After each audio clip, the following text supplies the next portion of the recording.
All right, and welcome back, guys. We're back in Idaho again. Now, what exculpatory evidence exactly do we think was omitted that could have been exculpatory to Brian? Interesting question. I'd like to talk about it today, as well as the alternate suspects list that is going to be presented from the defense. I'm curious about that as well, per se. Another good talking piece there today for us, guys. So thank you guys so much for joining us. Make sure to hit the like button when you come in here. Share this out if you will. I will be dropping the pinned link in the chat here soon for anybody that would like to join us today. That being said, you know the rest. Let's do it.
Boo. Welcome back, guys. Good to see you. Good to be here. Thank you for joining me tonight. This afternoon, I should say.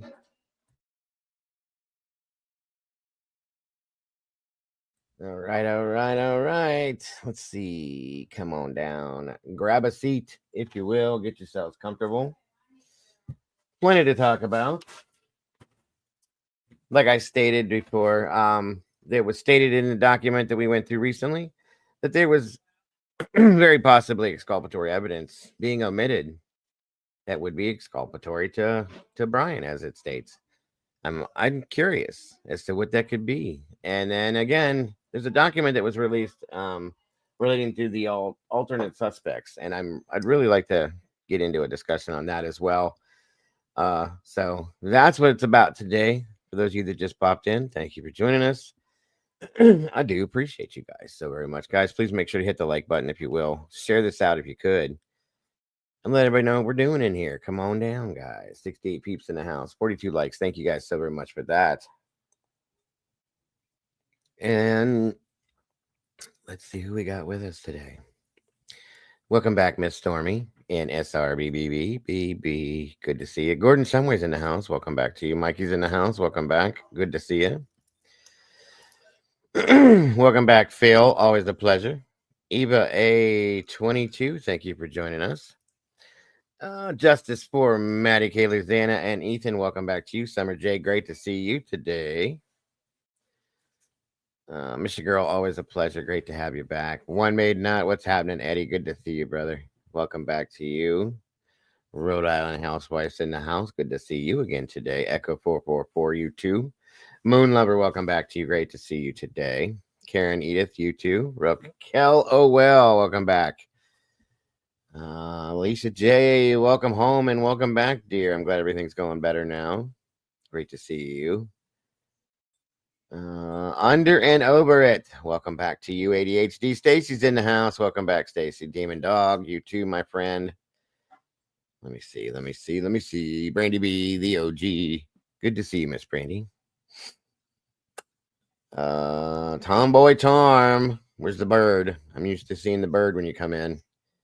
No birds yet. I'm sure I'll get it soon now. Yvonne Poole, welcome back to you. Great to see you. Thank you for that, SRB, as well. Let's see. Make sure I'm not missing anyone up here. Miss Tater's in the house. Welcome back, Miss Taylor. Samira Dalby, welcome back to you. Great to see you. And Kelly Coker as well. 2 for Tuesday. That's right. That's right. Rissa Roberts, always a pleasure. Thank you for joining us today. And of course, Dagburn, Johnny Gobble's dead. Floozy Mama's in the house. Thank you for joining us. Love saying that name. Paula Fitzhenry, always a pleasure to see you. RC3, welcome back. Esperanza, hello and welcome back, dear. Thank you for joining us. Let's see here. Mittens for Kittens is in the house. Wonderful to see you again. You got chicks and no bird. Okay. Gotcha. It's 11 at night here. It is 5:05 p.m. Where are you located, Eve?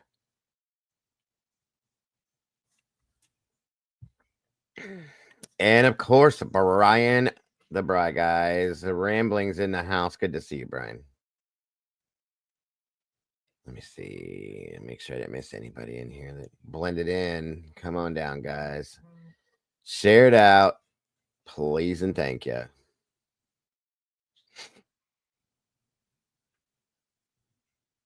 Hemisphere, welcome back, my friend. Good to see you, brother. James Moan, good to see you. 405 in the Great Plains. You guys are welcome to list where you guys are tuning in from. I always love seeing that. It's always a pleasure to see that. Let's see. Eve says she's in Northern Europe. Wow. That is awesome. That is absolutely awesome. I love seeing people coming from all over the world. I love that. That is very cool. Yvette Clifton, welcome. Good afternoon. Great to see you today, James. Moonlight Baby. Come on in, everybody, if you will. 77 peeps in the house, 48 likes. We're getting there. We're getting there. Come on down, y'all. Under and Over says Long Island, New York. That's awesome. Always wanted to go to Long Island. Hastings, East Sussex. Okay. That's pretty awesome too, Echo. In the UK. Over the pond coming to visit us. I love it. Miss Yvonne says it's 407 in Louisiana down there. That's pretty cool. Come on down, guys. Come on in. Brian's going for a 3-gift membership to himself today. There you go. There you go, Stacy. That's great. Moon Lovers out of Virginia. I hope you're having good weather down there. All right. Let me see here. Make sure everything is good to go.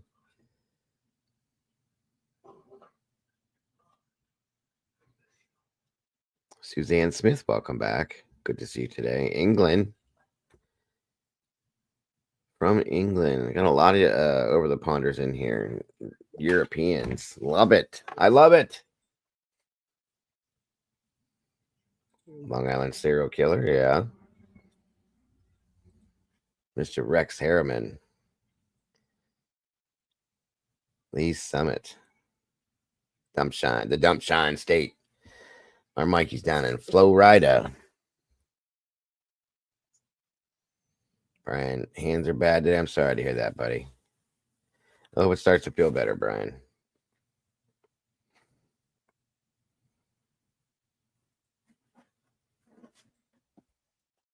Hold on. Come on in, guys. 83 peeps. 53 likes. We're getting there. Just waiting a few minutes for everybody to jump in here before we get rolling.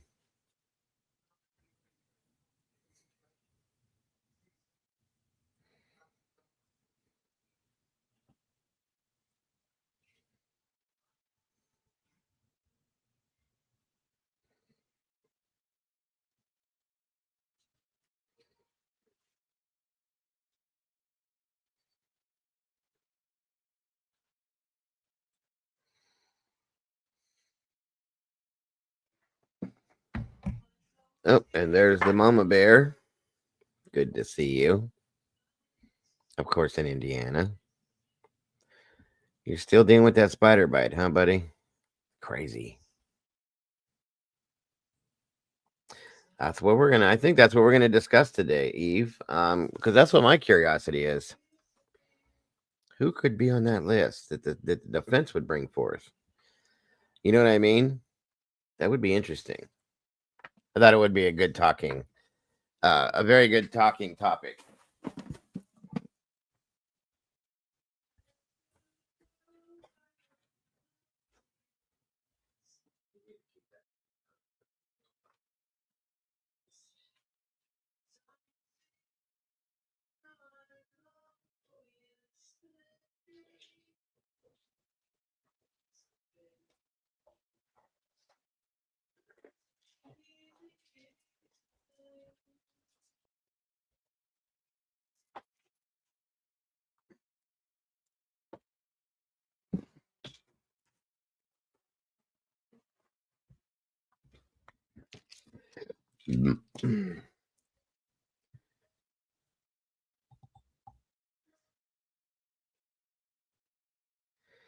Welcome back, Tippy. Good to see you again. Let me see and make sure I'm not missing anybody. Also in Indiana, got a neighbor, Mama Bear. Let's see. Tomboy, just east of the depths of hell down in Texas, of course. I bet you it's hot down there today.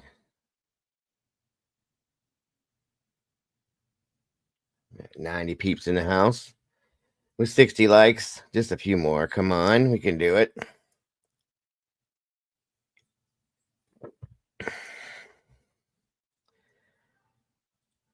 I don't know how you feel about promoting other content creators' content, but Pop Roddy has a playlist of other suspects. He mentioned Farley. I saw that. I don't know about doing that because I've heard that other people have played his stuff and they've been stricken. So I gotta go easy with that stuff, Hemisphere. But I appreciate it. We can look at him and talk about him possibly. Twizzo, 63 likes. What's up, Twiz? Good to see you, brother. All right, guys, let me pin this over here. Fettuccine. What's happening, Fettuccine? Good to see you.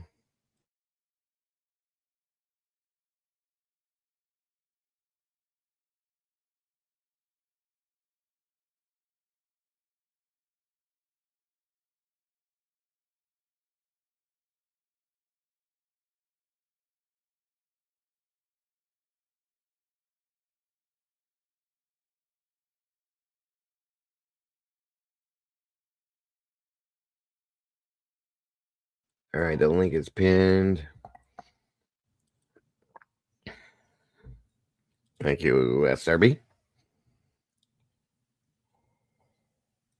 Mm-hmm. Yeah, that's Jay Embry, right?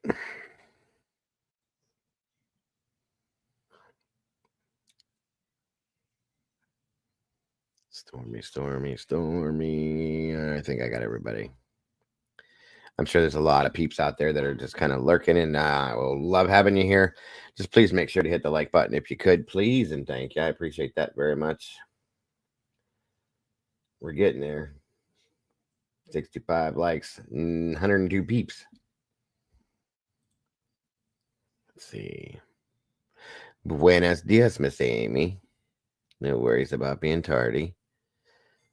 All right. 102 peeps in the house with 66 likes. We're definitely getting up there. Miss Julianne, welcome. We're getting there. All right, guys, I'm about to kick this up.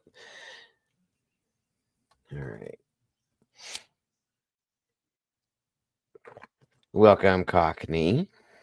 Good to see you today. So, as I stated in one of the documents that I read yesterday or the day before, I can't remember which one it was, that Cyray had put out, he very blatantly claimed that there is absolutely evidence being omitted from this case and the documents that is exculpatory to Brian Koberger. That's a pretty serious accusation, I would say. And I'm truly, truly comfortable saying that I cannot believe that man would put his reputation on the line and or his abilities on the line and to say something that like that if it wasn't true. Okay, and that's based on what he has seen. That says a lot to me too. Welcome, musical contestant Dana Renee Cockney Cow. Welcome, welcome, welcome, all of you. Hold on one moment, folks.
The more I hear, the more I doubt the prosecutor. Absolutely. That's beyond. It goes beyond doubt at this point. Just saying, it does. It goes beyond doubt at this point. So let's see here. So my question is, Cy Ray is the one that put this in the affidavit. It came from him stating this, making a statement. Okay. Again, guys, there's a link pinned in the chat. If anybody would like to join me, you're more than welcome to jump up here. So with him making that statement, I'm curious to know, what would that exculpatory evidence be? What do we think that exculpatory evidence could be? And how could that be proven?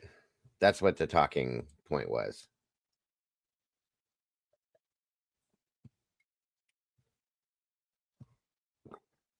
Um,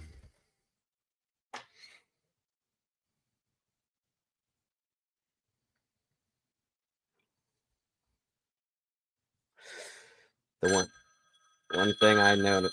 Oh Lord, hold on.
Absolutely 13. Welcome back. Good to see or welcome. Good to see you. And Elizabeth Wagner, welcome back. Thank you for joining us.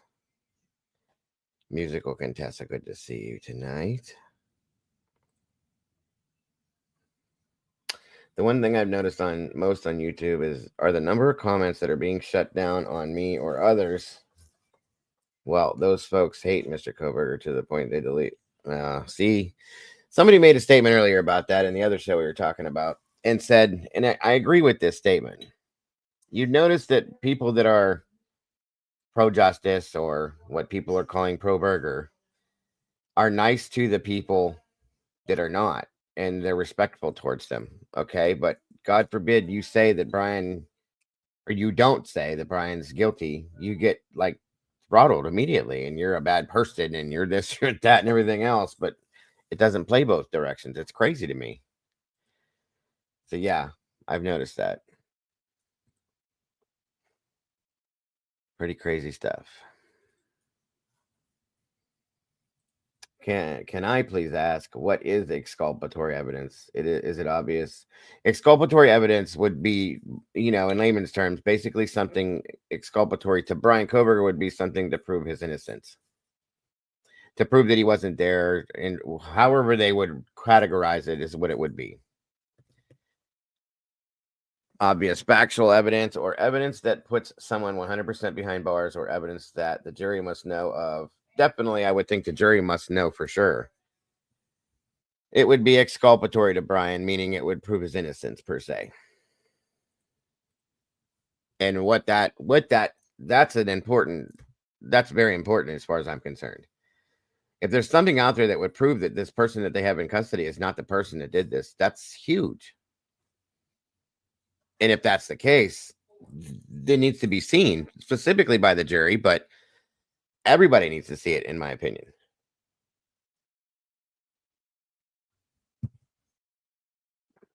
With some of these YouTubers, don't like if you were to disagree with them. I've been blocked for it. I've seen it. I've definitely seen it. Yes. Hey, Z's. Good to see you. Exculpatory evidence is evidence that proves innocence. Yes.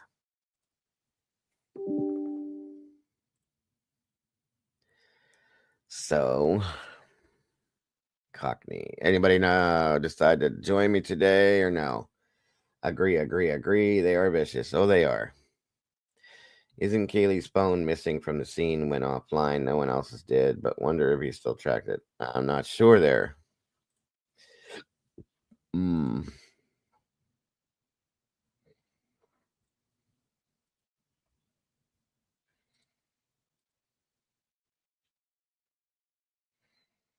And again, I want it to be known, everybody, and I mean everybody's feelings, opinions, and theories are important in here. Whether you think Brian's innocent or guilty, you're not going to be attacked for that. And nor should you attack anybody else because they think opposite of you. It doesn't have to prove innocence. Exculpatory evidence refers to any information that tends to excuse, justify, or absolve a defendant's alleged fault or guilt, essentially favoring the defendant and potentially leading to exoneration. Thank you, Tomboy. Understood. So far, I think he's guilty. I absolutely respect that. I absolutely do.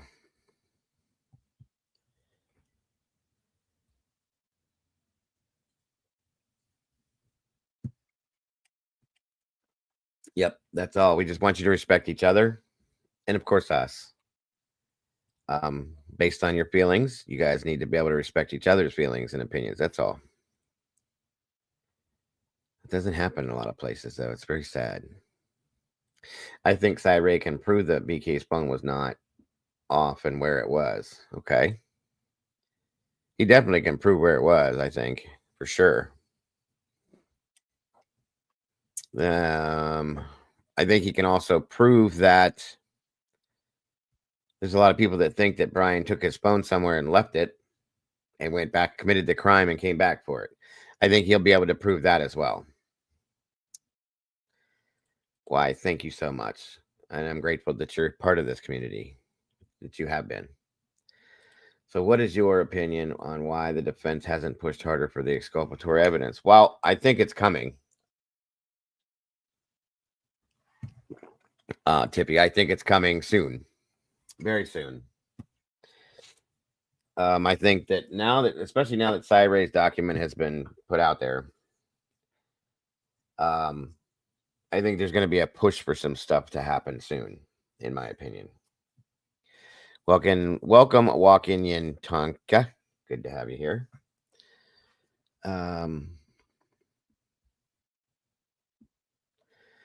Critical is at welcome. Critical is asking, and see, I like this when we can do this kind of conversating without freaking out on each other.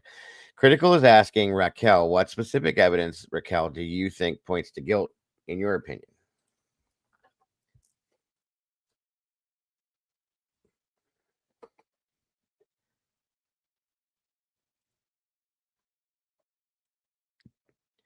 Good to see you, Tonka. Welcome, Meg H3. They raised the temperature with Cy for sure. Absolutely, they did. Phil says evidence that provides for the innocence in the matter charge, exculpatory, circumstantial info from a reliable source that implies no responsibility. Direct a picture with defendant. Thank you, Phil. I'm going to have you join me up here one of these days, Phil. Let me see. Let me catch up with the chat here, guys. Don't worry. We're going to get moving here on this conversation soon. Let me see who we got in here. A hoe named Ida. Welcome. Thank you for joining us. I would too. I'd love to have Phil join me. I think it would be amazing. Okay. Raquel says car and DNA. Interesting. Those are good answers. But the car, I definitely will argue on that I'm not comfortable with the car whatsoever, Raquel. I absolutely respect your feelings and thoughts. But I have to argue the car situation is a huge problem for me. It really is. And I can't get comfortable with the car because of the way that it was put out there. That's the first reason. Secondly, I think there's a secondary car that's out driving around because Brian wasn't there that night. He wasn't there. Therefore, in turn, his car wasn't there. I don't think the one that he owns, but there was another car that was in that area driving around that night that I think is the one they should be looking at. That's my opinion.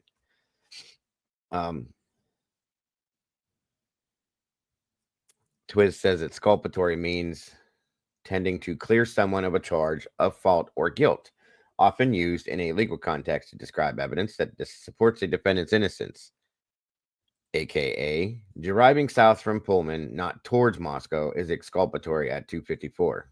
Thank you. That's what I'm talking about. That's why I said what I just said about the car. Shoot. Where'd you go, Raquel? And no, you don't have to. That's the thing. I want everybody to be able to express how they feel in here, okay? And not worry that somebody's going to go at their throat, because I don't want anybody doing that, guys. There's guilty theories that I respect as well, as much as the innocent theories. I understand that. Based on what I'm seeing, though, my biggest issue with this now, Raquel, because I've been on the fence in the middle for the whole time. I have. Some days I've leaned more towards guilt. Some days I've leaned more towards innocence. Okay. Now, the problem now is that with everything we've received recently, document-wise, it's basically telling us that the prosecution has lied to us repeatedly. Okay. Repeatedly. Sorry. And that's a big deal. I don't know why. I don't know what the motive is for this. What the end result is supposed to be for lying to the public, you know what I'm saying? But they've blatantly lied on many, many occasions, and that's a huge problem in a death penalty case, okay? So in turn, I can't just say, okay, now that I've learned that they've lied, and just say, accept what they've given us. You know what I'm saying? That's not the way to go in my direction, that's not the direction to go in my opinion. I'm sorry. Sorry, my brain goes faster than my mouth sometimes. So, hold on here. Yeah, I don't ever want anybody to think they can't speak what they think or feel in here. Please don't. Please don't. If anybody attacks you, they'll be gone. It's America, folks. We have the right to our feelings. Well, I think that because I believe he didn't do it alone with someone that was connected to. Okay, that's something I thought a long time ago too, and I'm still thinking that there was more than one person involved in it. At this point, though, I just don't feel that Brian was directly involved.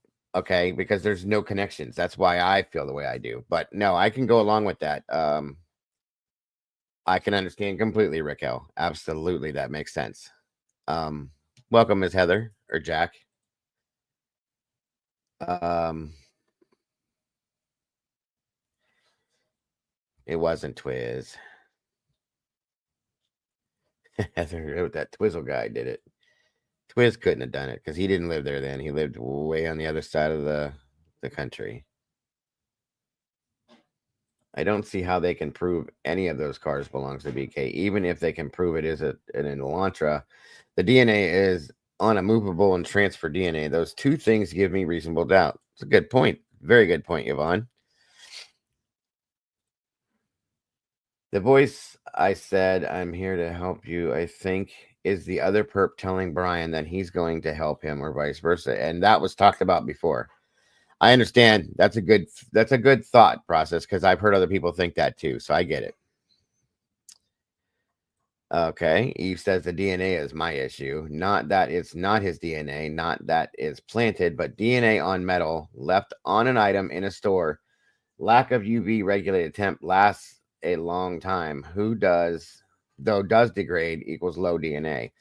Well, DNA on brass, specifically, Eve, does not. It does not. It degrades very quickly.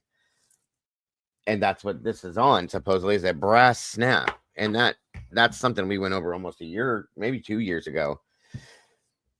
I did a whole show from that about that type stuff, and it was crazy. I do, Echo. I remember Sinead. I do too. I hope she's doing all right. She was very distraught over it because she didn't think it was real. I remember when I told her that it was, she wasn't handling it well. Super Goat Gazer, welcome. If they didn't have enough CCTV to identify the car initially, it's going to be hard to use that against him. It's a good point. Very good at point. Yes, it degrades within 8 hours. Thank you, Tomboy. I was trying to think of the exact amount of time. So here's the problem, folks. If this happened, say at 4 a.m., by the time they got to the sheath, any DNA that was on that sheath, if we're to believe the PCA, which I don't anymore, based on what we've been told, if this happened at 4 a.m., by the time they got to that sheath, that DNA would have been degraded. It's gone. So they have to explain how they pulled it then. You know what I mean?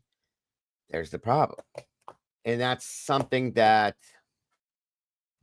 they're not going to be able to explain, in my opinion.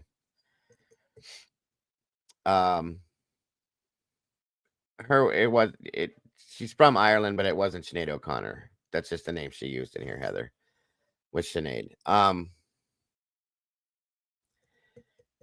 Oh, sorry, Brian. Let me see here.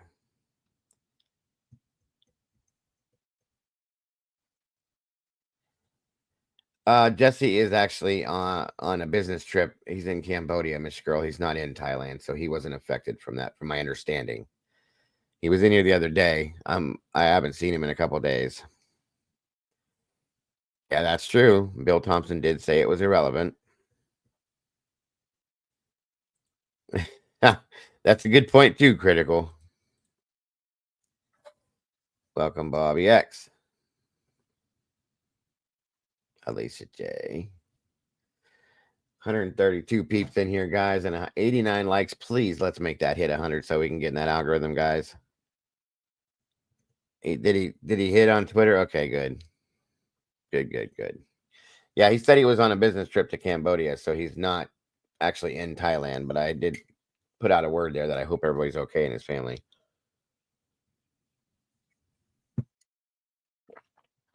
Sorry, under and over. Missy Moo, welcome. Good to see you. Great to see you, Bobby. Thank you for joining us, my friend. Let's see. So, as far as exculpatory evidence, okay, evidence, again, this is coming from Cyray. Evidence that it would be exculpatory to Brian that could show his innocence in this. And Cyray is writing this in the document. This is coming from Cyray. He has seen something that tells him that Brian is not the one that did this per se. Otherwise, he wouldn't have said what he said. That there is information, evidence that is being kept out of the documents, that is being kept away from the case per se, in his own words, that would be exculpatory to Brian. What do you guys think that could be? I'm curious what everybody's thoughts are on that. Coming from Cy, mind you, knowing what he does, okay, for him to make the statement.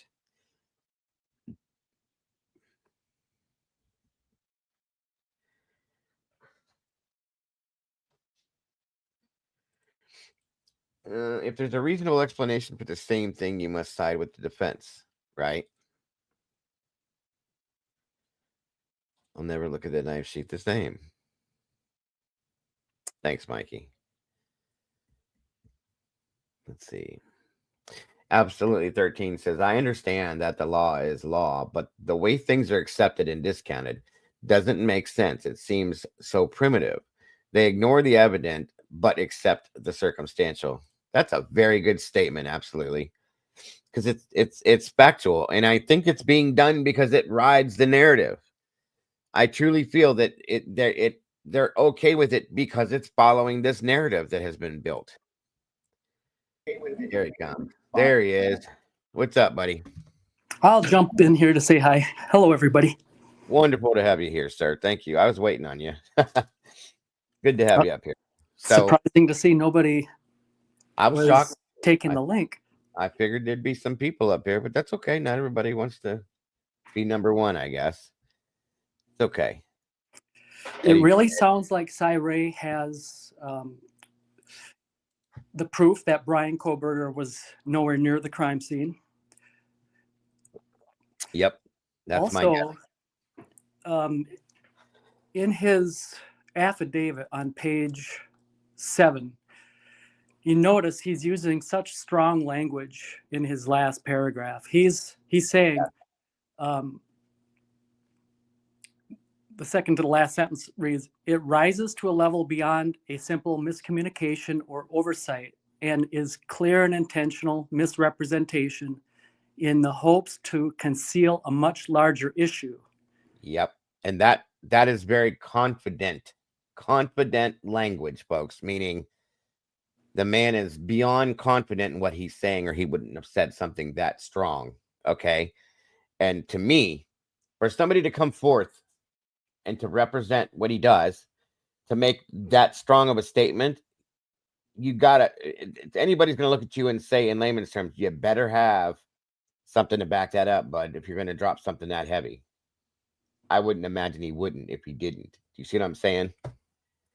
That's big to me, folks. That's huge. Okay. And that statement that Eddie just read, to conceal something bigger, that's scary to me.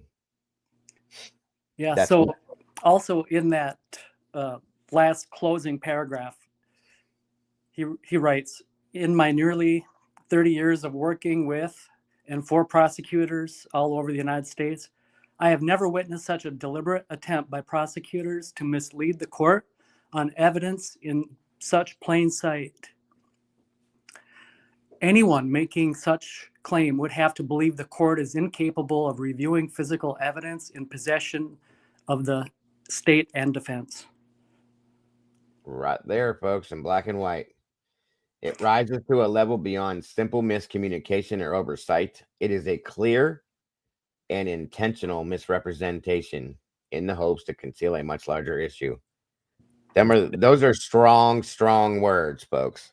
Yeah, he's alluding to the fact that they probably do have evidence of the real perpetrators of this crime, and by the way, the perpetrators of the crime would be like bottom feeders. You don't nab or apprehend the perpetrators and say, case closed. That just begins the investigation of what's behind all this. Yeah. Yeah. Absolutely. I have to absolutely agree. Welcome, Mojo. AKA corruption. And it is. It's absolute. There's no two ways to look at this. And I must say this.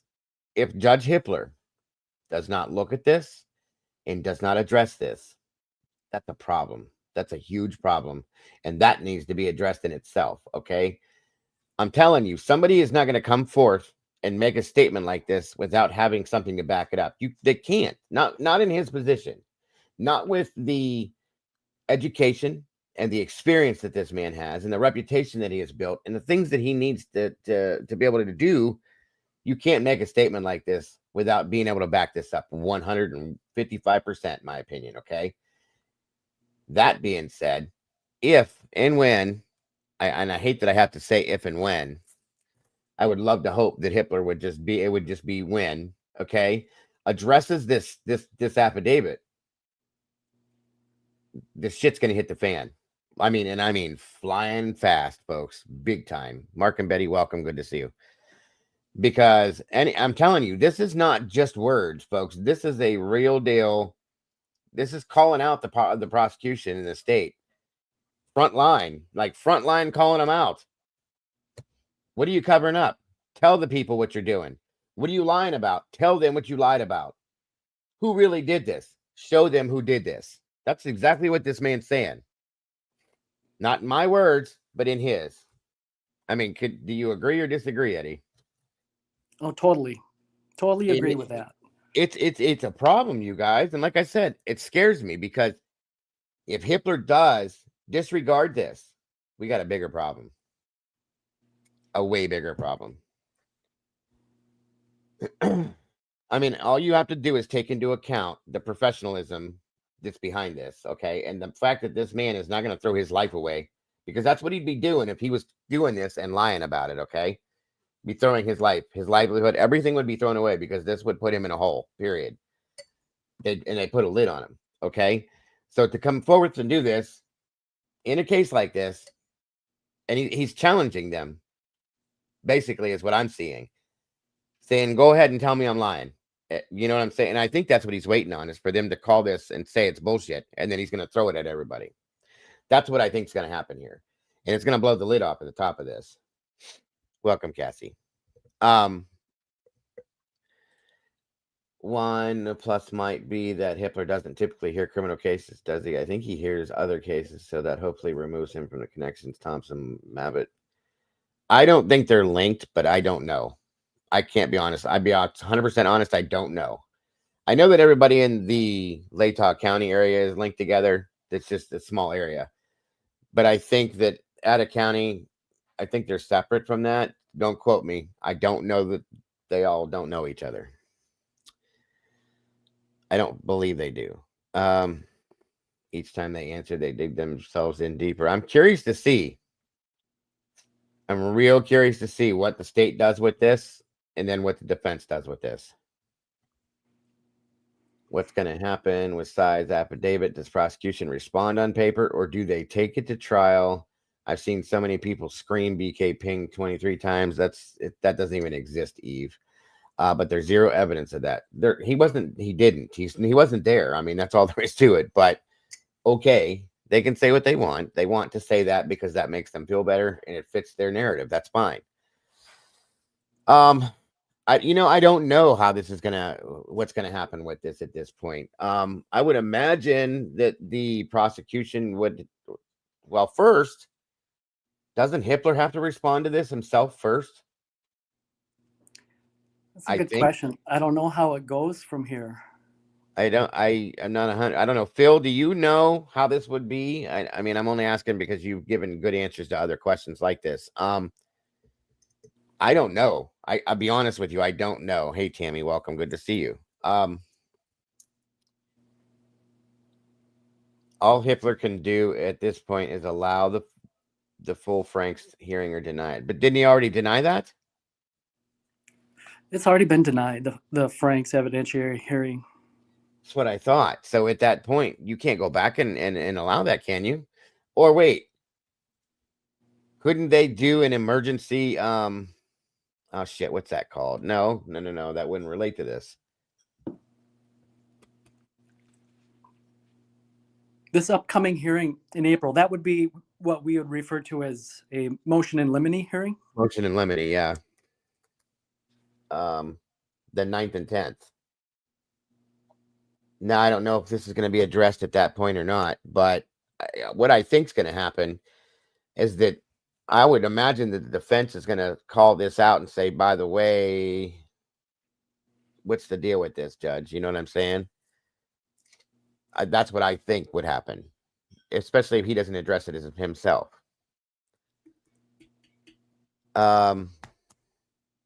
Yeah, the Franks thing is done and over with.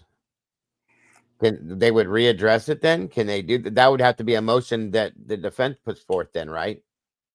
To readdress the Franks based on maybe this information. Is that something that would happen then?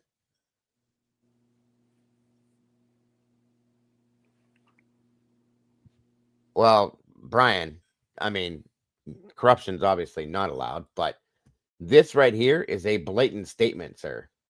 And I mean, it's a blatant statement of prosecutorial misconduct. Which in turn, if this is charged at prosecutorial misconduct gets cold on this, that dumps the case. As far as I'm concerned, if my understanding, that's it. They could toss the whole case with that.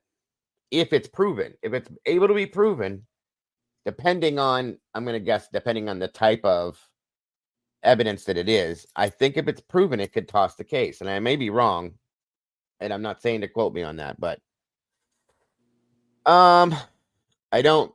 Well, that's a good question. When it says, "Will Jennings get disbarred?" If there's proof, if there is proof that she absolutely knew, she could be, in my opinion. That's my opinion. I may be wrong on that too, but I believe that if there's absolute proof that she knew 100% what he stated, then I would imagine that she could definitely lose her license. She is incompetent. I agree. I agree, SRB. I'm sorry, but I do. I think she's completely incompetent. Gordon said that this is part of the declaration that Hippler allowed during the 9th because Sy cannot testify. It will be addressed during the MIL hearing because it's part of that. Okay. Okay. Thank you, Gordon. I wish Annie was here. She could probably answer that question. No. I know that I don't want the case tossed. I don't. Don't get me wrong. I'm saying it could get the case tossed, but I want him to go to the trial. I want the whole trial to take place, you guys, because I want the truth to be shown. Period. And I want the incompetence to be shown, and I want the corruption to be shown to the world as it should. And I want him, if it's true that he didn't do this, I think the whole world needs to see the corruption that brought this on, in my opinion. Ask yourselves this one question. If Ellie could not obtain the advanced timing records at all after 7 days, why include them on Koberger's search warrant? That's a great question, Heather, which we all know that 7-day thing is a bunch of bullshit. Okay, that's a bunch of bullshit, and we know that is. But that's a great question.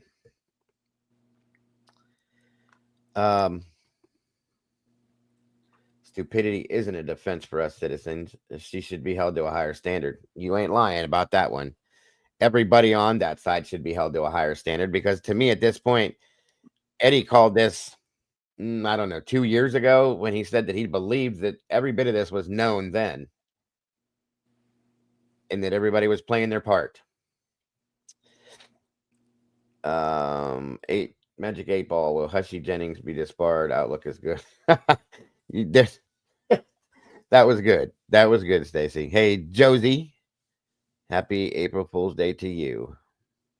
I was going to come in and say to everybody that's it. I'm done with it. Brian's guilty, but it's not something to joke about, so I didn't. This is probably why Ann quit working for the state. Yeah, well, if she didn't, it would be a good reason too, in my opinion.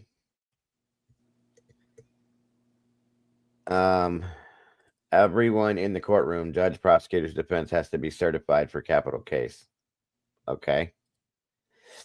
This is not anything light either, by the way. This is heavy duty shit here. If this is proven, is what I'm saying. There's going to be a whole lot of people answering to this. A lot. Okay. The thing is that they're going to have to sort out, this is again my opinion. They're going to have to sort and figure out exactly where this starts from and where it ends. Who knows and who doesn't know? Because I said this before. I don't think everybody is involved knowingly. I think that a lot of people were used as pawns in this too. Shoot, guys, give me one quick second. Eddie, please, if you don't mind, I'll be right back.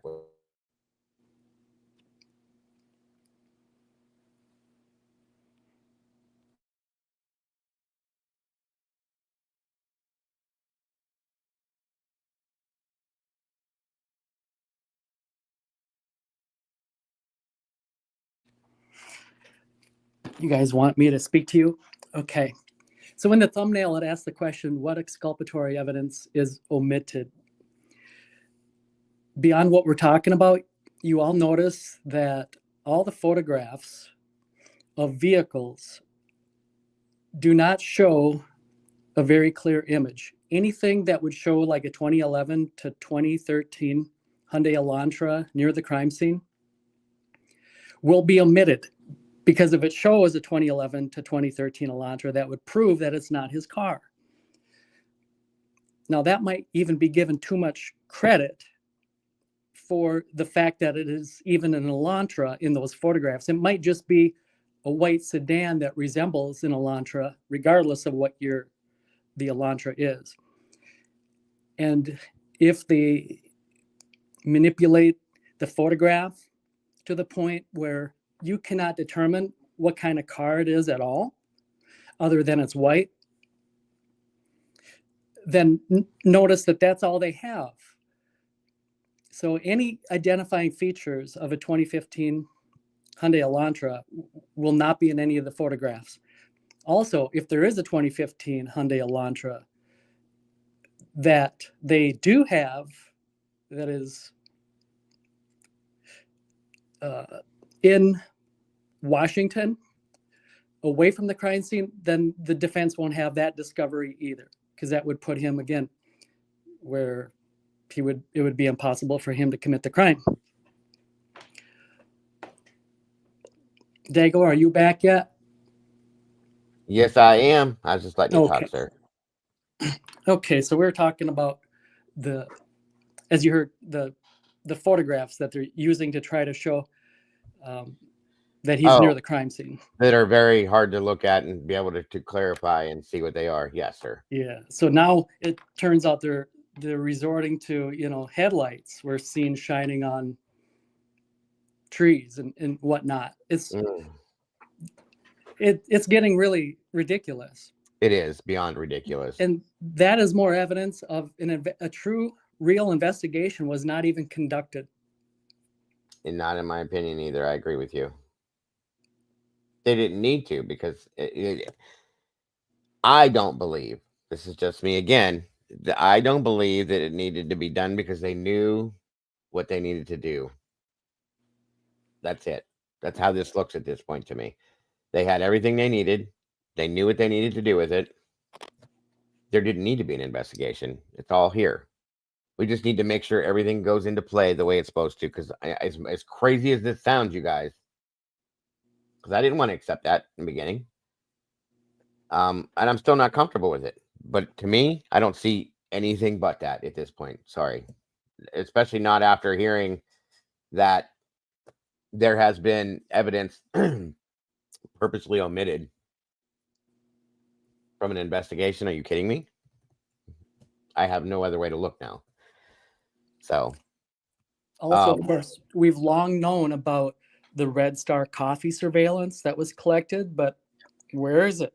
Where is Nobody it? knows where it's at. the Mundy's Machine, same thing. Wasankari Construction. There's four businesses on Main Street. There's a lot of things that, for whatever reason, were excluded from this. And things that you can't get your hands on. Nobody can look at the August traffic stop. They will not release that for whatever reason. That makes me wonder. And what he said, the Red Star coffee, you can't get that. All these other things, you can't get any of those things. Those things aren't being seen or released. Why is that? Well, because I believe that those all could be exculpatory to this in some form or fashion, in my opinion. We've covered this one in the past, but there is a phone interview. There's also in-person interviews, that none of them of which were recorded. Now, what would be the purpose to, whether they were recorded or deliberately not recorded, and if they were recorded, the recordings no longer exist. What is the purpose of not having or not recording those interviews? Well, and it can only really be one thing, is that something was said during the interview that could be exculpatory. Absolutely. And they would purposely not be recorded so that they can't ever force them to refer to them, because all they'd have to say is, we don't have them. Right. It becomes he said, she said. The fact that they will not give those to her, that ties her hands. She cannot bring it up at trial and say, well, they did do this interview, because, well, where's that? Show the exhibit. What are you even talking about? So it's a hopeless situation. She can never speak of it. Right. Agreed. What's up, Phil? I'm looking up. What did I miss? If they're not relying on the cameras, that means they don't show BK's car taking the alleged route they need him to take to commit the crime. That's a good point. Did I miss something in here? I'm looking. I'm trying to keep up. Hold on.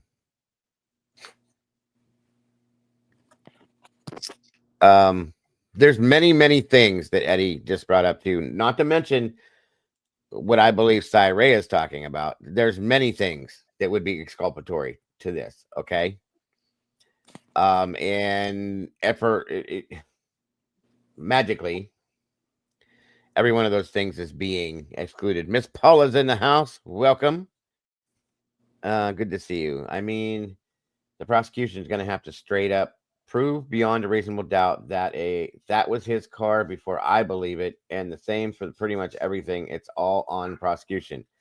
It is absolutely at this point, after everything that we've gotten in those documents, Paula, it's 100% for them to say, I want to see how they're going to explain this is what I want to know. I want to see how they try to explain now what we have seen and heard over the past, month alone. Just this little bit of stuff we've gotten over the past month. I want to see you explain that. It makes no sense. We have body cams that were missing purposely. The Pennsylvania body cams, they don't exist from my understanding. Those should have been there, but they weren't. According to them, they don't have to, but why wouldn't you, for your own protection? Going back to what Eddie said, why wouldn't you do something like that for, unless you're trying to hide something? The warrant being served on Brian's apartment, Don Daniels. There's stuff there that is exculpatory. Okay. In every aspect of this investigation, there's been something that would be exculpatory that's being excluded or that was done wrong. Okay. And that's not mistakes. You don't make that many mistakes in an investigation like this. These things were purposely done in my opinion. Period. That's the only way I'm going to look at it. Sup, Miss Paula. Good to see you. Imagine not having a body cam for a quadruple murder. Exactly. Imagine not having a body cam serving a warrant on a quadruple murder suspect. Not one body cam was worn. I'm calling bullshit. I will guarantee you that they had body cams on, but they're not accessible because they're going to protect themselves over anything else. Okay? I guarantee you. And the FBI was there as well. I promise you they were wearing them. But they will never be accessible, in my opinion. Eve just says that to critical, the prosecution stated they received evidence of Linda Lane on April 5th of 22. How do they F that up? At this venture, folks, at this venture, everything that has been done on purpose, in my opinion. I will not ever accept now, from here on out, with any of this, that these were accidents, that this was a whoopsie, that this was not meant to happen. None of it. It's bullshit. No, Josie, in PA, they're not mandated to wear body cams. We looked all that up. It's crazy, I know, but they're not. They don't have to, because they didn't have them per se, but I do believe they did. Okay, not to mention the FBI. Again, only to protect themselves in case of a situation, not even to protect him, themselves. I guarantee you there was somebody wearing them, but they're going to deny. Therefore, it can't be called on if they're saying that they didn't have them. Okay. Same thing Bill Thompson said, Your Honor, we can't do nothing with it if you don't have it. Why don't you have it, Bill? Where is it? Everything's been a lie. It's absolutely insane to me. No, and I agree with that there are things done on purpose on both sides. But Paula, this is blatant. This is blatant. It's been proven. It's been proven that they blatantly lied about certain things. The things that were lied about, you can't do that. You just can't do that. It's crazy. Welcome, Cher. Yeah, PA, Pennsylvania themselves didn't have body cams, but the FBI did. That's the problem, Critical. We looked into that too. The FBI absolutely had them, okay? But Pennsylvania themselves didn't get them until last year. We know that. We looked into that. But still, the FBI was there. I promise they were wearing them, and I guarantee they were turned on. And again, just one more thing. Everything excluded disproves the state's case. Hence, no report, no DNA, no other trees, suspects, vehicles, body cams. They don't have anything that points to any other suspects. Brian was chosen. But the defense definitely has something, and that's the other part of what we're going to talk about today, too.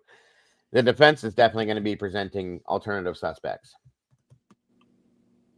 And the way that it was explained, I'm going to pull that document back up here. Do you remember what document that was exactly, Eddie? So I don't have to fuddle through all this.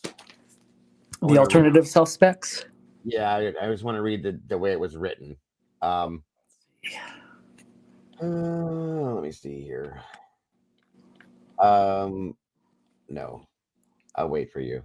I don't want to pull the wrong thing. I'm not sure if I'll be able to beat you there. Right. Maybe the chat can beat us both. Let's enlist their help too. Yes. Which document was it that they brought up the alternative suspects, everybody? I'm looking now, but give me a second here. I swear it was the 24th or the 26th. Oh, you put it in a bowl.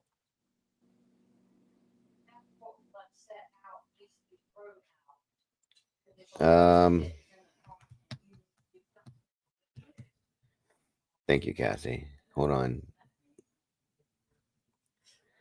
I just looked at this the other day. It wasn't in the wait. It wasn't in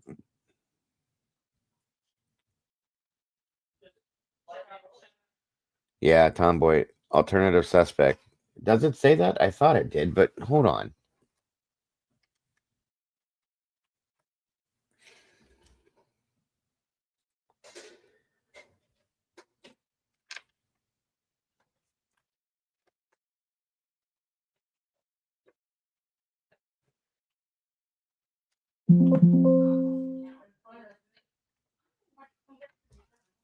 Perpetrator, not suspect. Perpetrator. That's what I was looking for. Okay. Is there only one? 1 minute here. Okay. I don't think this is the right one. think there might be another one that has a little bit more verbiage to it. Okay, so yeah, this is a motion. This is not.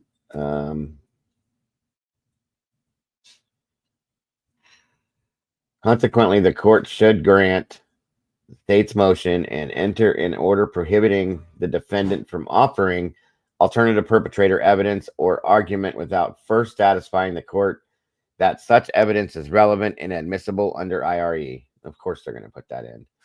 So this isn't the one that the defense put down. Hold on a minute.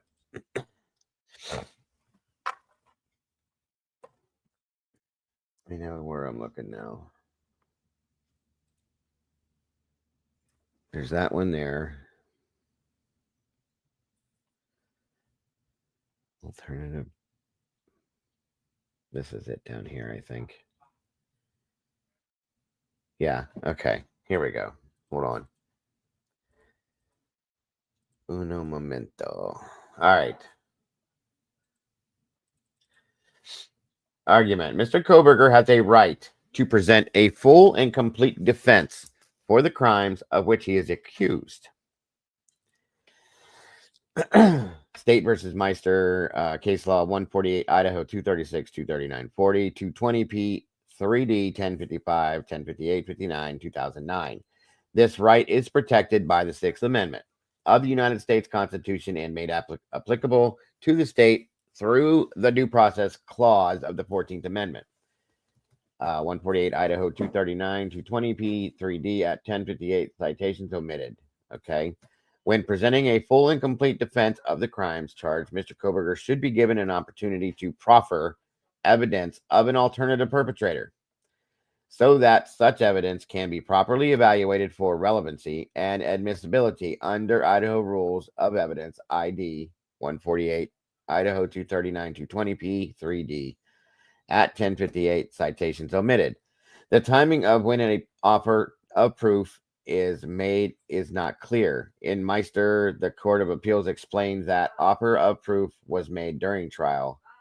Two unpublished opinions provide guidance that the typical timing of an offer of proof is during trial. The state filed a motion in limine to exclude alternative perpetrator evidence, but the court ultimately reserved ruling on the motion and ordered the defense to provide an offer of proof before it engaged in questioning on the issue. The state argues that literally thousands of tips regarding possible perpetrators were received by law enforcement during the course of the investigation, and that none of these tips were substantiated with the exception of information regarding the defendant. Can you believe that? Anybody here? Absolutely. Can you believe that?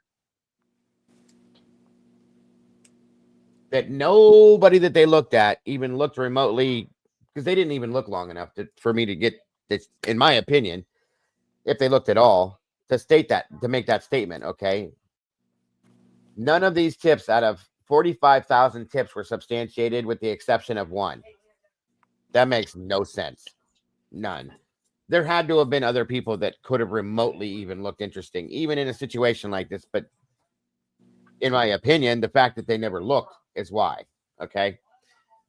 The state is correct that 45,000 tips have been disclosed and tips continue to come in daily. This case is full of alternative perpetrators. The state has chosen to focus on Mr. Koberger at its own peril. Remember that. Mr. Koberger will produce offers of proof related to many. And there's a part of this statement that really hits me hard. Related to many perpetrators in this case that will meet Idaho Rules of Evidence 401, 402, and 403. Many alternate perpetrators can be connected to the crime. Brian can't, but they can. Many other people could be connected to this. Brian can't. There is no connection with Brian. But there's many other people that could be, and that's what they're going to present from the defense. In conclusion, the court should deny the state's motion in limine, alternative perpetrator evidence. Alternatively, the court should reserve ruling. In this motion, Mr. Koberger provides an offer of proof that can be evaluated under the standard for admissibility set out in State versus Meister. Now, what I want to see is when this is provided, when they set forth and when they show proof on this, okay, or proper this, if it's going to even be talked about, because it feels like at some point that it's going to be just denied without even thinking about it, and I don't like that. And just remember, I know we keep going over and over this fact, but if you are one that has an opinion that there are more than likely multiple people involved with this crime, keep in mind, then that automatically eliminates Brian Kohlberger, because he cannot be amongst them. I hope that makes sense by now. It should, because he's not connected to any of them. Single source DNA that he gave is all it was, and for him, okay, but that's not what I was trying to say. Anyway, disregard that. Anyway, he is not connected to any of these people, folks. And I have a feeling some of the people that are going to be brought forth as alternative suspects have already been named as being not connected to him. Okay, there's no connection. Yeah, their work product during this investigation would already show that. And since they're not bringing a case against multiples, they're just bringing it all towards him, then that is what they're going to have to prove. So multiple perpetrators automatically, again, rules him out. Exactly. And that's why that states at their own peril, because what's going to happen then, they basically kick themselves. Okay. Because when this flips over, they have no choice but to provide these other people at that point, because it's not him. Okay. I know I'm probably not saying this right, what I'm trying to get out. But they've done this to themselves, and it's being called out now. It's caught on, and it's being called out now. Now show me how you're going to get out of this is what I want to see. Yeah, and again, you're right when you're picking up on that language and you're identifying it as kind of key phrasing or strong language, because they do it at their own peril. The defense is saying that they're ready to show who really did the crime, and that is going to bring to light things that the state does not want put out there. Trust me. Exactly. Thank you, Mikey. Very much appreciate that, brother.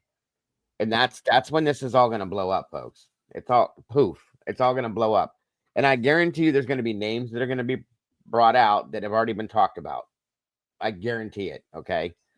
Now, whether they're the ones that did this, but the point that they're trying to make with this, here is that there's so many other people out here within this circle in Moscow that are close to these people, that have a connection to these people that Brian doesn't. You see what I'm saying? Like there's been no connection proven to him at all. But there's many other people out here that do have it. Just like somebody said in chat, why did they take his DNA? Why did they test him if he wasn't a suspect? Because he was. Okay.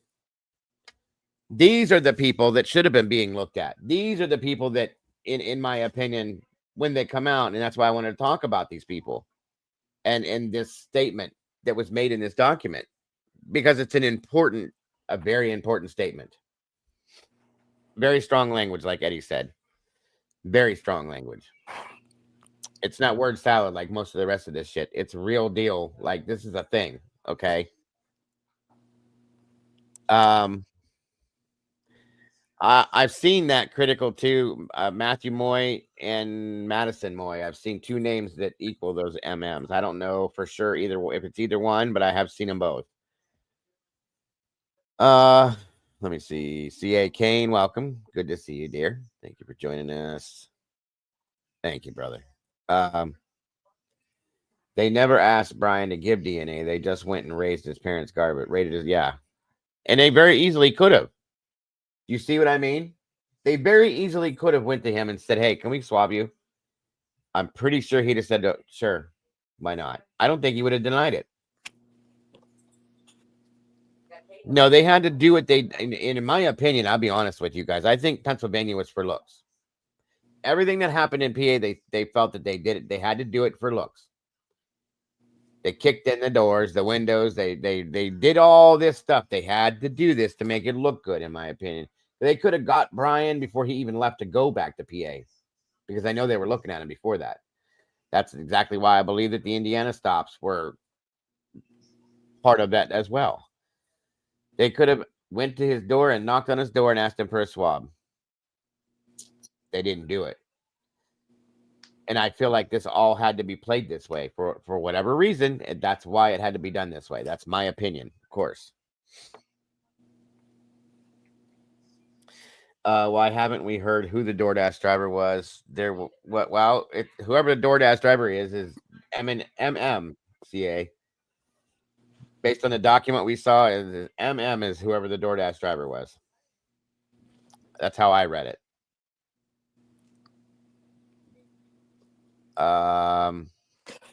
Yeah, there's a couple competing theories out there, I think, right now. So that's probably why the confusion on the DoorDash driver's identity.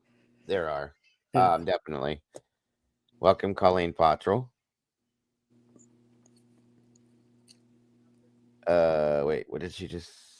Someone notified Brian Enton he was on the ground in Pennsylvania. Oh, of course they did. They had to have the world see things. Think about that. Fettuccini said exactly. That's normal procedure. Ask the suspect to join them at the station to talk, and then they normally ask for DNA. Right. They didn't do that on purpose, in my opinion. And I promise you they were watching him at that point. There's been dates put out, and I don't care at this point. I don't think those are the right dates. That they didn't have this or have that or whatever. I don't believe any of that at this point. I'll be honest with you. I don't believe any of this anymore. I don't believe anything. The PCA to me is a piece of garbage. For all you could use it for tinder, for firewood, all like to start a fire for all I care anymore, because none of it, in my opinion, is real. This entire thing is a joke anymore. And it's not funny, because this is a real scenario, okay? This is 4 people's lives that were lost. It's not a joke. It's not a game. And the real truth deserves to be brought out, as well as justice for these kids. And now we have somebody going to be sitting on death row for this. That's not a joke either. Not even remotely. People aren't expendable like that, folks. You can't just say, well, let's see, who's it going to be now? Okay, we'll take this guy. He looks good. And just end his life because of covering up something bigger, much bigger, based on what was stated in that one document, in my opinion. And that's the biggest, I guess, if I were to ask like someone who, no matter what, they have to see it that he's guilty, right? The biggest question I would ask a person like that would be, would you feel the same way if that was you or one of your family members that this was being done to? Would you Thank you. Also feel that this was fair if the shoe was on the other foot and it was happening to you? Right. They would be screaming the loudest that this is foul play. 100%. We watched you were here with us earlier, Eddie. We watched a court TV as much as it sucked. We watched a court TV thing today, okay? And they brought up they had a couple people on panel Vinny did with him, okay? And the one woman said something really strong to me. They brought up the stupid mask. The mask that he bought a mask in January of the year before this happened. God forbid he bought something that you would wear in the wintertime, that I would wear, that Eddie would wear, that anybody else would wear because it's wintertime. But because he bought that mask, that proves his guilt. Because he bought a knife from Amazon, that proves his guilt. I still haven't seen a receipt, by the way.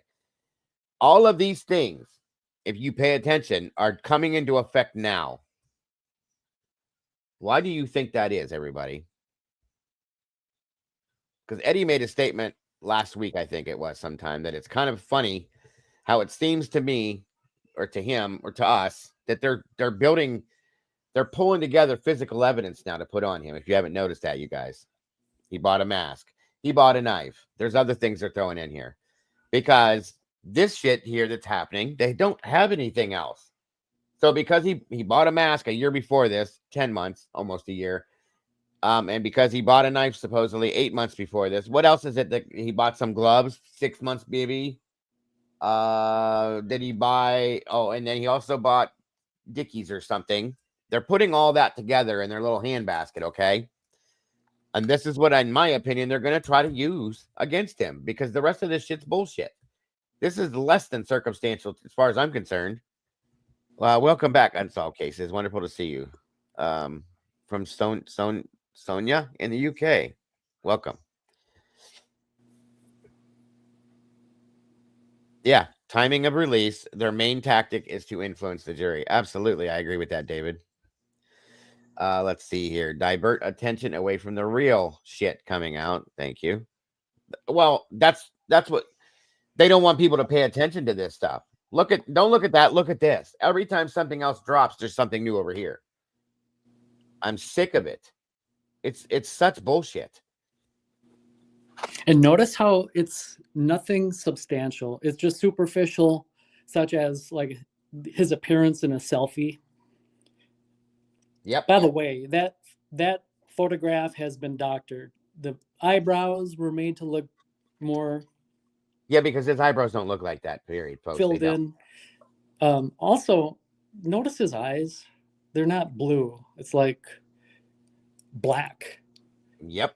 And guys, I pointed that out on retina, but just the not only the pupil, but also the retina of it is black. Yeah, they made him look different in that picture. I don't care what anybody says. I pointed out his blue eyes to you guys on purpose today when I did in the first show with that stupid mask that he has on. And I showed everybody with him wearing that mask that he has on, that they put on him.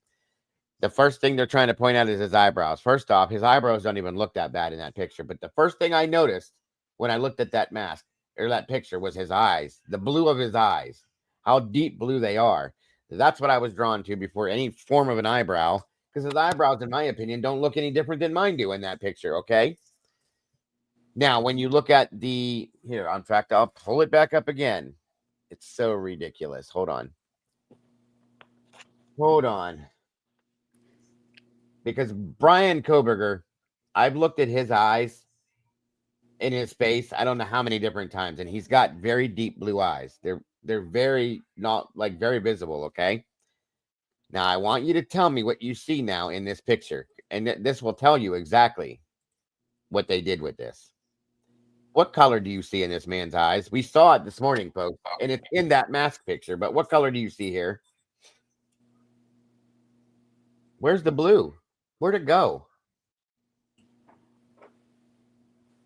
It's not there, is it?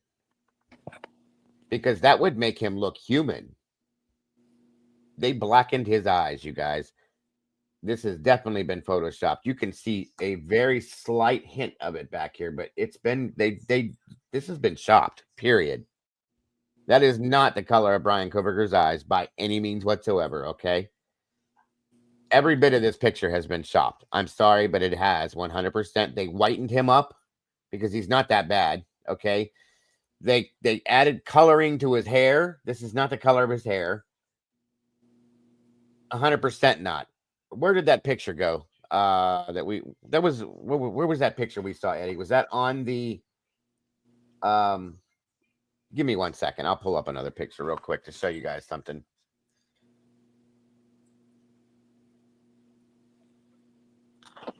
And I would have to agree with the color of his skin. They lightened it up.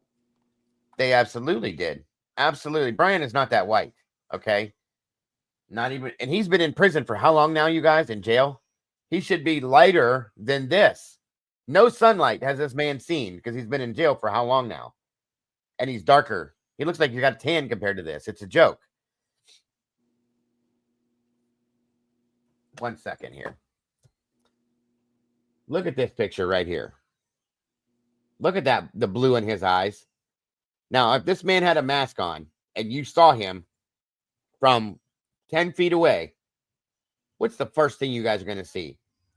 If there's anything illuminating his face, you're going to see his eyebrows or his eyes, because those aren't even any more bushy than any other eyebrows I've seen. His eyes, guys, his eyes. The blue in his eyes is what's going to be seen, in my opinion. And that picture that we just saw, none of that blue is there whatsoever.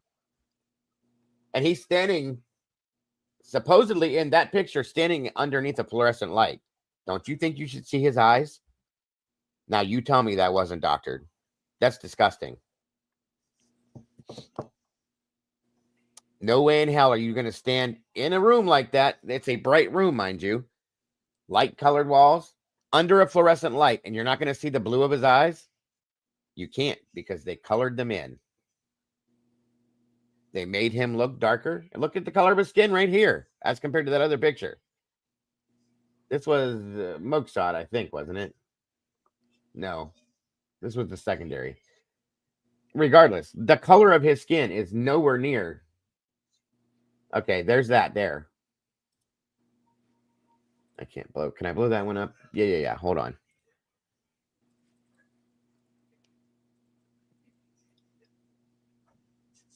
Look how dark he is compared to that other picture. In all of these, his hair does not have that red tint to it. Okay, and his skin's not that white, and his eyes. Okay, these are a little harder to see because of the lighting, but under a fluorescent light, your eyes should light up blue because that's the color his eyes are. They purposely did that to that stupid ass picture. Look at that. You can tell it's been fucked with. Excuse my language. It just irritates the shit out of me.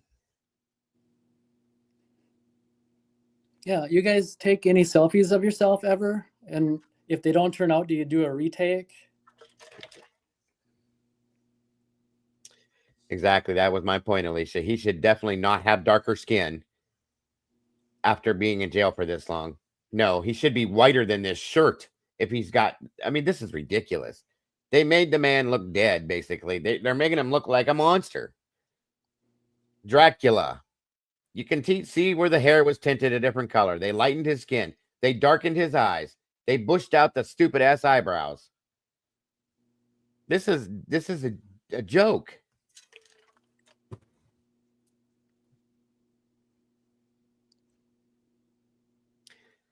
They get yard time, but not that damn long. Not long enough to get a suntan, Stormy. You know what I mean? And he's in Idaho, so they don't get a lot of sun. At least in my opinion. No, Paula, this is definitely Doctor. Come on now. I just showed you how many other pictures of him. And look at this one. It's insane. He's not that white. And the picture's so pixelated, it's ridiculous. I mean, come on. He's standing underneath the fluorescent light, too, so it should highlight the blue in his eyes, not darken it. That makes no sense to me at all.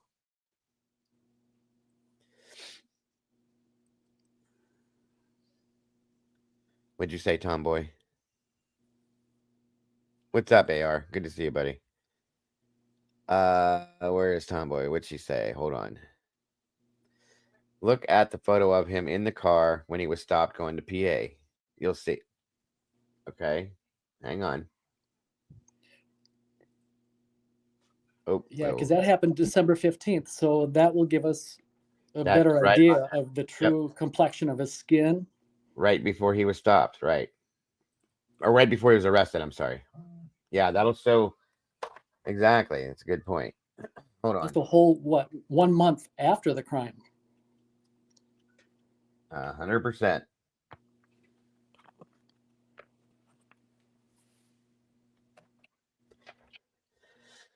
Okay, hold on here.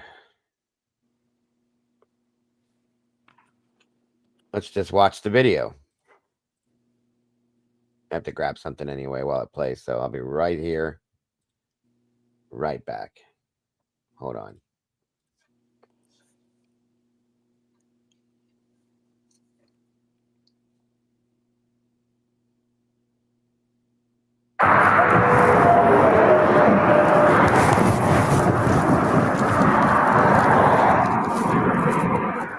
Hello. How you doing? How y'all doing today? Good, good. Take a look at your driver's license real quick if I could. See, he's right up on that van, man. He was right up on the back end of that. Well, first and foremost, first thing before he's not anywhere near as white as he was in that picture. Not even close. So there's that first and foremost. Man pulled you over for tailgating. Is this your car? Okay, cool. Where are you headed? Well, we're coming from WSU, and we're scanning early. What's WSU? Yeah, I go to the university basically. That is SWAT team and everything. So we're okay. I'm having a hard time hearing you because of the traffic. So you're coming from Washington State University, and you're going where? Oh. We're going to be going to Pennsylvania. Oh, okay. Yeah. So we're slightly punched because we're driving for hours. Days. Hours to drive. Well, almost a day. Okay. And what did you say about some SWAT team thing? Yeah, there was a mass shooting and everything. Where? This was all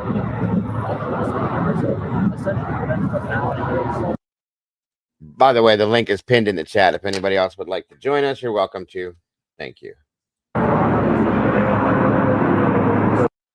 Guys, look at that. I mean, he compared to the picture, the selfie, he looks tanned. And he's not even tan. Okay. It's hard to see his eyes, but he's definitely not that white.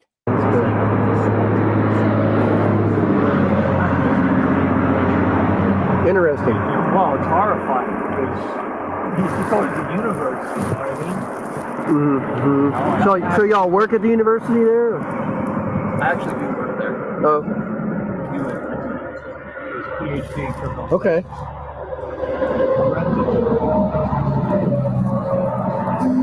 Okay. You know what else I want to call out on this too? There's a bunch of people I saw that swore up and down that said, did you see how nervous Brian was in the Indiana stops videos? What do you consider nervous, you guys? Because he doesn't seem nervous to me, but if I'm wrong, then I'm wrong. I don't see that. Eddie, do you see that? No, in regardless of how he behaves, he's not gonna win. No. These guilters, they're gonna see however they want to see it. How he conducts himself in a courtroom, how he looks during these traffic stops. There's nothing there, but they'll twist it regardless. They do create it. I do agree with you. I heard a new one lately. Maybe you're aware of it. Mm-hmm. But so the order that the judge with the Franks hearing, his rulings, his orders for the motion for Franks and the AT&T and Google and Apple and Amazon and all that, the arrest warrants. Right.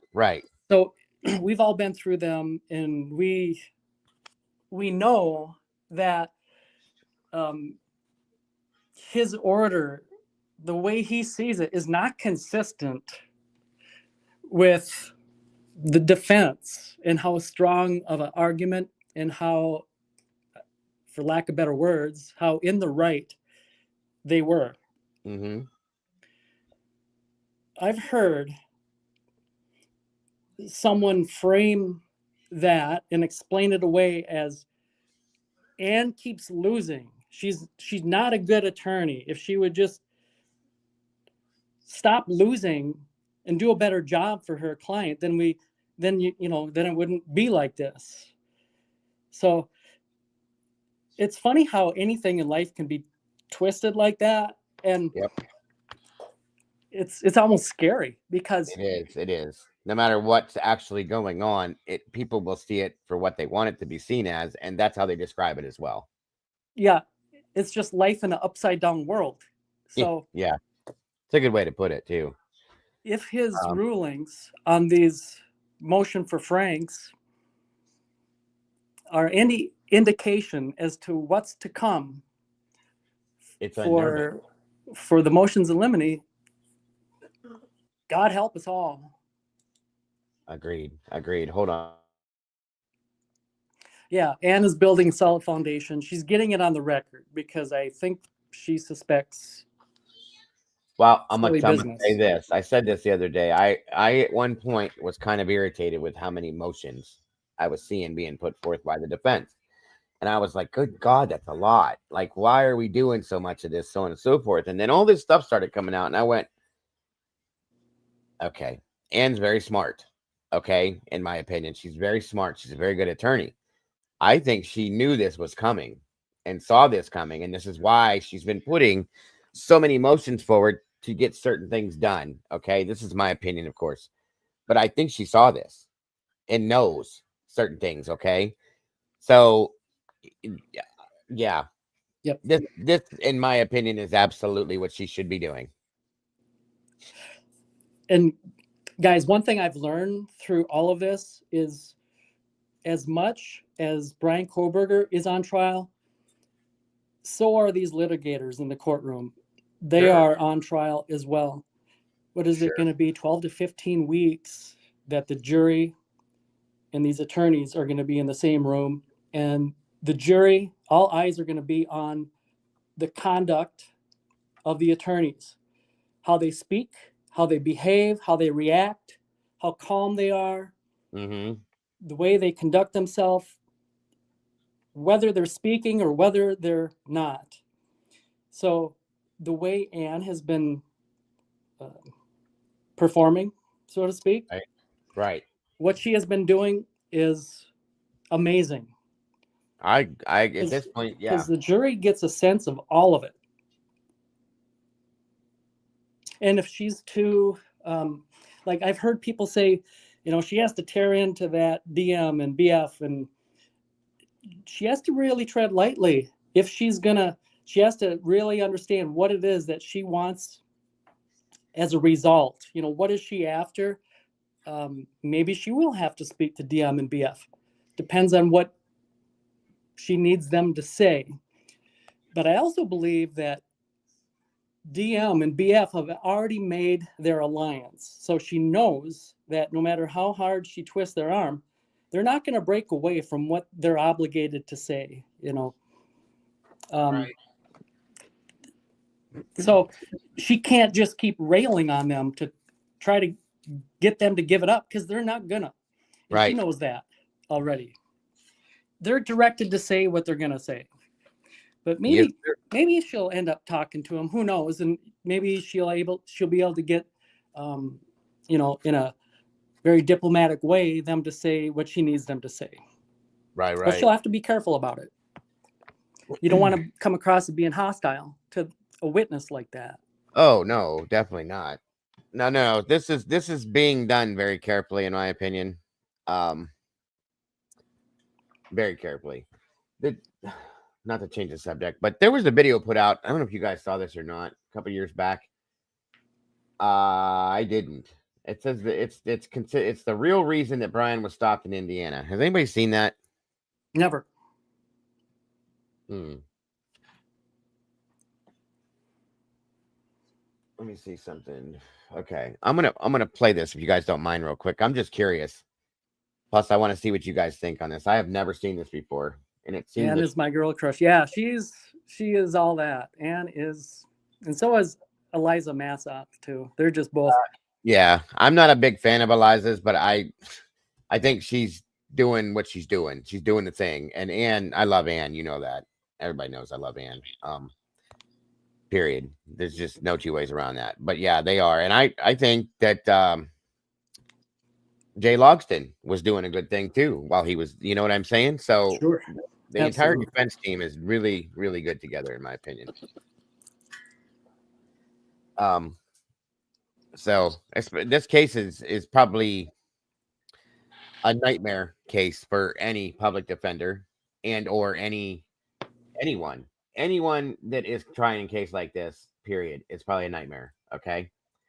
That's, again, my opinion. And I wouldn't want to be the person to do it, but I don't know. I'm just saying, with what she's been handed, she was purposely handed all of this. It was a mess, guys. Completely disorganized. That was purposely done. They took their time giving her pieces and parts of this and that and everything else. Absolutely done on purpose. hoping that certain things won't be found and certain things won't be put together. All of this was done, in my opinion, all on purpose, the way it was. Now that I'm seeing what I'm seeing, if you would have asked me if they did all that 3 months ago, I probably would have said, no, I don't think so. Not anymore. Not anymore. And this is a little off the subject for what we're talking about, guys, but I'm curious about this for 2 reasons. And I just want to see this real quick. It only takes a few minutes to get through this with you. Hey, Jeff, good to see you. Oh, yeah. Becca Barlow. Oh, another one. Like I said, the whole team, in my opinion, is very good. So, another discrepancy, prosecution said specifically he turned his phone off.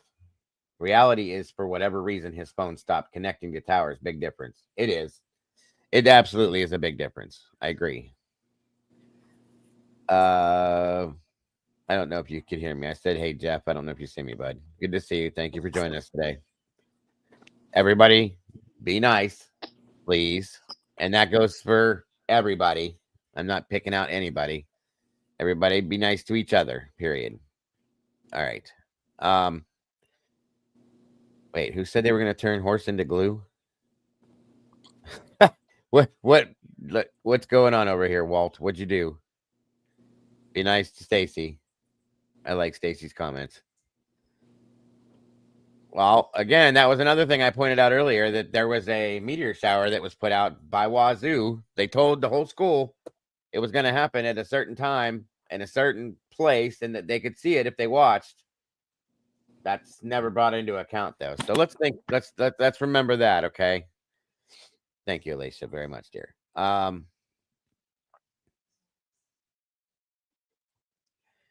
Okay. All right, let's check this out real quick. I know, like I said, I know this is a tidbit off of what we were talking about. I'm interested in this, and I want to see what this is real quick. So I figured, what the hell? Let's do it together. And we'll be back to our point. To cover a couple of things to establish our timeline. So if we look down here, we can see at the bottom that on November 29th at 12:28 a.m., there was a police officer at Washington State University who queried a white Elantra registered at WSU, Officer Daniel Tiango. As a result of that query, he located the white Elantra with the Pennsylvania license plate. That vehicle was registered to Brian Koberger. Okay, so again, November 29th, they found a connection to the white Elantra that they were looking for. Okay, just 30 minutes later, it appears another officer here, Curtis Whitman, was also looking for a white Elantra, and he found that at Brian's apartment complex and ran that, and also matched that to Brian for the name. So that was 11:29, early morning. So Officer Whitman also took a look at Brian's ID and did notice the bushy eyebrows. So keep in mind, Dylan had reported that the perpetrator had bushy eyebrows, and that was really key, a really key piece of evidence that these officers were looking for. So credit to Dylan for being able to remember that in that traumatic situation. So on November 29th, November 30th, they were making that connection of Brian Koberger to the white Elantra. Now, they pulled some records, and it probably took them a little bit of time to do that. November 30th, they knew what they were looking for, so they started matching that up with any past contacts with Brian, and they actually did identify these 2 contacts that police officers had made with Brian in the months prior to the murder. One of those on August 21st. The interesting thing here that I noticed is it says here that he was detained. Now, typically being detained means you're not free to leave. So I'm under the impression here that Brian was suspicious in some way to the officer, and he was questioned to some extent. The other thing that was very weird to me is that Brian provided his phone number to the police officer. And I mean, I've been stopped before, I've gotten tickets, and I've never had an interaction where I found for some reason to give a police officer my phone number. So that was a little bit strange to me. Let me know what you think about that. Has anybody else out there ever had an interaction with a police officer where you provided that police officer your cell phone number? Maybe it's normal, I don't know, but that was just something that didn't sit right with me just overall in the affidavit. So there was another stop on October 14th. This one's really creepy to me. You can see again, he was also detained. So I'm under the impression that he was being questioned by the officer. Now there was an increase in break-ins and property crime around this time. And so I'm sure officers were patrolling and looking for suspicious people. So I think that's probably how they rolled up on Brian. Now, one creepy thing here is later on in the affidavit, they do mention that they connected this August 21st contact in Moscow to his cell phone ping, but there was no mention of the October 14th ping being talked about. And remember, Brian turns off his cell phone when he commits the crime.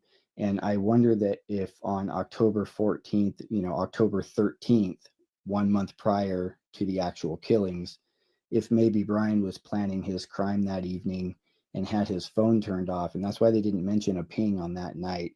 I wonder if maybe his original plan was the night of October 13th, and maybe that was interrupted, or, for whatever reason, it didn't happen. But I found that date, because it doesn't really say the time here. I don't know if anybody has the time, but I imagine that contact with the police officer was probably late at night or early morning hours.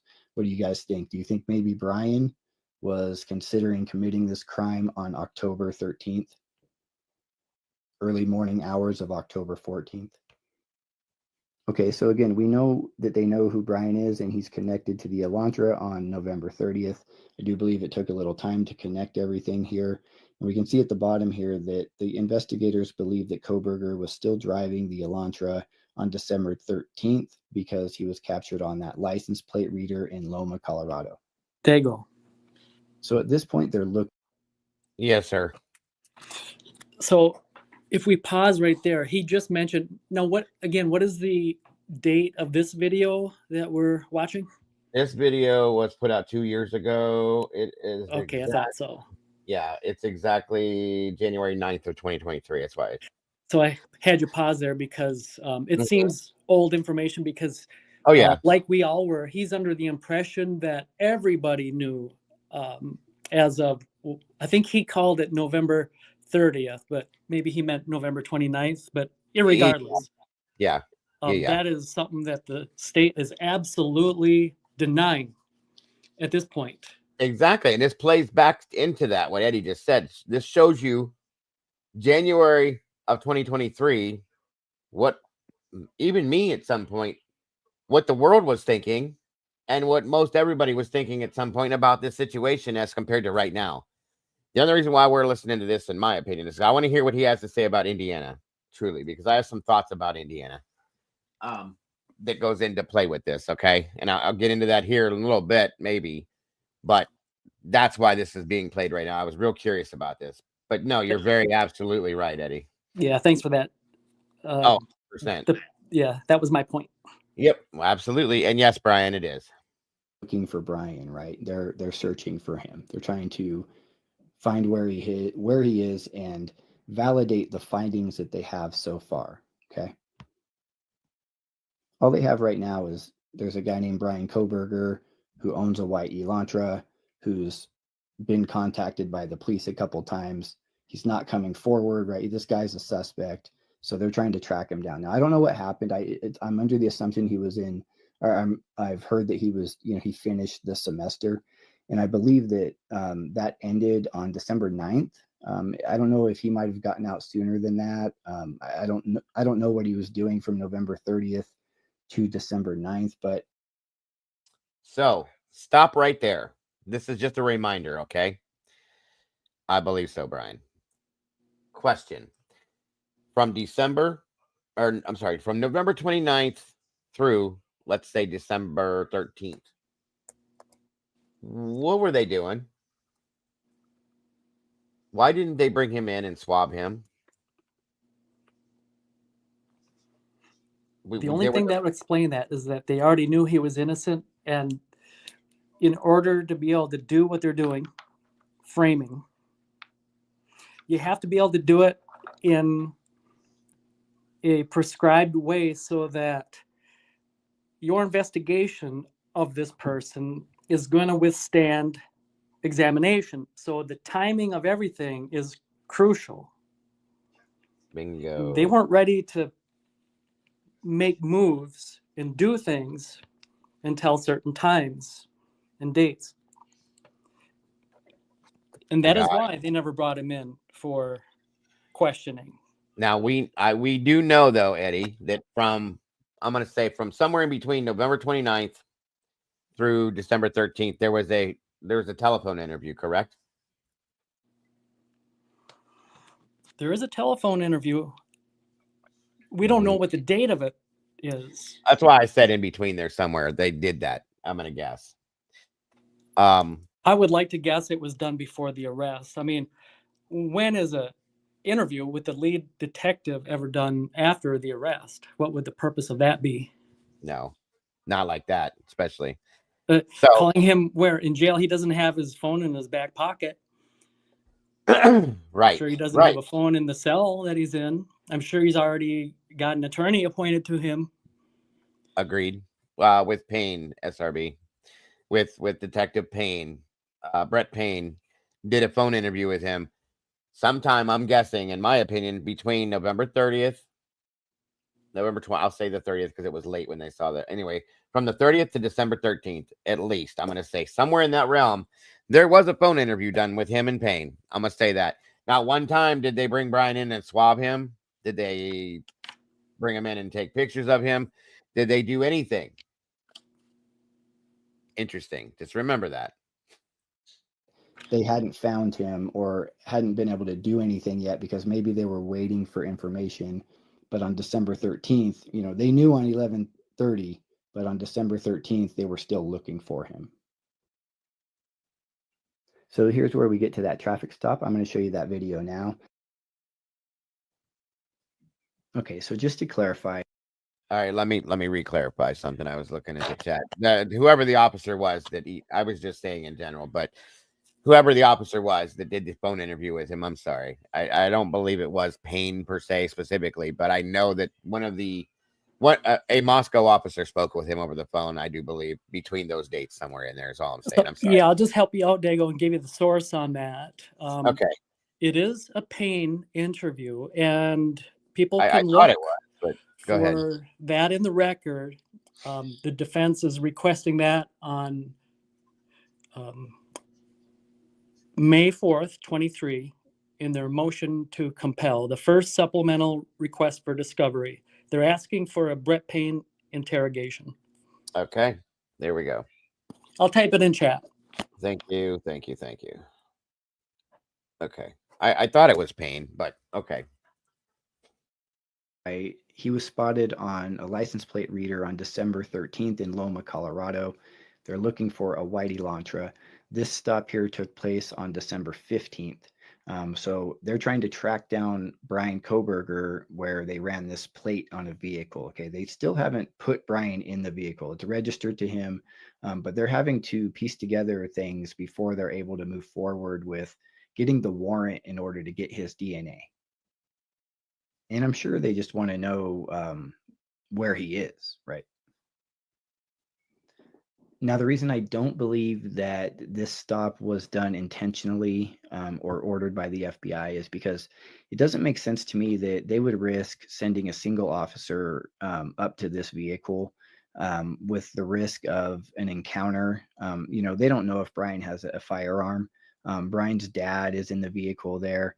So sending an officer to the passenger side window in order to get a look at his hands or to get body cam footage of his hands, to me does not make any sense. I think that that's a very risky thing to do.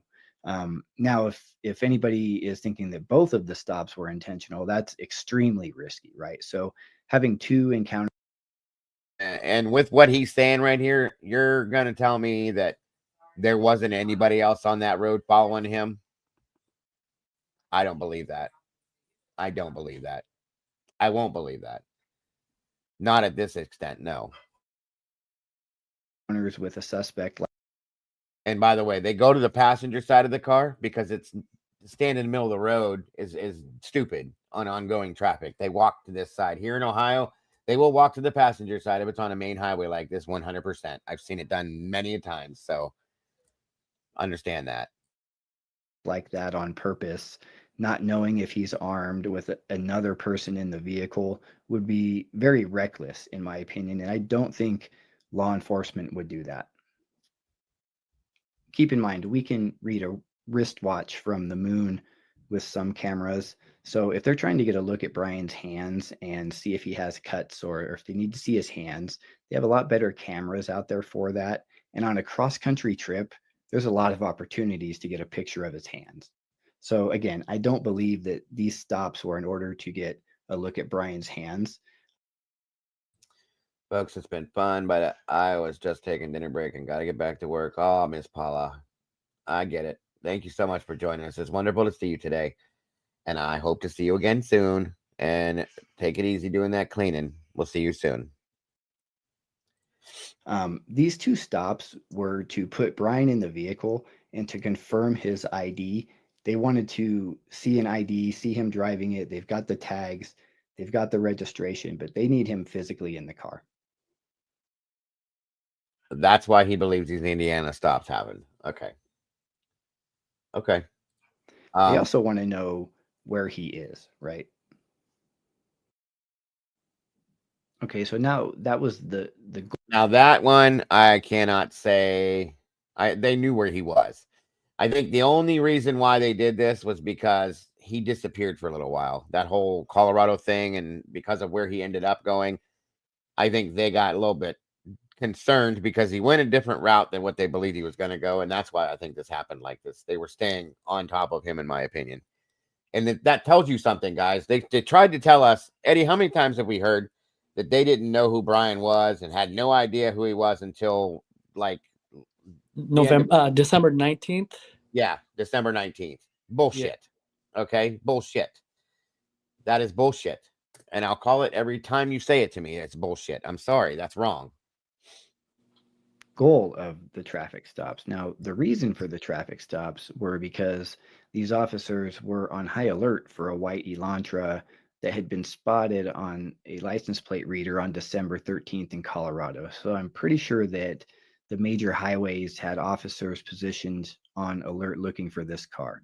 I think that the first officer in the black SUV, i.e. the county officer, saw Brian, and the mission here again is to place this person in the vehicle, get a look at him, get a look at his ID, and say, yeah, this is the guy. And they're planning to track him. I'm pretty sure they know where he's going, and they're going to confirm all of the connections and then proceed with the warrant so that they can go get his Okay. All right, hold. Cool. Where are you headed? Well, we're coming from WSU, and we're standing early. What's WSU? Yeah, I go to the university, basically. And you're listening to this. It's a shooting incident. That is SWAT team area. So we're okay. I'm having a hard time hearing you because of the traffic. So you're coming from Washington State University, and you're going where? Oh, we're going to be going to Pennsylvania. Oh, okay. Yeah. So we're slightly punchy because we're driving for hours. Hours, days. Hours to drive. Well, almost a day. Okay. So what did you say about some SWAT team thing? Yeah, there was a mass shooting and everything. We don't Where?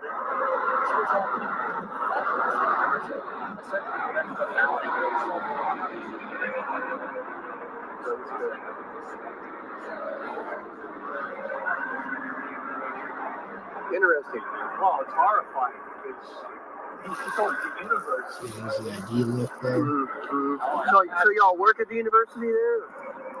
I actually do work there. Oh. PhD. Okay. See, I don't see anything nervous about this at all. That's me. And it's not because I don't want to see it. He doesn't seem nervous to me. If I was somebody that committed a crime like that and I was pulled over, this is the secondary pull, okay? I'd have been freaking out, I would imagine, but he seems fine to me. And keep in mind, we don't have to spend a whole lot of time trying to. No, I'm done with this. I just wanted to see what his feelings were on that. That's all. Yeah, I was going to say trying to say the obvious in response to those who will refuse to see it, no matter how much time you spend on it, and try to have them see it for what it really is. You could look at the WSU pullover and people will say, he's trying to be the smartest man in the room. Look at him trying to get one over. They have. And gaslight her. Oh, dude, I've heard he's checking her. He's a pervert. He's looking her up and down. He's this. Yep. What? And for us to spend time trying to say no, it's a waste. And it's just, it's a waste. We'll never achieve that. They're just going to continue to say it. So it is fact. It's to the point where it becomes a futile effort. It's just not going to happen. Right. And that should tell.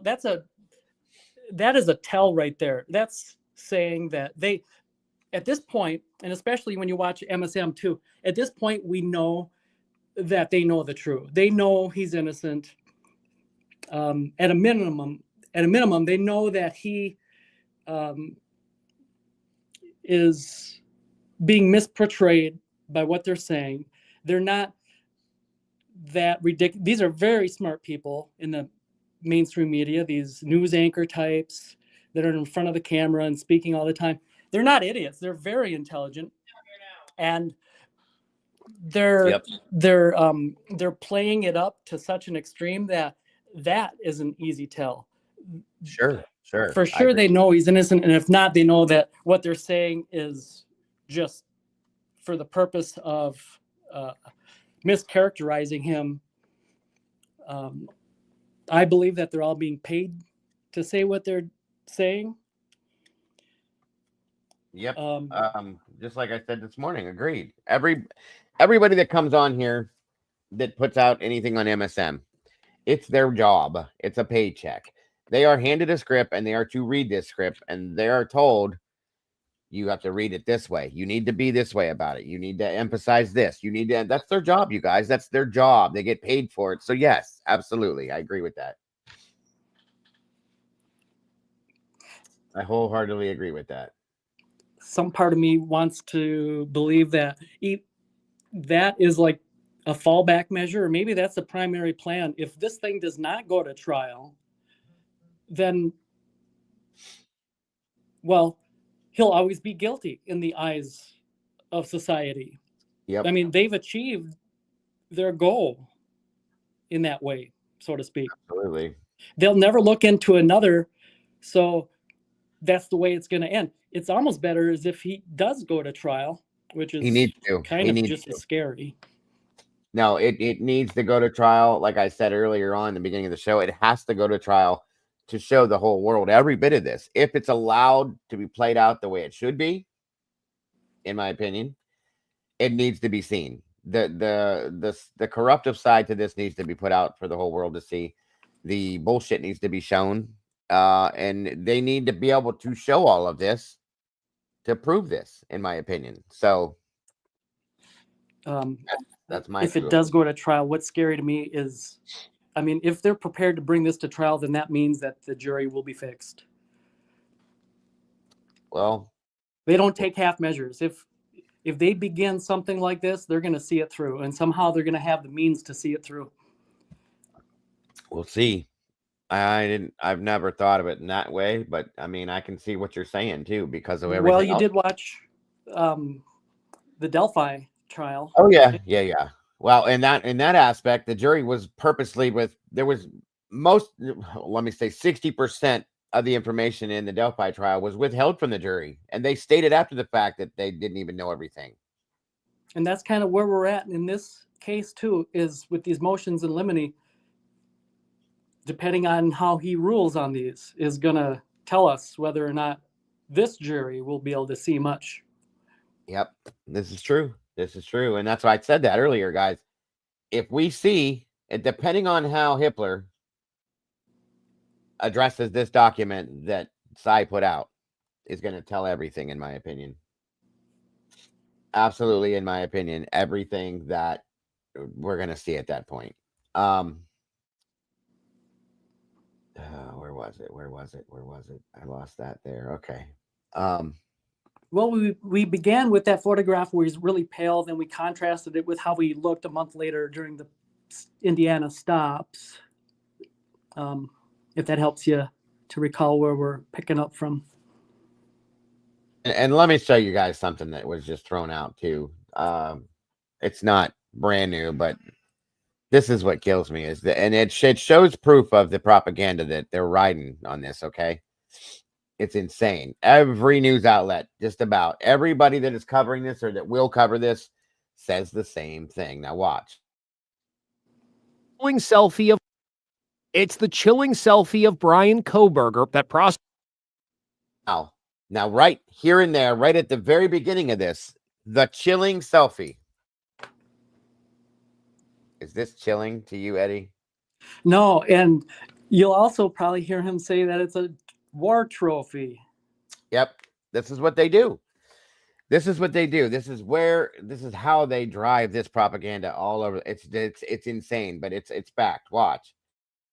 Prosecutors say he snapped the morning after the murders of the 4 University of Idaho students. His stare is cold, his smile creepy. He's wearing headphones and making a thumbs up gesture. Court papers say the selfie was taken in a bathroom just 6 hours after the slaughter in 2022.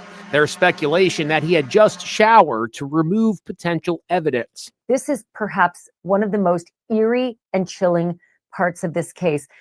It looks like a person who is proud of having done something and who's freshly showered. That is very upsetting, just 6 hours after the murders. Kohberger has pled not guilty to the murders and faces the death penalty if convicted. The slain student's roommate, Dylan Mortensen, told police she caught a brief glimpse of a stranger in a ski mask. I just remember bushy eyebrows. That's all I could think about, she said. Just like Kohberger's in this selfie. But when she saw Brian Kohberger after his arrest, she was unable to identify him. We're also learning more about what the... Well, that's another piece there too. After you saw this picture, I mean, you saw this much of him. Okay. You can't recognize him though. I don't. 2 surviving roommates did after realizing something was wrong in the house around 4 a.m. Court documents say they called their parents several times, checked social media, and texted friends. But for some baffling reason, they did not call 911 for nearly 8 hours. Something is happening. Something happened in our house. We don't know what. The just-released 911 call captures the moment they discovered the bodies of Xana Kernodle and Ethan Chapin.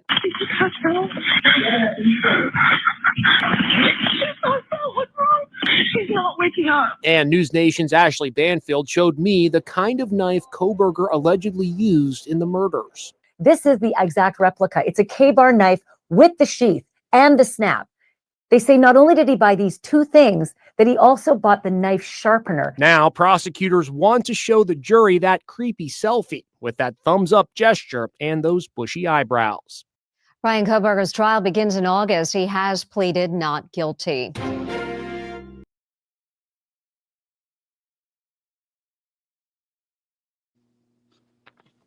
That is nuts. There it is. Yeah, it's ridiculous. Beyond. So Shameful. Yeah, at best. At best. You are right, my friend. Oh wait. Uh-oh, what's this? Hold on.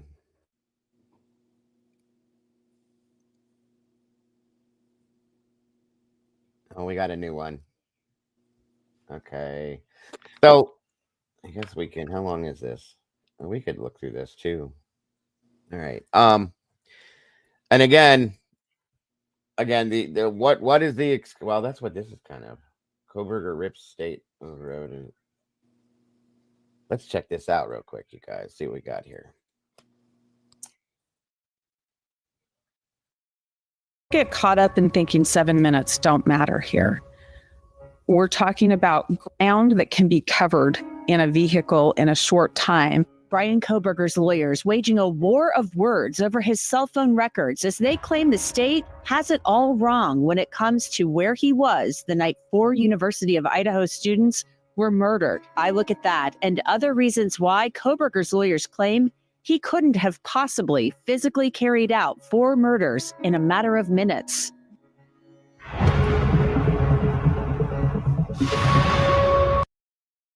Well, I'll be damned. I don't think I've seen anybody talk about that side of things.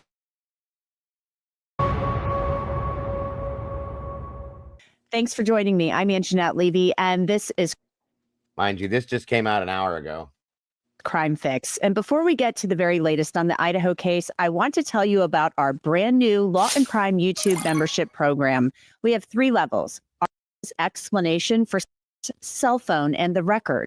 Lawyers say could make the difference between him going free or possibly being sent to death row. Their beef is all about Brian Kohberger's cell phone and the records. Kohberger's lawyers are also claiming he couldn't have physically carried out 4 murders because of a condition he has. More on that very, very shortly, along with the defense's explanation for some of his behavior that the prosecution has labeled incriminating. You don't want to miss that, and there are other details that Kohberger's lawyers have revealed about the state's case, so stay tuned. But back to that 7 minutes. It has to do with Brian Kohberger's cell phone and a very specific set of records. Kohberger's lawyers are accusing prosecutors of holding back evidence about his cell phone location records, and they're using fighting words in doing so. Kohberger maintains he's innocent and that he didn't murder Maddie Mogan, Kaylee Gonsalves, Ethan Chapin, and Xana Kernodle. Willard, what's up, buddy? There's a link pinned if you want to join us, bud. At the house on King Road in November of 2022. The records that Kohberger's lawyers and his cell phone expert want are called timing advance records. Kohberger had an AT&T phone, and his lawyers say those records will accurately pinpoint where his phone was and the direction that he was driving on the night of the murders. Now, there's been a lot of back and forth in court documents about these records. In fact, the state asked Judge Hippler to bar the defense from even mentioning these records during the trial. Prosecutor Ashley Jennings wrote, "The state has been advised and will offer documentation and/or testimony that AT&T records are produced by their Global Legal Demand Center, GLDC. AT&T GLDC did not begin producing timing advance records until May of 2023. All records for defendant's phone were obtained from GLDC in December 2022. So that's what prosecutors said back in February. And they claimed that allowing Kohberger to tell the jury that additional evidence could have been provided and wasn't was a mischaracterization. The defense fired back, saying it agreed partially with the prosecutors, but only partially. The lawyers wrote, "The state is misleading the court in its motion by what it leaves out. What the state is not saying is that the timing advance records existed at AT&T in November and December of 2022. The state has to know this to be true because in April of 2024, the state produced the actual records from AT&T and for cell towers and individual timing advance records for 2 of the 4 deceased and 1 for a person who had been a person of interest at the beginning of the investigation, as well as over 3,800 people on the cell tower.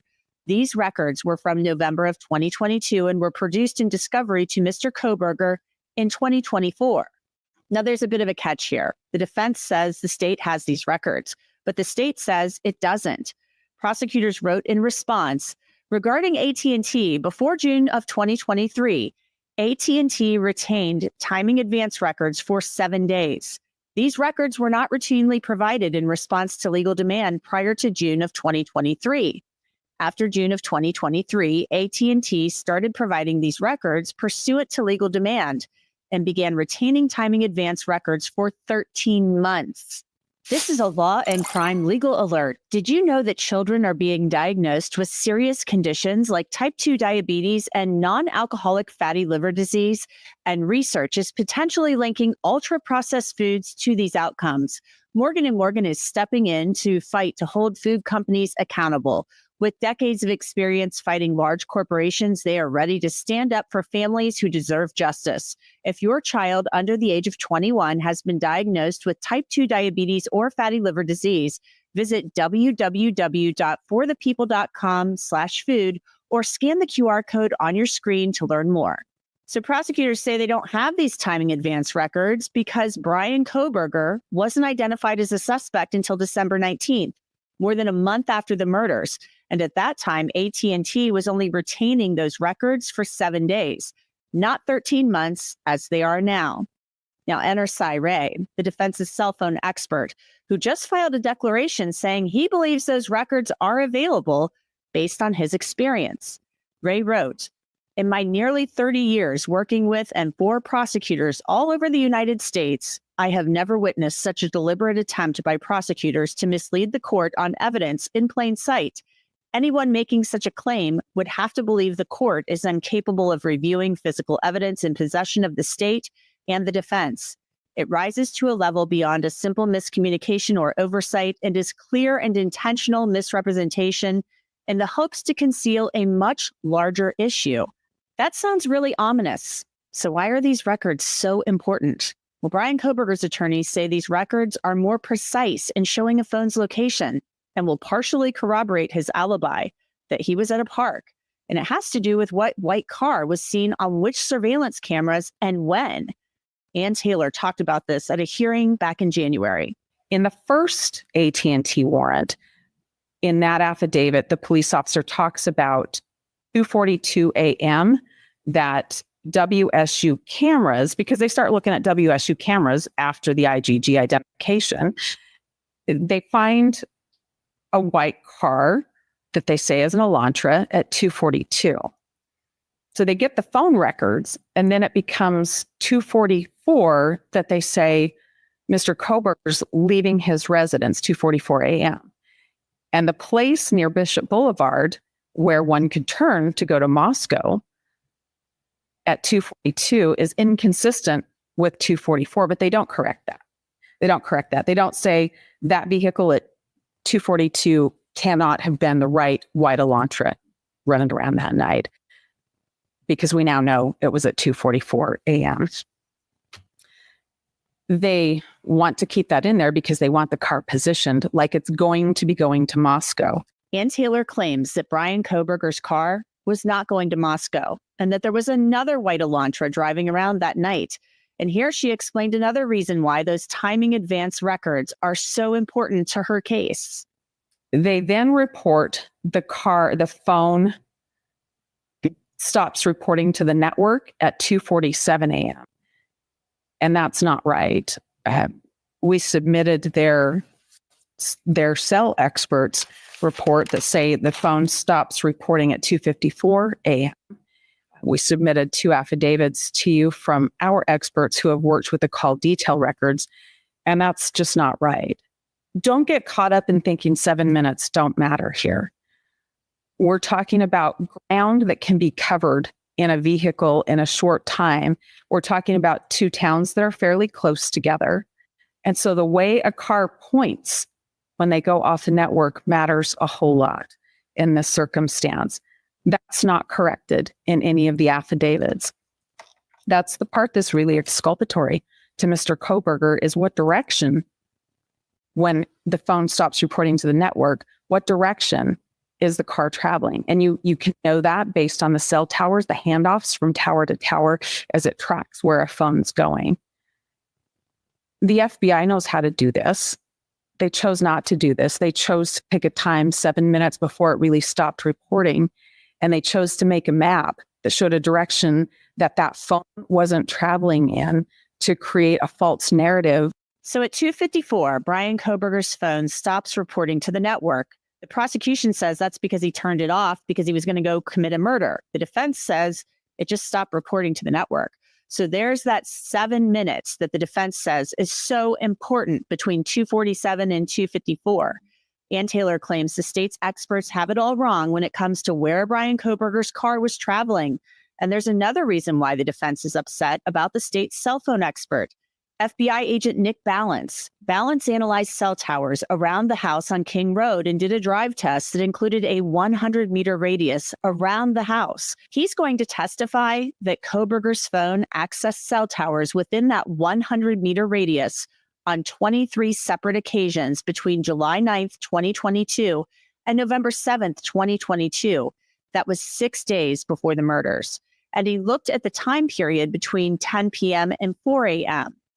100 meters is roughly 328 feet. So Agent Balance is going to testify that Brian Kohberger's cell phone was within 300 feet of the King Road house 23 times over a 4-month period before the murders. Ann Taylor had addressed Kohberger being in Moscow at that hearing back in January. Those cover places that one shops, places that one eats, places that one gets gas in Moscow. From the records, you can see handoffs, and so you know where a vehicle is going. You can know whether it's stationary or not. You can know whether it's parked, looking at a particular place or not. Based on those records, we also provided the records just so the court would know there's a volume of records. I don't expect the court to decipher those records. But based on those records, they absolutely knew that Mr. Kohberger wasn't around that residence, wasn't parked near the residence, didn't stop and have his phone in a stationary position at that residence. They absolutely knew that that's not what was happening, but they put it in there to make a connection that didn't exist. They put it in there so that the judge would think that this was the right person. And they shouldn't have done that. They knew that was incorrect. So to talk about this whole thing about the cell phone records, and then later we're going to talk about Brian Kohberger's OCD and all of these other things the defense says he has, I want to bring in Philip Dubé. He works as court-appointed counsel in California. So a case like this could very well land in his lap. Philip, I want to know what you think right off the bat about this whole issue about Cy Ray, the defense's cell phone expert, claiming that the state has these records. Somebody's got these records, whether it's the FBI or the cops or whomever, and they're just not turning them over. So the state's saying, no, those records weren't available back in 22. It seems kind of like a big mess. Well, I think there's a difference between having the records and not turning them over and not having them at all. I'm going to give the prosecution the benefit of the doubt. When they say they don't have the records, I take them at their word. They say they don't have them. The real question is, why don't they have them? Did they fail to request them? If they failed to request them, I find it hard to believe that law enforcement did not tell them that they need to have those records or should have those records, because at a minimum, they could exculpate Brian Kohberger. It is standard practice, particularly in the last 5 years, to get location data, all location data from cell sites, from cell phone companies, to help locate the actual device at the time of a crime. And through a process called, I believe it's called trilateration, they can determine based on how the radio signal from the base reaches the phone and goes back to the base at the speed of light, where that phone is at all times. They can measure that. I find it a little suspicious that they didn't request it. Now, again, it's not to say that it was done on purpose, but I do think it could constitute a violation of due process. The bigger question, though, is to say why, is to ask why they insist that the records do not exist. Is it they do not exist right now because they let too much time go by to allow for the purgation of those records? Or did they in fact exist, they failed to ask for them, or they were told that they existed and never asked for them? So there's a lot of unanswered questions, and how you resolve it is you bring AT&T into court and you have them testify from their legal department or from one of their records custodians departments. Well, the state says, they requested them, because there's like emails about this with the FBI, with Nick Balance, the cell phone guru for the FBI, where he told them to request this stuff. So they requested it. The state's saying back then in December of 2022, the retention period was 7 days. Now it's 13 months. We requested Brian Kohberger's records on December 13th. The homicides happened on November 13th. So the 7 days was up. So therefore we don't have those records because they were gone. But the defense is claiming that the lead investigator testified about this and said he had seen the records. So I think it's very messy, and I think you have a very good idea about bringing AT&T in to say, yeah, we turned them over, or we didn't, or we had them, or they didn't request them. I mean, this seems like this could be a pretty simple thing to get to the bottom of. Yeah, and I'd like to see if the legal department, if specifically their custodian of records, actually received a demand for the records, either by way of subpoena, court order, or search warrant, and whether or not they responded by saying, after a diligent search, we cannot locate these records do not exist. Or alternatively, with a statement under oath in their declaration stating that our retention period is merely 7 days. We are not a perpetual repository of contents of cellular data. We do not have the capacity to store this data. Exactly, Dan. I don't believe it. I just don't believe it. I think it's an excuse that was played out based on protocol per se, that they used it for that aspect. That's it. It's bullshit. The FBI can get whatever they want when they want, and that's fact, and we all know that. So I'm sorry, but I just will not play into that. It is good to see you, Dan. Welcome back, brother. It's been a while. I hope you're having a great day, and it's wonderful to have you here. The question is, did they say it? Did the records in fact exist? And if they did, and the state failed to double down and try to get those records, I think it's outrageous. And frankly, I think at a minimum, they should get a jury instruction with an adverse inference against the state that they're playing games. Well, we're going to wait and see how it all unfolds, because there's going to be a big hearing next week on April 9th where they're going to hash all of this out. So let's move on now to the other big piece of this whole cell phone thing. And they're saying, the defense is saying basically that the cell phone analysis of Nick Balance shouldn't be allowed.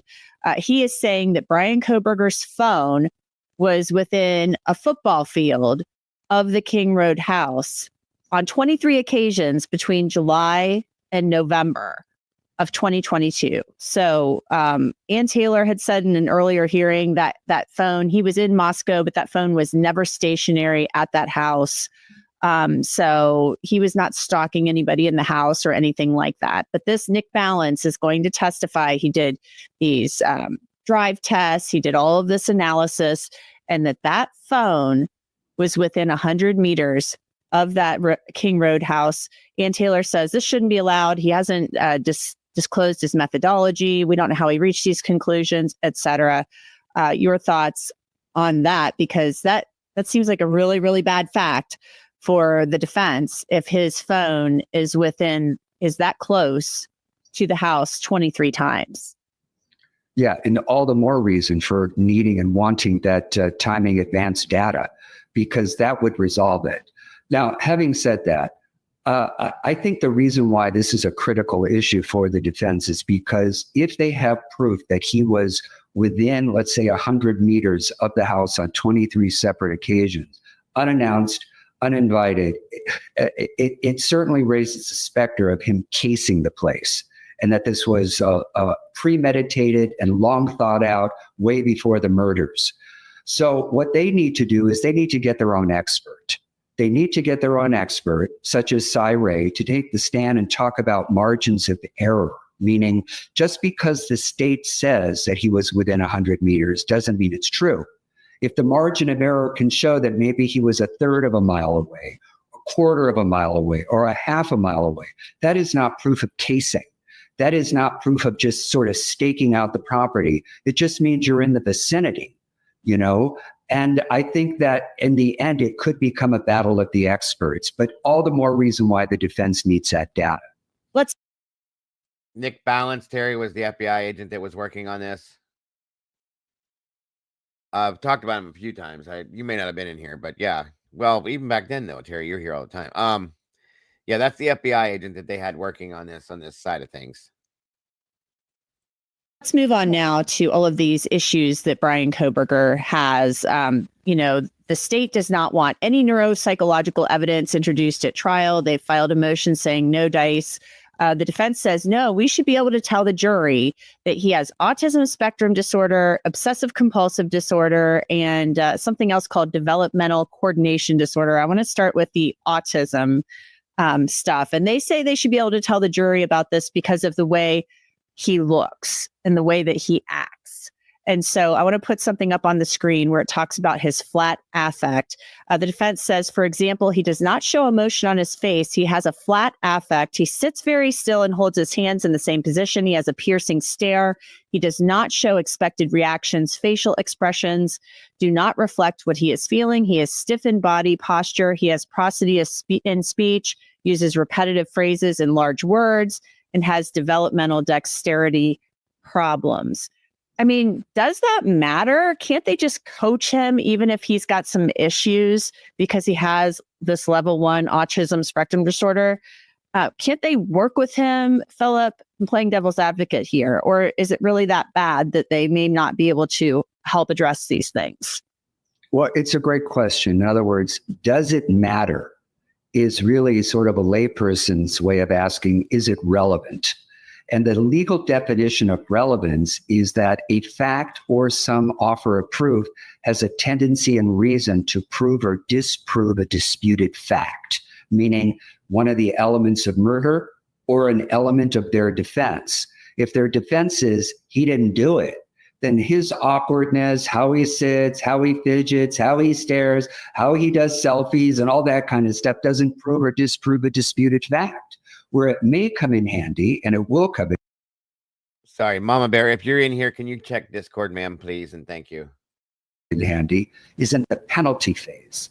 So assuming he is convicted in the guilt phase, that is excellent evidence in the penalty phase is mitigation to hopefully spare his life. But I don't see the judge allowing that in. I would be very surprised. Again, it's only because they're not putting on it some type of ASD defense. If they are, they're essentially admitting guilt.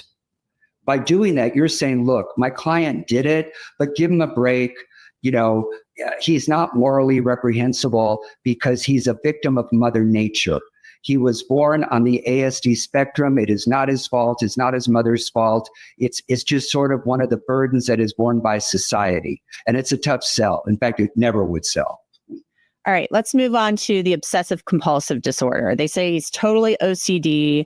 I want to put this other, passage up on the screen. Mr. Kohlberger has sleep difficulties and subsequently developed a habit of night driving or running to decompress, such behaviors being present most of his life. He also engages in frequent compulsive hand washing. He wears gloves to avoid germs, has a fear of things getting into his eyes. He changes his shower curtain frequently to avoid exposure to mold and avoids anything he views as contaminating. If the state elicits testimony at trial related to these types of facts that are used to build circumstantially the elements of the crime or show Mr. Kohlberger's actions as reflecting his state of mind or other elements of the crime, he will refute that evidence through expert testimony as behaviors related to his OCD and his ASD. And then they go on to mention the fact that Brian Kohlberger was putting his garbage at the house in Pennsylvania when he was arrested. He was putting his garbage in baggies and he was wearing gloves. And the state's going to say he was doing that so he wouldn't leave his DNA anywhere. And the defense is like, no, he's OCD. He just does this stuff. Then I think it's well taken, to be honest. Remember, they're introducing evidence against him, evidence of guilt. And remember, the definition of relevance is, does the offer of proof have a tendency and reason to prove or disprove a disputed fact? If the fact is it's all premeditation, he's using gloves, he's trying to conceal the evidence, he's trying to prevent detection of evidence, but you can refute that and counter it by showing, no, that's not what he's doing. He's a germaphobe. He gets creeped out by microorganisms. That's just how he lives. He swaps out a shower curtain regularly.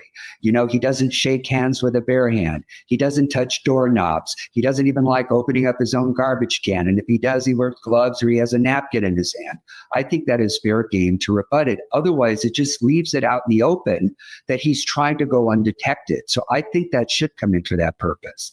But I don't think either side should be able to mention it in their opening statement. It should only become an issue once the prosecution intends to introduce that evidence. Unless and until they do, then the defense's ability to rebut it legally is irrelevant. You have to wait until it becomes relevant. And next, they say he has developmental coordination disorder. Let's put this other slide up on the screen. It says the state has disclosed evidence that law enforcement will testify they did test runs at 1122 King Road and that it is possible to commit 4 homicides in a time frame of only minutes, including walking to and from a car and removing clothing that would be covered in blood. So they think that he took bloody clothes off. That's going to be part of the state's theory, and then got in his car and drove away. And they then continue to write, it will be relevant for the jury to know that Mr. Kohberger has a developmental coordination disorder that impacts his fine motor dexterity and visual motor functions. Such speed and coordination are not possible for him. So they're saying basically, Philip, he can't go into a house and kill a bunch of college kids who are drunk, heavily intoxicated, with a huge knife because he's got this dexterity disorder, developmental coordination disorder. You see how they're not saying it? It has a name. They know what it's called, but they're not saying it because that's the whole thing there, because you're playing it down by not giving it a title. Well, if the prosecution is going to introduce evidence that he did have, in fact, the ability to do this within that time frame, that limited time frame, then really what they're trying to do is offer up a reenactment.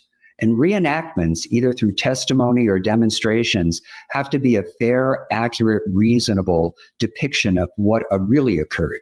You can't just have somebody come in and just do a recreation without any specific facts. So, for example, if the person who's doing the reenactment had met with Mr. Kohberger and garnered information from him, had him walk about, had him do his own sample walks back and forth, circle around, then there is a basis, a reasonable scientific basis to suggest that their depiction is fair, accurate, and reliable. But otherwise, I think it has a tendency to mislead the jury.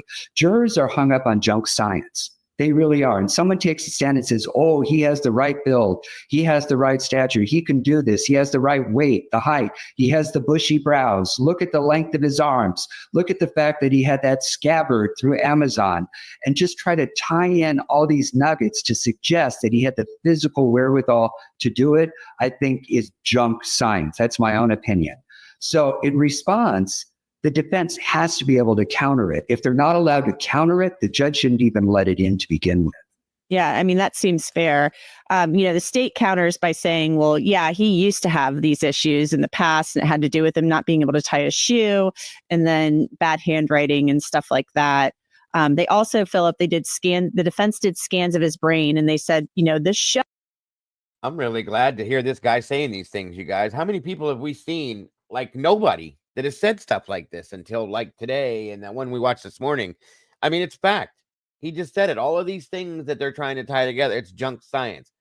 Prove it. And Willie just made a statement in the chat. Brian was diagnosed with this dyspraxia when he was a kid. His family, the defense is going to pull his medical records. I can promise you that. Okay. And they will show that this is an ongoing thing. And I promise you, there's no way in hell that the prosecution can disgrade that. They can say it's not important. It's a fact. It's a fact, folks. It's a fact. So, sorry, I'm kind of worked up because I'm kind of grateful to see that there's somebody that's actually putting, stating the obvious and bringing out facts and stuff like that instead of this bullshit that we've been seeing. So, anyway. Shows this is not like a mental health thing. This is more like he's got some structural issues in his brain. So, but I think that's more mitigation evidence than anything. It's not hard, Anjanette. Neurological. Say that. Okay. Philip, thank you so much for coming on. As always, I appreciate your time. Thank you again. And that's it for this episode of Crime Fix. I'm Anjanette. Okay. Yeah, so notice how they never talk about the important things, that there's unknown male B and unknown male D. Of course not. In the house. Blood in the house and in a glove. No, because that will play out of that will draw you away from the narrative, Eddie. You know that. Okay. That's right. That's exactly why. There he is. I was wondering. Welcome back. Hey, What's gentlemen. up, brother? I don't want to like hop up too early and Eddie have a panic attack. So I was like, I'll let Eddie up there for like an hour. I'm just fucking around, bro. You're good. You're good. Did you How hear y'all Eddie? doing? Good. Good. Good. Yeah. I was grateful to see that. I was absolutely grateful to finally see somebody that has a law degree. Yeah. Say. Oh, he's actually a lawyer? Yeah, that dude's an attorney. Yeah. Dude, I'd probably, I mean, if I had the money, I'd probably bet like 10 grand he's a film director, at least part-time, or just does it like on the side. Does what? He's a film director. A funeral. Oh, yeah. He's got the look. He does that. He has the look for real. The guy had an urn on his, that was not a vase. That was an urn to his right. Cause I worked at a damn funeral home. So I know what they look like. He could be. I mean, he looks like a damn vampire. He looked exactly. Yeah, he looks like a vampire. I agree with that. But I mean, yeah, as an attorney to come out and make statement and say, hey, this is junk science. This is what they're doing. This is why they're doing it. I mean, it's about damn time somebody's saying something. Okay. And she, is still trying to play the game. Yeah, like she's wild, dude. Unbelievable. I mean, she's playing dumb. And like I said, but there have been other cases that people have brought this stuff to light. Like, this isn't the first time anybody's like bringing this information about. Right? Agreed. Yep. Agreed. So why is she acting like this is like their first time ever hearing a defense put something like this on? Like, that's what pisses me off. That's what they have to do, Willie. This is their paycheck. You cannot go off this script, Anjanette. You, Brian Enton or Vinnie Politan, you have to read this way, and you have to be in support of the prosecution. That's how it works. Cool. That's so weird. It's ridiculous, but that's how this shit works, dude. We've seen it. I know, but at least with the Karen retrial though, like it was like 50-50. They reported people, talking not good about Karen. They were interviewing Turtle Boy all the time. This, that, and the third. Brian gets nothing. Well, I think now that there's actually been documents that have been put forth and brought out that's stating that the prosecution is lying to the world, I'm curious to see how they play this now. I want to see how they're going to play. But you got to understand, the town of Canton all basically like that's the town supporting Karen. This, you're not going to have the town, I'm assuming, supporting Brian in that area. So it would kind of be tough. It would have to be like outsiders, I'm assuming. I don't know, dude. It's opposing. You're the same. It's the same thing. The town of Moscow, the state of Idaho, is supporting the prosecution in this. Because, you know what I mean? Yeah. It's insane. Go ahead, Eddie. The only thing that would require the defense to think it's necessary, the prosecution to think it's necessary to have this unscientific experiment, which attempts to demonstrate that one lone perpetrator could perform the crime, is that the defendant is truly innocent. Yeah. Yeah. So we've all heard the saying, "Thou doth protest too much."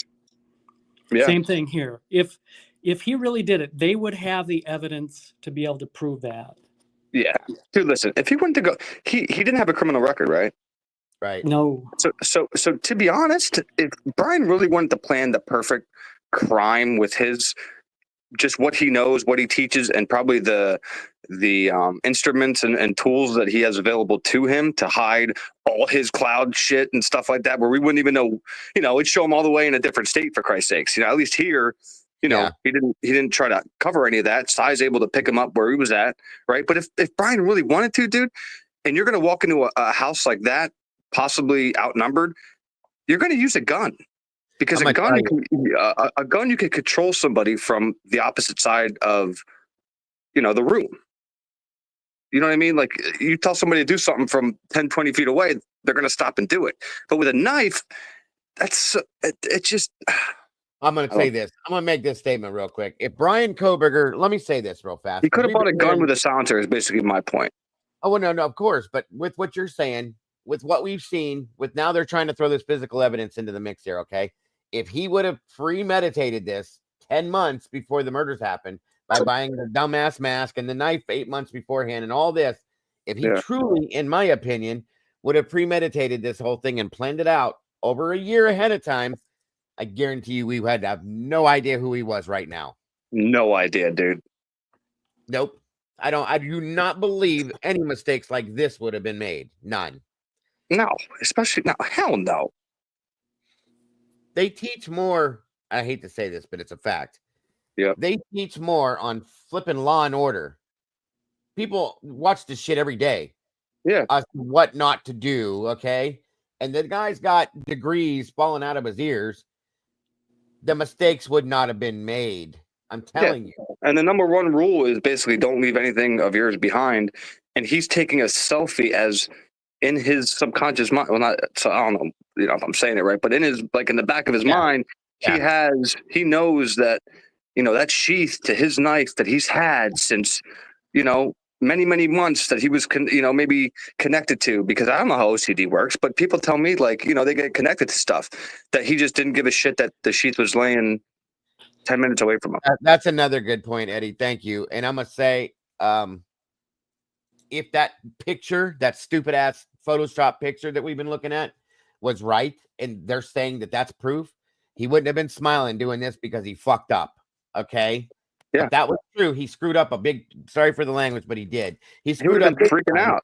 That wouldn't have been this. Okay. So no, that's he would have been pacing back and forth. He would have been, you know. Yes. Yes. Thank you. So the, I don't know.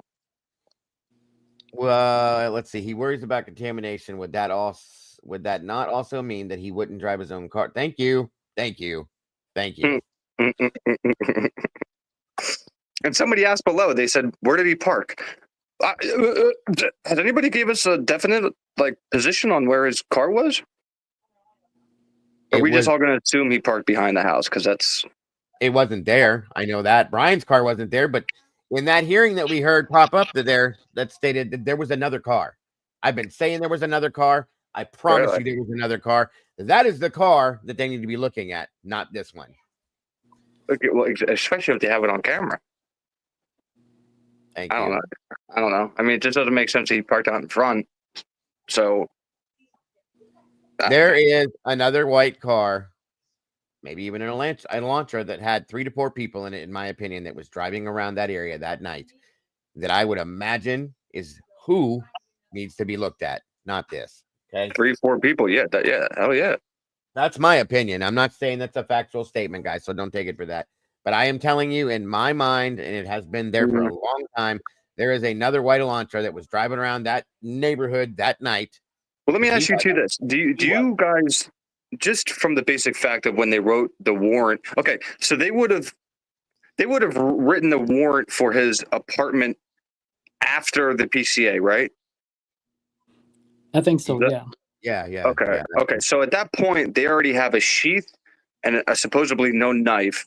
So my question is, why would they specifically put on the search warrant for his apartment to look for a sheath, but not for the K-bar? Why are they trying to find another sheath in his home? I'm sorry, his apartment. Not his home, his apartment. You mean the replacement? Is that what you're talking about? No. When they wrote the warrant out for his apartment, it basically said on there that they're looking for like another sheath. Okay. I don't know if you remember reading that, but I need to pull up the Pullman documents. I don't think I have. Well, I mean, people have talked about it for a while, but right. To me, that just tells me that, okay, well, then there's another weapon that they were trying to find the sheath to that they thought was in his apartment. So that part is what tells me, because I can't trust what this family says, that family says, this person says there's that many stab wounds. I don't know for a fact, but what I do know is what the police were looking for. And if they're looking for another sheath and they already have a sheath, that tells me there's at least those weapons. Maybe trace. Who knows? Right. No, Dago, we just talked about that Pullman warrant return the other night. It was it was in the record at one point, I believe, because we all went over it back in the day. It's dated the 17th of January, 23. Didn't we have to pull it though from someone who had it? Someone Yeah, who we did. It's not collected in it. the Idaho stuff because it's Pullman, of course. But Right, it's not in the court record anymore. Well, somebody says that makes sense to them. Does that make sense to you guys? Why they would be looking for another sheath? I mean, if they're trying to say that he bought another one, maybe. But Yeah, but they wouldn't know. Well, hold on a second. Wouldn't it take time? Didn't it take some time for them to get his Amazon records back before they wrote that warrant for his apartment? Yeah, but that's the thing. I don't know So when. then they wouldn't even know about the replacement. Well, then again, think about how this is all going down, Willie. This is being played out in a how can I They explain didn't put it? K-bar though, so that's yeah, I don't know. Right. I think I know what Dago's trying to say. You're trying to have it make sense, like in a right side up world. Right. But yeah, that's not the way this went. Yeah, because I always call it. There's two set of facts in I this know. case. I still give the state some kind of benefit, dude, but I shouldn't. Oh, of course not. Not anymore. We can't, Willie. I mean, I've been doing that through this whole thing. I've been trying and trying and trying. And I just, like I said the other day, at this point now, everything that I see that comes from the state, I'm going to consider it a lie. Because why would it be? Why would it be any different now? Yeah. And like Twiz said, that they wouldn't know that, Willie, till after the Amazon one. And I'm telling you right now, dude, nobody can ever call you a pro bird or anything like that because you've given the state the most slack I've seen anybody. So I'm just saying, yeah. I tried, but at this point, no. Yeah. It's done. I've lost all of it. They have lied about everything. Okay, everything we've been told has turned into a lie, and I'm just at this point, I don't believe anything they're saying. And I tried to give them the benefit of the doubt. I tried to see how this man could be guilty of this, and at this point, it's not even physically possible. No. That's the wild he part. wasn't there, Willie. He wasn't there. There's That- that well, first yeah. and foremost. Okay, number That's- one. yeah. Everything else they've showed us is completely backwards. Mhm.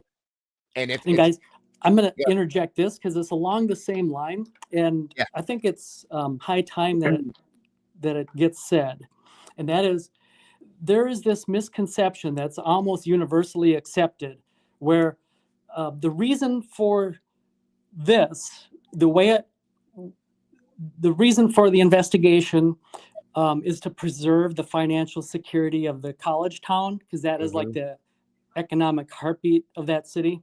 Yeah. And it drives everything.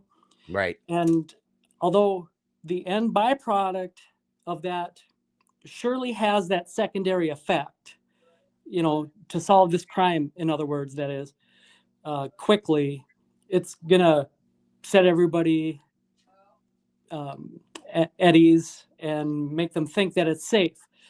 But they'd be very pleased if you go on believing that was the reason for the financial security of the town. But this is more sinister. Oh, this is deeper. Yeah. And it has to do with corruption and the need for it to be covered up at all costs. They'd have you believe that they played like fast and loose with the IGG by looking into databases they shouldn't have. And that's the reason why they don't, want to show their hand, so to speak, or give the trail of how they did this. But in reality, they're drawing your attention away. Of course. And being diverted from the fact that it was never his DNA on the sheath to begin with. I mean, at this point, that's agreeable. That's agreeable. Dude, just that simple fact of there's blood DNA and 2 other blood DNA sources that they just disregarded. Just that in itself, looking into every other case, no detectives have ever done that unless, they were straight up trying to frame somebody. Well, so yeah, I just don't see a way around that part of it, man. And if I'm a guilter, I'm looking at that like, even if you think Brian did it, okay, fine. Now, let's worry about them proving it in court. That's what really matters. And with what Eddie just said, when they came forth, when I got the information that they never even physically sent the sheath off, they sent a swab off. I was done with the sheath right there. But the first time, didn't they get nothing or something? Twice. What? If I'm correct, am I wrong, Eddie? It was twice they tried it and they got nothing, and they finally got when Othram got a hold of it with that swab is when they finally pulled this. Am I right or am I wrong? Let's see. Othram received the DNA on the 22nd of November, and let's see. Let me refer to my notes here. They were told to stop working on the 10th of December. Yeah. And that is because Othram made a recommendation, and that is that there were 4 brothers of interest in this investigation. Right. And on the stand, Mr. Gamet, he could not recall the last name of the 4 brothers when testifying. Surprise. Yeah. Surprise. Just surprise. That's what it feels like. It feels like I don't know.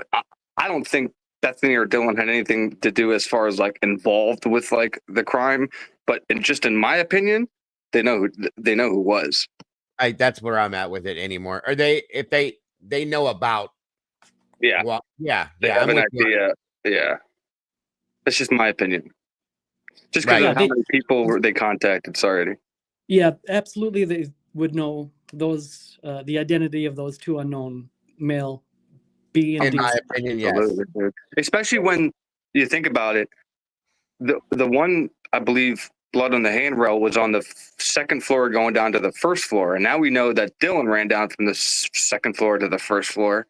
So you're telling me at some point there was somebody bleeding or bloody on the first floor where Bethany and Dylan were? That's a little crazy. Well, you know what all the guilters are saying, that's probably old. That was from something else that happened. Dude, listen, I don't have any blood in my house. Like if I looked around my house, there's no blood anywhere. Mm-hmm. And I'm assuming because we don't have 100 different or 1,000 different sources of touch DNA here, that they only swabbed areas they thought were relevant as far as like for the crime, not everywhere. Yep. Right. Yep. In my opinion, I agree. The blood that blood on the handrail is from that night. That's all. Then in that case, why would they pull the one latent shoe print in front of Dylan's door that was obviously naked to the human eye at first, and not pull it like the rest of the house's flooring, as far as you know what I mean? To get another. Yeah. You're telling me there's one print. There's not prints going away from that print or another print next to that. There's just one print is what you got. No, I'm not buying it, dude. Sorry. It makes no sense. It makes no sense to me either. That was to corroborate her story of seeing somebody.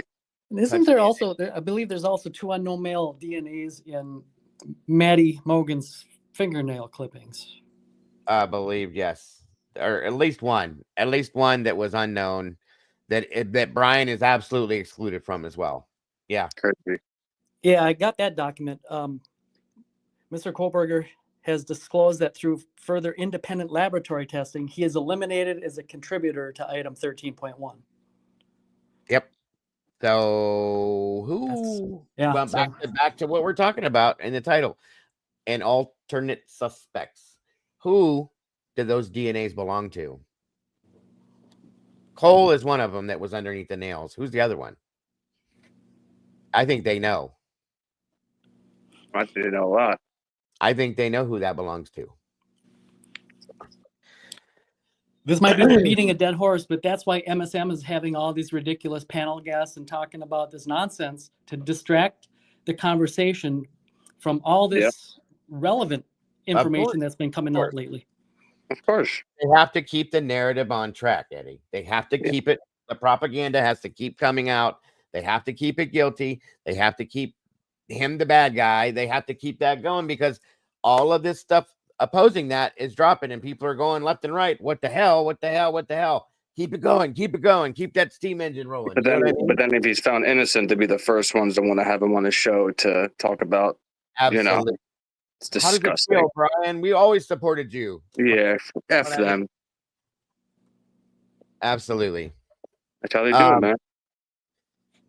Yeah. And that's why watching that with that guy in there was something that was big time to me because I have not seen anybody else come forth and say the thing that he said. I mean, other than that woman from earlier that said, you know, you're going to have to show me more than a mask.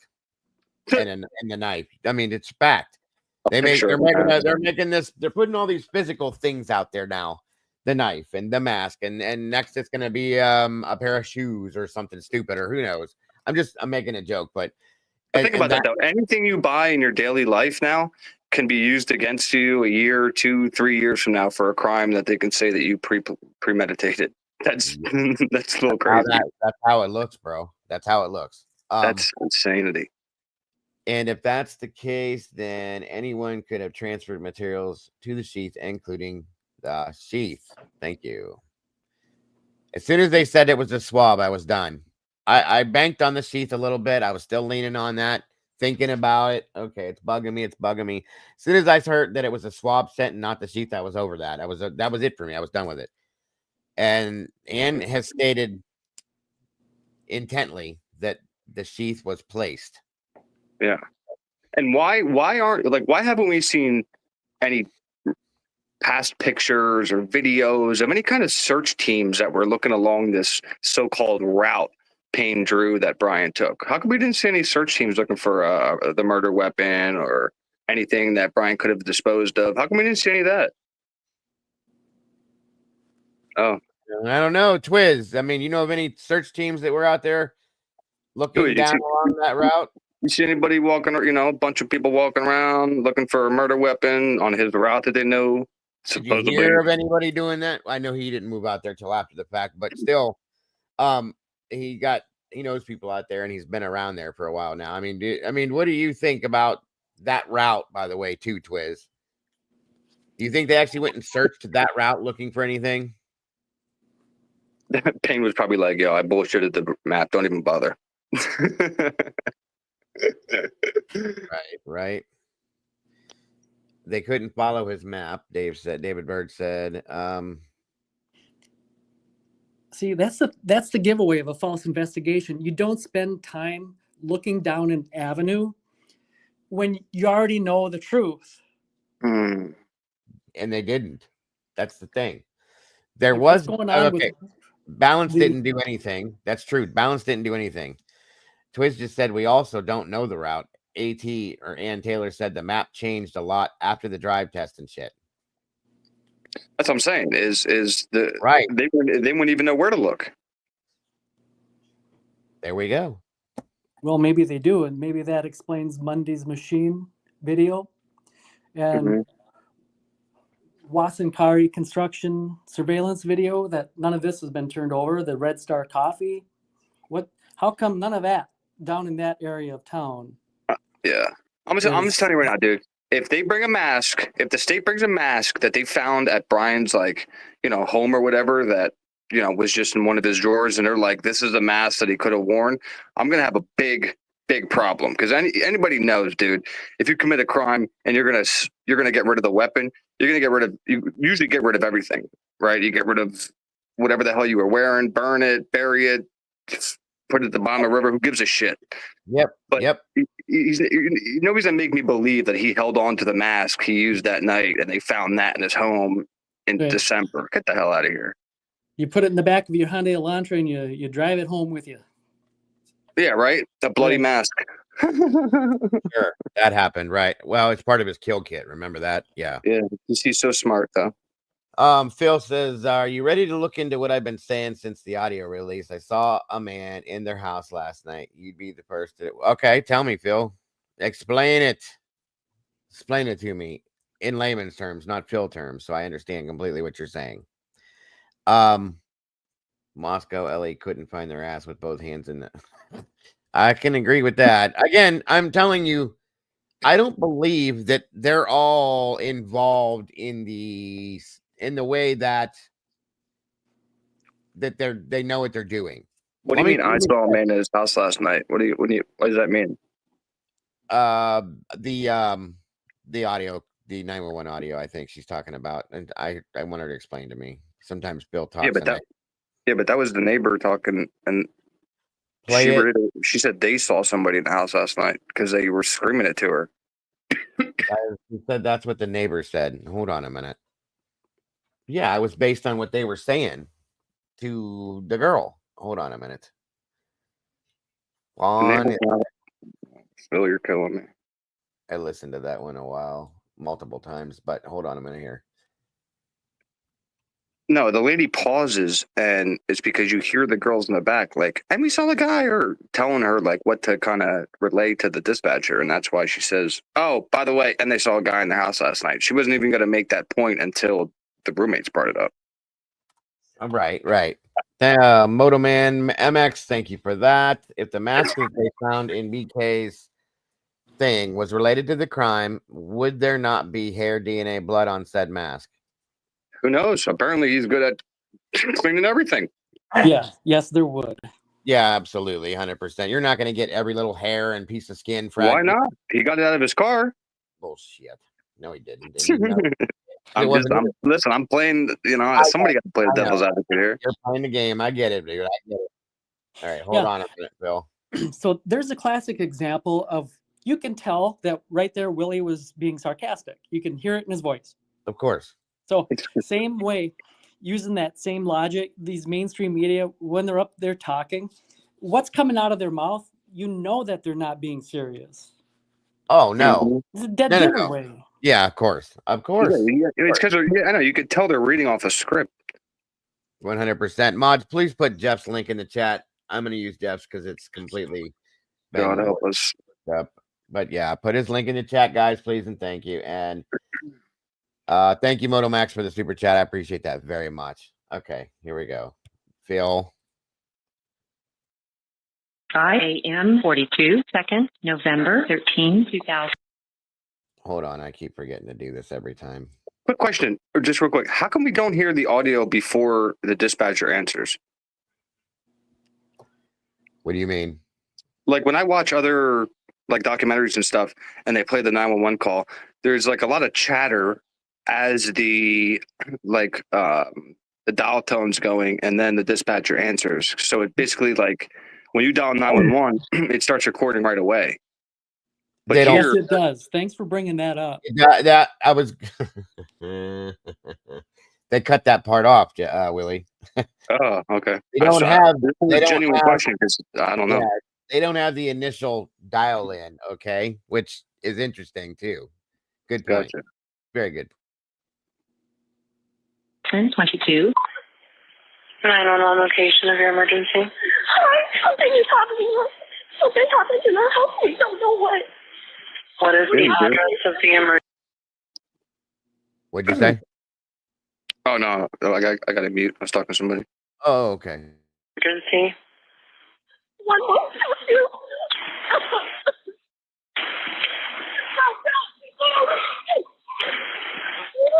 What is the rest of the address? Oh, Kings Road. Okay. And is that a house or an apartment? It's a house.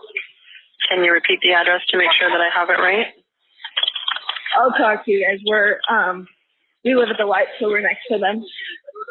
I need someone to repeat the address for verification. The address, 1122 King Road. And what's the phone number that you're calling from? What? 3731.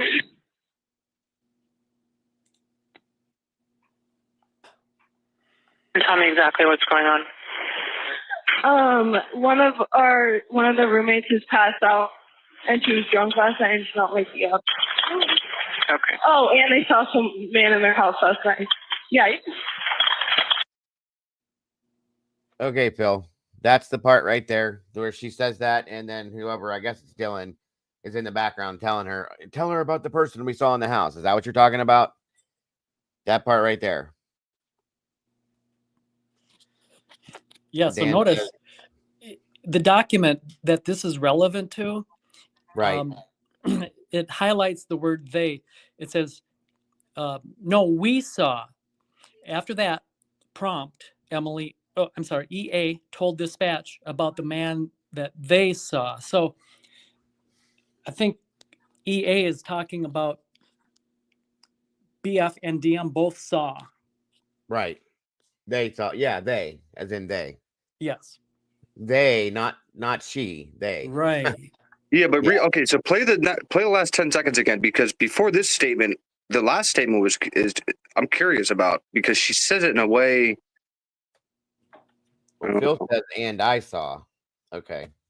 Hold on. Let me back it up. Yeah. Hi, And are you with the patient? Okay, I need someone to keep the phone, stop passing it around. And are you with the patient? Man in their house last night. Yeah, Don't be scared. Rewind the damn thing. What'd you say? I said, don't be scared. Rewind the damn thing. Me? Yeah, you went back like 2 seconds. I don't want to go back too far. That's all. I keep clipping it, but well, no, because like I said, the statement of about being drunk and stuff. How she says that is kind of odd. I do. Tell me exactly what's going on. One of the roommates is passed out, and she was drunk last night and she's not waking up. Right there. So who told her this? This is a neighbor on the phone right now. That's what I said. That's what I said the other day when we listened to this. How do you know? I mean, I'm sure they told her. They talked to her and told her whatever they told her. You know, she was doing this or whatever. And we think she's passed out. But how do you know unless you seen something or this is a thought. Yeah. Okay. But at the very beginning, and I said this to me the other day too, like Dan just said, the very beginning, she's crying like crazy. Okay. And we think something happened in the house. What does that have to do with somebody being passed out? These are two different things. Especially when a dispatcher's hearing that you're in a college town, people are passed out drunk all the time. I guess my big question is, how did law enforcement get there so damn fast from the point of this dispatcher realizing it's not just somebody being passed out drunk, that there's something more sinister going on, to then like 30 seconds to a minute later, boom, there's an officer there already. We slowed this down the other night in the Discord. Me and some of the moderators were listening to this. And a couple of them pointed some things out on this, that it was stated that there is and this has been looked into, 911 call centers, they use either a keyboard or a foot pedal. Okay. And what they do, they depress the foot pedal if they're talking and then release it when they're done. Now, there's not supposed to be any distractions around the 911 operators. They're not supposed to have radios going or any of this other stuff. They have their own little cubicles so that nothing distracts from their calls. Okay. And it was pointed out in this call that you can hear before she says she's dispatching someone there, a radio in the background. What sounds like police radio in the background. Okay.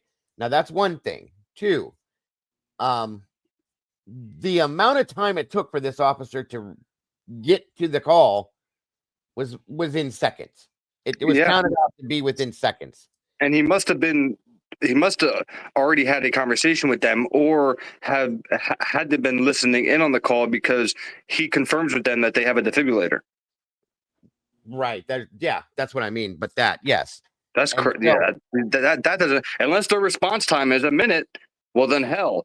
That tells me that the roommates could have been saved, or the victims could have been saved if somebody would have called 911. If the response time is literally 60 seconds.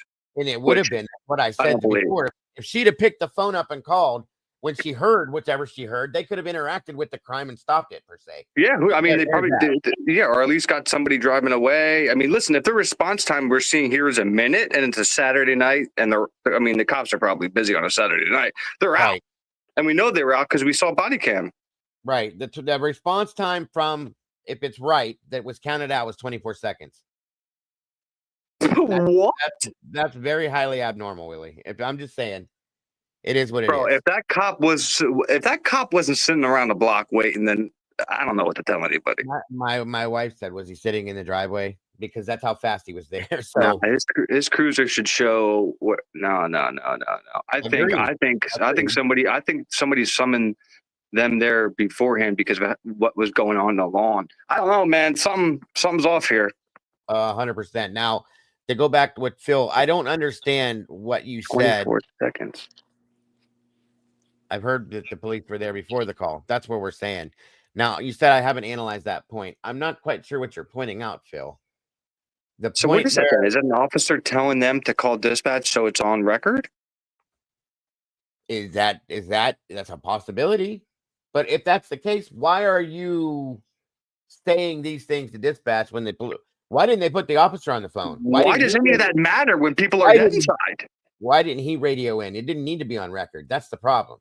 You know what I'm saying? Like, as this woman's like telling them how to do, like asking if they know how to do CPR and get a respirator, all that kind of shit. All that could have been done the whole time they were on the phone with dispatch. And you're telling me the cops is standing there waiting until they call it in. Like, that'd be wild, dude. If that's what many about. other people also have pointed something out too. And I'm gonna say I'll give this the benefit of the doubt. People have said, "Do you hear any sirens in the background?" No, I don't. But it's also been labeled as someone passed out. If they're close, law enforcement are close, they're not going to run lights and sirens if they're right there. Yeah, they never roll up like that anyway. But an ambulance in the background should be being heard coming. Yeah, you would think an ambulance would be there first rather than the law enforcement for somebody that's passed out, right? Well, yeah, but law enforcement responded or was there, okay, because they were that close. Okay, the neighbor said, I saw a man in their house last night. Why would...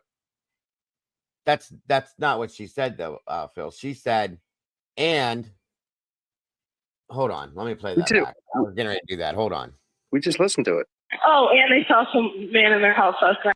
Right there. And they saw some... It says it right on the screen. Yeah. Oh, and they saw some man in their house last night. Right. That's what she said, because that's what they're saying in the background for her to reiterate. Yeah. That's what they're saying, Phil. Is that what you're hearing? Where do you hear something different then? Because that's what he's saying that he's hearing, and I saw some man. Hold on. Okay. Oh, and they saw some man in their house last night. But you can hear the Dylan and Bethany kind of tell her to say it. That is not what I hear. I mean, it says it on the screen, words too, but hold on. Okay. Oh, and they saw some man in their house last night. And they saw some man in their house last night. I mean, that's what I hear. Yeah, I don't know. And right, that's what I thought. Well, what does the transcript say? Or is that not in the? Is that not? I remember the beginning of it. I'll have to go back and pull it and read it, but yeah, I think she said they. Yeah, I hear they too, not I. Yeah, because she wasn't going to make that point until somebody told her to. Sure, she didn't even bring that up, right? Okay, hold on though. I want to play this and listen in the background for sirens. Okay, hold on. Yeah. And are you with the patient? Okay, I need someone to keep the phone, stop passing it around. Now, from what I understand that I was told, as this call is being made, they're all right here. In this vicinity right here. Okay? That's my understanding. Whether that's true or not, don't quote me. That's my understanding. Gotcha.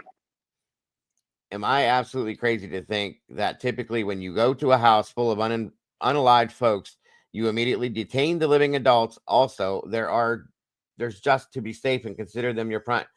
Absolutely, Dan. And they did not separate them from anybody. They let them all mingle within the other people there. They all stayed in a hotel that night together, most of the other people. Yeah. No wonder why Dylan's story changed the next day. And then the day after that. And then the day after that. On four interviews. Yeah. Anyway, it all makes sense now. Let me keep playing this. Yes. Can I just tell you what happened pretty much? What is going on currently? Is someone passed out right now? I don't really know, but pretty much at 4 a.m. Okay, I need to know what's going on right now if someone is passed out. Can you find that out? Yeah, I'll come. Come on, Bethany, we gotta go check. We gotta go check. Shit.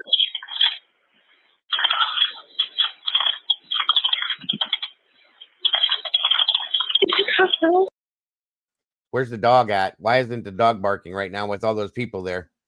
Well, they're looking at a body right now, and they're asking them. They're trying to confer with each other. They're in the moment, looking at the body, asking each other, "Is she passed out?" Not right. Not even all the blood around her. Is she dead?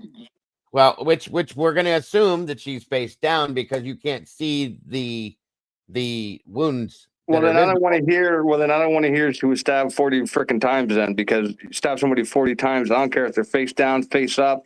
No matter what, they're gonna bleed. Well, here's another thing too. That if this is somebody that's passed out, why are you calling before verifying that that's the fact? Did you go in there? Did you not go in there and knock on the door? Did you not? No. Isn't this the whole reason they summoned people over, dude? Right.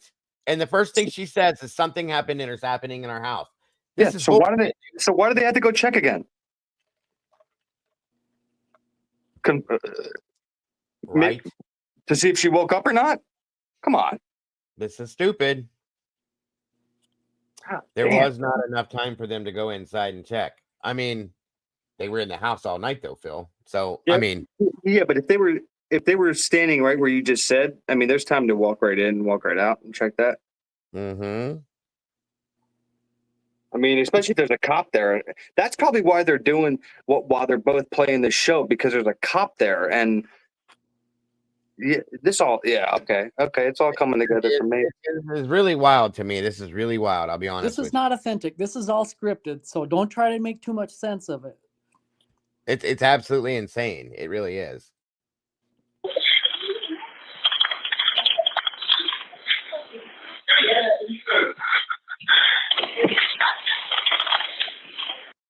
And I'm gonna tell you right now that the whispering in the background while in between these things is really bothering me. That really, really bothers me. Okay, especially if there's a cop there. I'm just okay. As soon as I want you guys to listen to, right when she says she's gonna dispatch somebody to help you, listen to what you hear within that same moment.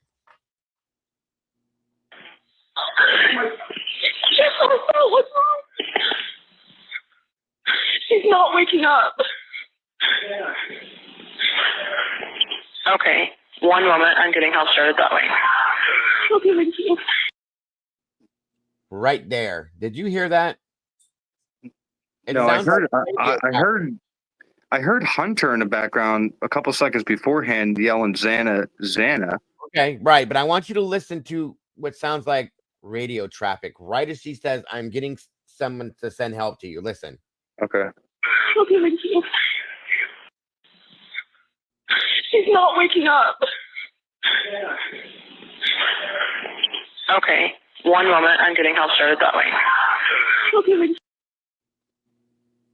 What the hell was that? That, to me, from my experience, sounds like radio traffic. Now, from my understanding with this, okay, there were calls made, and they asked about different things. And typically, a 911 operator, like I said, has a foot pedal or a keyboard that they push buttons to get to talk and to listen. You push the button or push the pedal to talk. You depress it to speak, and then you release it when you're done. There should be no other noise coming from anywhere. Yeah, because that would distract. Yeah. It absolutely does. That's why they don't have that. And I hear. Oh, it's definitely, that's definitely a radio. A radio. And I said this earlier, unless there's which I don't believe there is, a scanner in the house or something next to where they're standing, it makes no sense. Other than there being a damn radio there. Well, no, because at that point, she'd be either in the kitchen or on the back patio there. And I hear it twice. I hear that first time, and then I hear what sounds like another officer responding. Talked about too on a radio traffic. So hold on. Okay, one moment. I'm getting help started that way. Okay, thank you. Right there, somebody. That was an officer. Time. Yep, that's the first time. Now listen.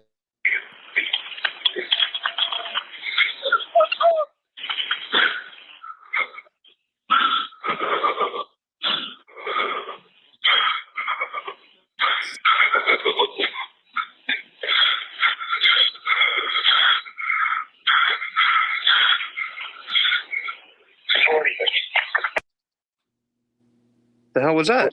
46. Where's it coming from? Tell me. Oh boy. 46. 46, 47.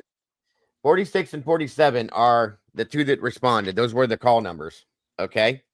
That was twice. How is he there when she said she's getting ready to send something's not right?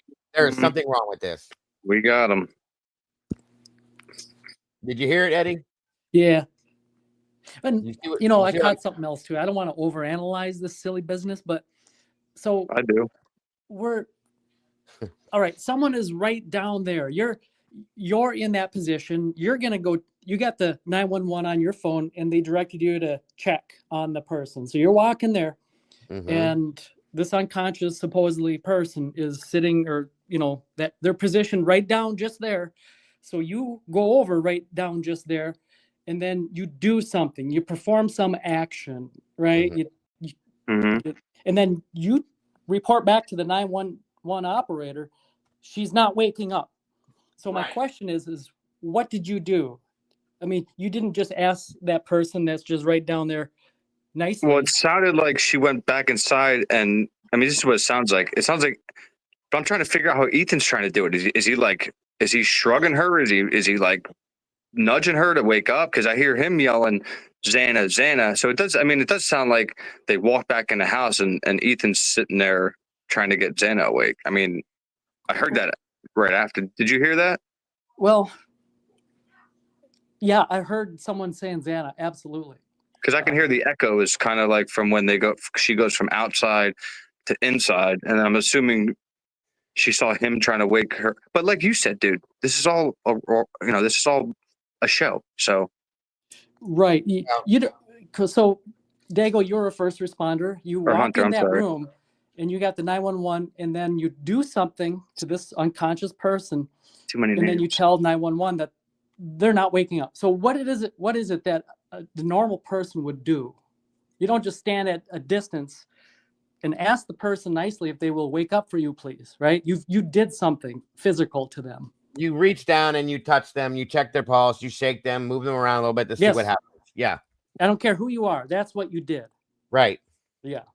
Yeah. And there's no talk of blood or murder or anything like that. No, but you notice there's also no talk of Ethan. That's Hunter's best friend, isn't it? Yeah, they say his name. You can hear him say his name, and then you hear her name, and then it's quiet for a minute, and they're whispering and this and that, and then you hear "get out, get out, get out." So Ethan and Xana were both visible, and no blood was mentioned. What is happening? What I would have expected on this call. Let me give you my expectation on this. If this is real, okay. When they say we need to go check, we'll go from that point forward, from here to that point, or that point forward from here. Okay. They go in the house, and I don't believe this at all that nobody checked, but I'm just saying they go in the house, they go in there, they start knocking on the door, yelling the name, so on and so forth. They get inside the door. And they do what Eddie said. You make a movement, you perform an action, so on and so forth. As soon as that door was opened, in my opinion, you would see a disaster, okay? A horrible disaster, and react immediately. Yes. And we would have heard that on the phone. That didn't happen. Yes. Yeah. In a real situation like that, you wouldn't have to go. Yeah. That would have provoked an immediate reaction. Oh my God. Oh my God. You're not really trying to wake them up at that point. No. And for what we were told, for how I didn't hear her yell, Xana, Xana. There was nothing. Get out, get out, get out. That's all we heard. There was no reaction to what was seen.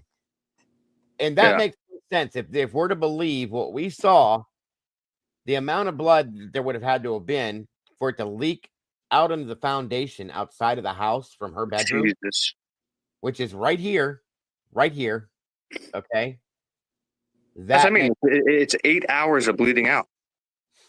Right. That's why I don't know when bleeding out stops, but you know what I mean.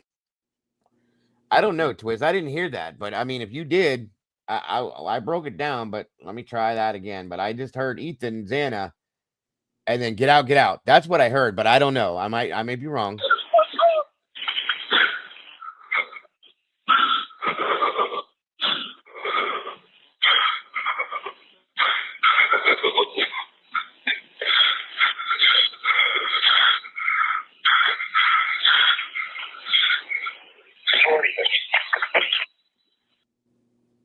Mind you, there's the radio traffic again. That's right next to where she's standing, obviously, to pick it Yes, up. heard my it. God. Clear.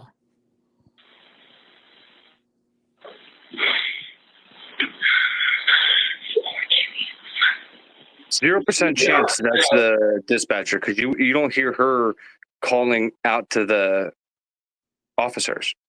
So no way that's her radio. Nope. And I'm telling you right now, the reason I have a problem with the cop being there right now is because he's not securing the scene. He's letting people go in and out and around. Wait a minute, though. I'll tell you why I have a problem with that in a second here. Hold on.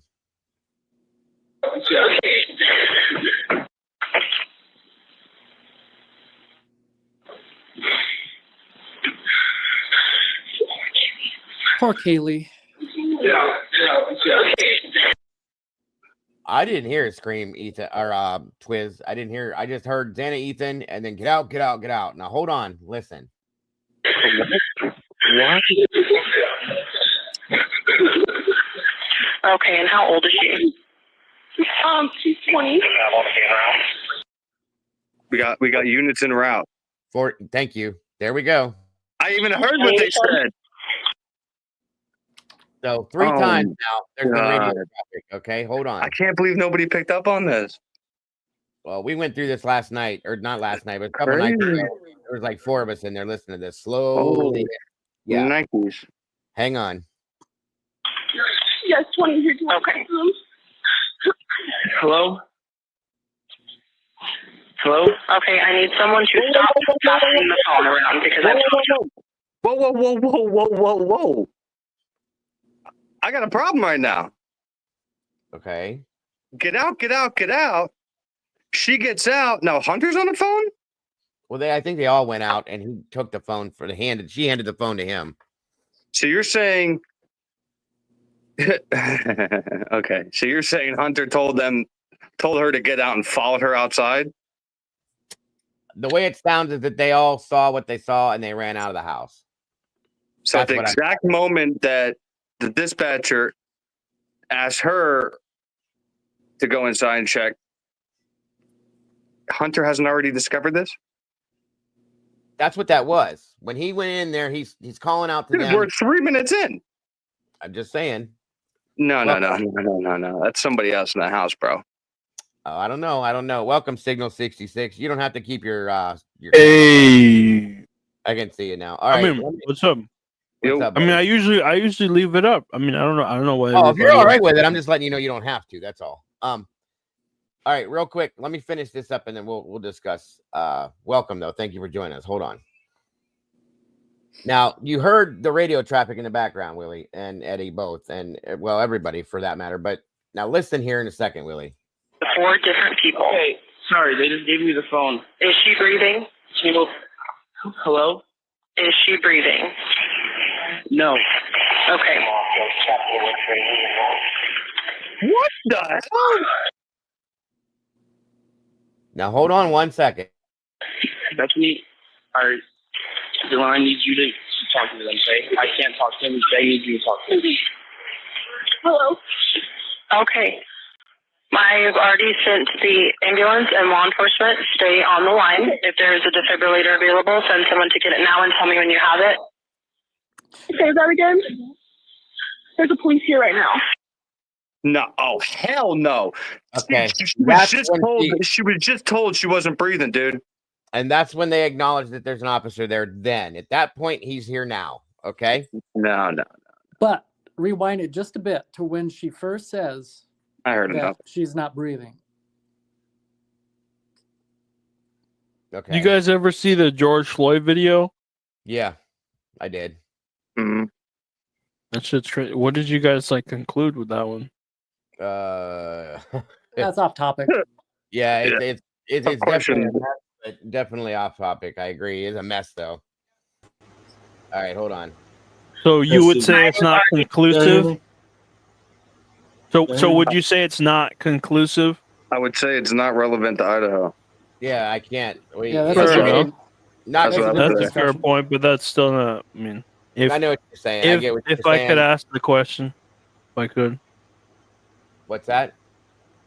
No, I'm saying I understand that's not germane to the conversation, but just if I could ask the question. Yeah, I'd have to go back and watch the video, break it down, all kinds of shit. Once we get through this, we can talk about it for a second. Hold on. We're talking about George Floyd Twizzle Stick, but yes, onwards. Passing the phone around because I've talked to 4 different people. Hey, sorry, they just gave me the phone. Is she breathing? Hello? Is she breathing? No. Okay. Right there. Okay. That 911 dispatcher would typically want to guide them to give chest compressions and artificial respiration, I believe, right? Absolutely. We got to wait for a start it defibrillator. at that point. They would start. Humans are incompetent. But why would she ask a bunch of? It's like, what person just has a defibrillator in their house? I mean, it is a thing now, but not as common. Someone at risk. Someone at risk. Maybe they have someone in their house that has some sort of risk for heart attacks. I don't know. She just found out the person was 20. So she obviously knows she's talking to kids. This lady's a dispatcher for a college town, and she's asking them if they have a damn defibrillator. No, how about you teach them how to start doing CPR on a woman that's not breathing? You got so many people on the phone. Well, the defibrillator and CPR are 2 separate things. That's what I'm saying. Why is she saying to get a defibrillator? That's what I'm trying to make point of right now. Typically, on any calls I've ever been on, responding to, the first thing they say, okay, we need you to start life-saving techniques now, okay? Lack of a better term. But anyway, do you know CPR? That's what the first thing they ask right out of the gate. Do you know how to do CPR? Yes or no? They didn't ask that question. Do you have a defibrillator? I've never heard that happen before, but that's me, okay? Maybe it's a new thing because a lot of people do have them, but that's the first thing they ask. Do you know CPR? We need you to start life-saving techniques now. Right. Did they vomit? They're drunk. Did they throw up? Did they choke? What's going on? I have no idea. She's like, get the defibrillator. What the hell? Shock her heart right away. I mean, that's a problem. But okay, let me finish the call then.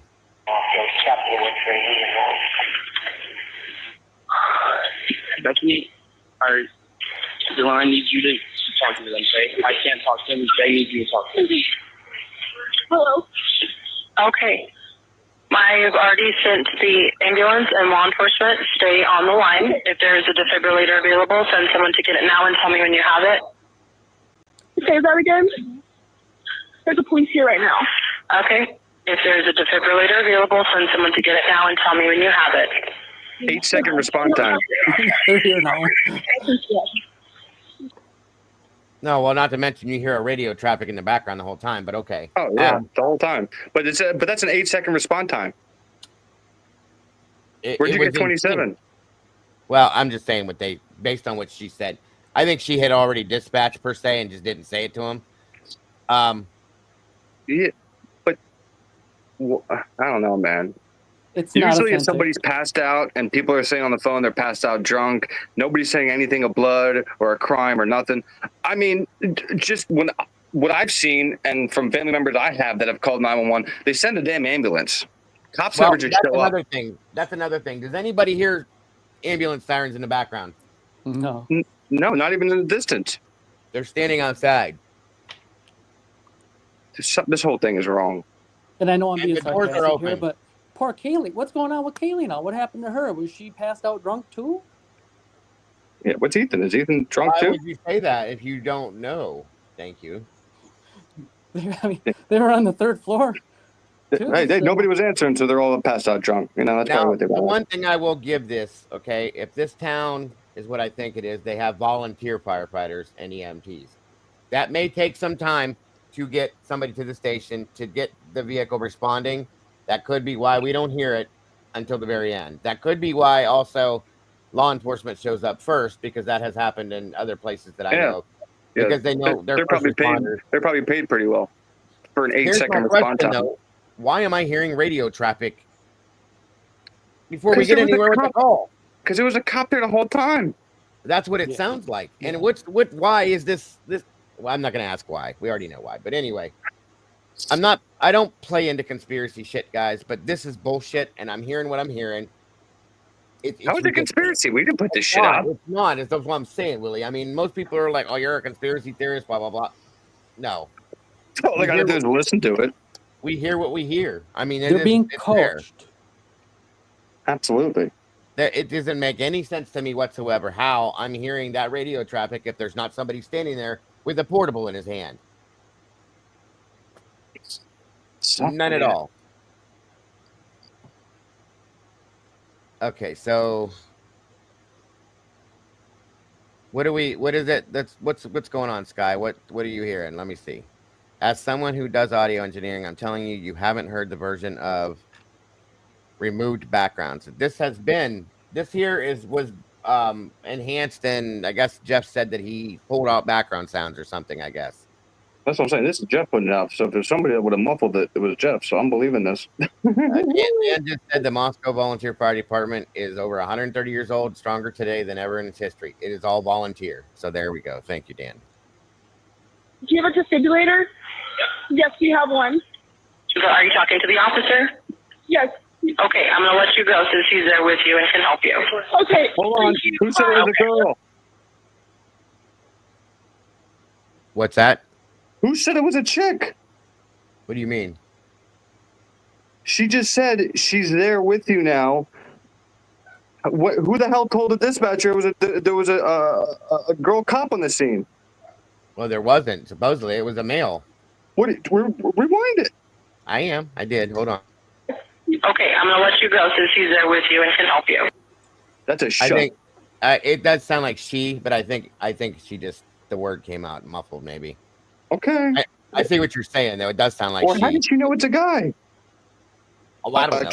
A chick cop pulled over Brian and gave him about going through the crosswalk, right? She probably knows the dispatch number for the officer and knows who he is based on his number. So she would have known who was. Then why would she say I'm contacting law? Why would she have said that then if law enforcement's already there?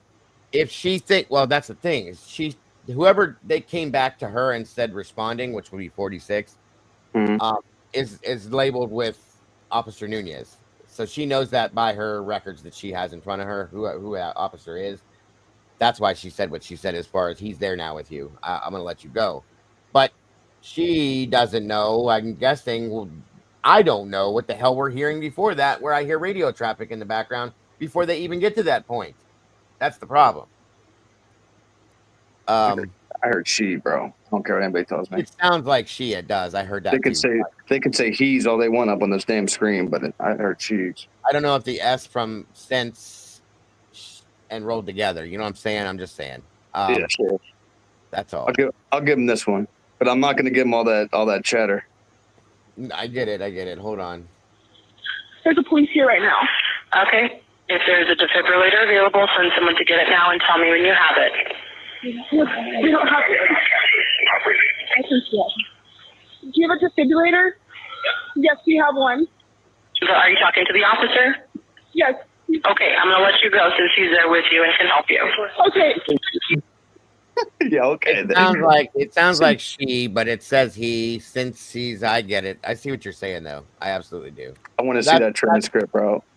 Agreed. The full No, transcript. The full one. Notice how matter of factly she says that there's a police here now. Right? Not even like hi officer or anything like that. Oh, they're here. Yeah, exactly. Amazing. Nah, man, this right? The surprise in her voice, none of that. It's just almost like he's always been there. This 911, we just busted this 911 call, dude. I mean, I don't understand how there is radio traffic, and there's a link pinned for somebody. I think if somebody can explain this, I'd love to hear it. Yeah, 9%. Oh, hold on. Who do we have now? Signal drop. Okay, 1 second. Hemisphere, welcome, Hemisphere. Thank you for joining us. Where did Signal 66 go? We can't go off topic like that.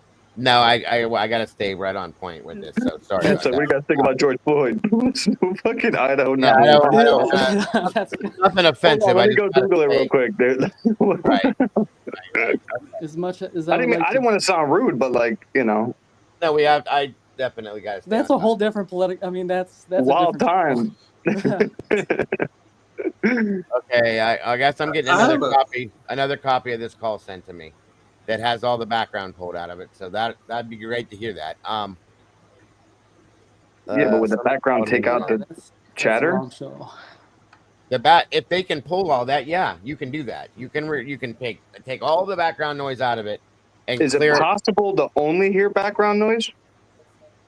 Oh, you can do anything with just straight software. Yeah. See, I'm more interested on the verbiage that was said outside of what was talked about on the phone, because I hear a lot of whispering, I hear a lot of voices, and if that was enhanced somehow, oh God, I would love to hear that. No, there's I a would ton love of to hear whispering. And what's behind all the whispering? Yeah, that's what I mean. And this whole thing you just said, I want to hear that echo of somebody telling whoever told her, get out, and then boom, Hunter's on the phone right away. I want somebody to give me an idea of how far away they think that voice is. Because again, that's not enough for me, bro. Somebody's in the house telling her to get out when she went in. Well, that was Hunter saying get out after he went in and finally found them supposedly. Dude, think about what you're saying right there. You're saying that he went in at the same time the dispatcher asked Dylan to go check on Xana. They went in together, Willie. That's what I'm saying. Dylan and Bethany went in, and Hunter went with them. Okay, obviously they didn't want to. They took Hunter with them, and he's the one that went in with them to go check. So you're saying they called 911 here before anybody went in the house? That's what they're saying. Okay, that's what they're saying. And what the hell did Hunter do when they called him over? Nothing? Hunter and Emily were there, supposedly, with them. They get on the phone, they dial 911. They're all standing there. The 911 operator, they're passed the phone around. Okay, so we know that. And then they said, is she still breathing? Hunter goes in leading the way as the guy and says, come on, Bethany, we have to. Okay, so they go in. Hunter goes forward, and they don't. He checks what's going on. I think that's why they called him, because they said they couldn't get the door open. I don't know that they even tried, or that it was even. I don't know any of this anymore. I don't believe any of this, because something's not right. But anyway, I guess my question is, why scream get out if it's just her laying there passed out? Well, that's what I'm saying, though, is once he gets that door open, I'm guessing he saw everything, and that's why he said get out. And they all come out of the house then. That's what my take is on this. I don't know, because I wasn't there, but yeah, why is there no that's the big thing that everybody keeps bringing up. I just find it odd that, like, if Hunter and Emily come over, so you're saying that Dylan and Bethany go outside, and like my whole thing is, like, if I'm Hunter and Emily, I'm looking at each other like, why are we here? What? I agree. Like, that's what. Yeah, I agree with that. Like, come here, help me, and like, especially if Hunter, come here and help me. Well, listen to what's said in the beginning, Eddie. Well, listen to what's said in the beginning. Our roommates passed out, so then why not? Okay, if you need to call Hunter over to go in, fine. Why didn't he go in? What stopped Hunter from going in before the call? Yeah, exactly. Thank you. That's exactly it right there. That's the whole problem with this whole thing. Yep. You called him, or I think they called Emily and said, you guys got to come over here. Something happened, or something is happening, or I don't know what's going on. It was early in the morning. And then nobody goes in the house? That's what I mean. That's what I mean. That is exactly what I'm talking about. Yeah, I'm not buying all this. So then they get there, blah, blah, blah, so on and so forth. And why do we not hear, when Hunter opens that door, he sees the situation, all he says is get out. There's no talk of, when he gets on the phone after that, there's blood everywhere. Something's not right, blah, blah, blah. They don't say a word. I didn't hear the word blood one time. No, all they do is ask, is she breathing? He says no. It's running down the foundation. No, there's blood everywhere. There's this, there's that. Yeah, it's running down the side of the house you guys just walked up on, but nobody says anything about blood, right? Okay. Why did he not say that? That's what I'm saying. Why didn't you say it's more than that then? What are we getting out for? Is there 2 more people passed out upstairs? Get out. That's all right, Eddie. It's so easy to see through this shit once you kind of like zoom out. I don't understand it. It makes no sense. A lot of strategy. Oh, it makes sense, but not in the sense how we wanted to. This script, that's what took so long to call 911. A lot of strategy and planning went into what this call was going to look like for appearance. Yeah. I mean, it sounds like it. It definitely sounds like it. I mean, the biggest problem I have now with the whole thing is hearing the radio traffic in the background. So I want to know why. I want to know which one of them was banging a cop. I don't know that was it, but oh shit, dude! You're telling me law enforcement's there and they're making you do a dummy call to dispatch? Nah, man, something's off here. Period. End of there's story. definitely something off. I'm just Is saying. someone passed out right now? I don't really know, but pretty much at 4 a.m. Uh-huh. Right. If you don't really know, why'd you call and say that then? I heard there was 2 times that somebody was trying to speak up about what else happened. That's and the operator cut that off and said, "What about no? Let's stay on this over here. We don't want to hear about all that over there." That happened twice. I mean, and think about that. You have your so-called friend more worried about explaining her side of the story than saving your life. Alicia, you have to drop it to me in Discord. I can't open it up in here. Because I think it was who your friends are, I guess. I think it was Dylan or Bethany would say, "Can I tell you what happened?" Pretty much. That was Dylan. And then she got cut off. Yep. Even the neighbor, same thing. They tried to get Emily to say it too, and they shut her off. They want to know, which it's protocol to hear what the situation is right now. I understand, but I wish they would have let her explain. I would have liked to have heard that. To me, and I might be wrong, I don't know. Correct me if I am. But as a dispatcher, you're trying to get as much information as you possibly can at the scene. So any kind of information outside of unconscious person, you're trying to get that because they want all the officers that's en route to know exactly what's going on, so they can be better prepared when they get there. Well, that's what's supposed to happen. So, I hold on a minute, guys. I got 1 second. That's the only problem I have with the phone call. Okay. No, I got you. 100%. All right, hold on. This was just sent to me to play this. And okay, so did Tomboy. I see now. Okay, hold on, guys. You might have to. I don't know if you guys got headphones or whatever. But let's see here. Hold on. Now this was broke down with software and everything. So hold on. Was 911 phone call. We're gonna grab the video from Jeff H, who did enhanced audio, and we're gonna just grab YouTube to MP3. So we're gonna make it an MP3 file.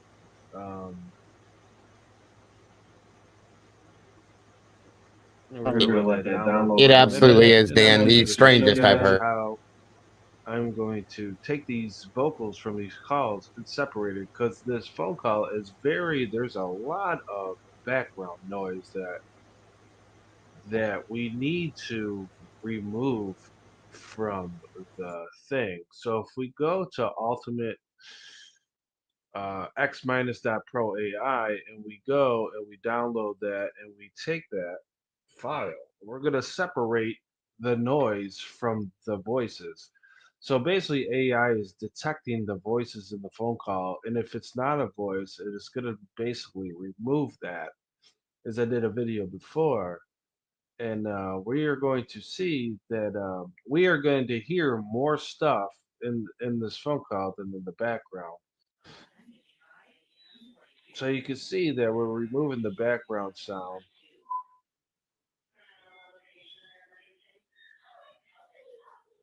And he cleared this up pretty good, but let's see if we could just play the regular audio and hear what we heard before. 11:55 a.m. 42 seconds, November 13, 2022. 911 location of your emergency. Hi, something is happening. Something happened in our house. We don't know what. What is the address of the emergency? 1122.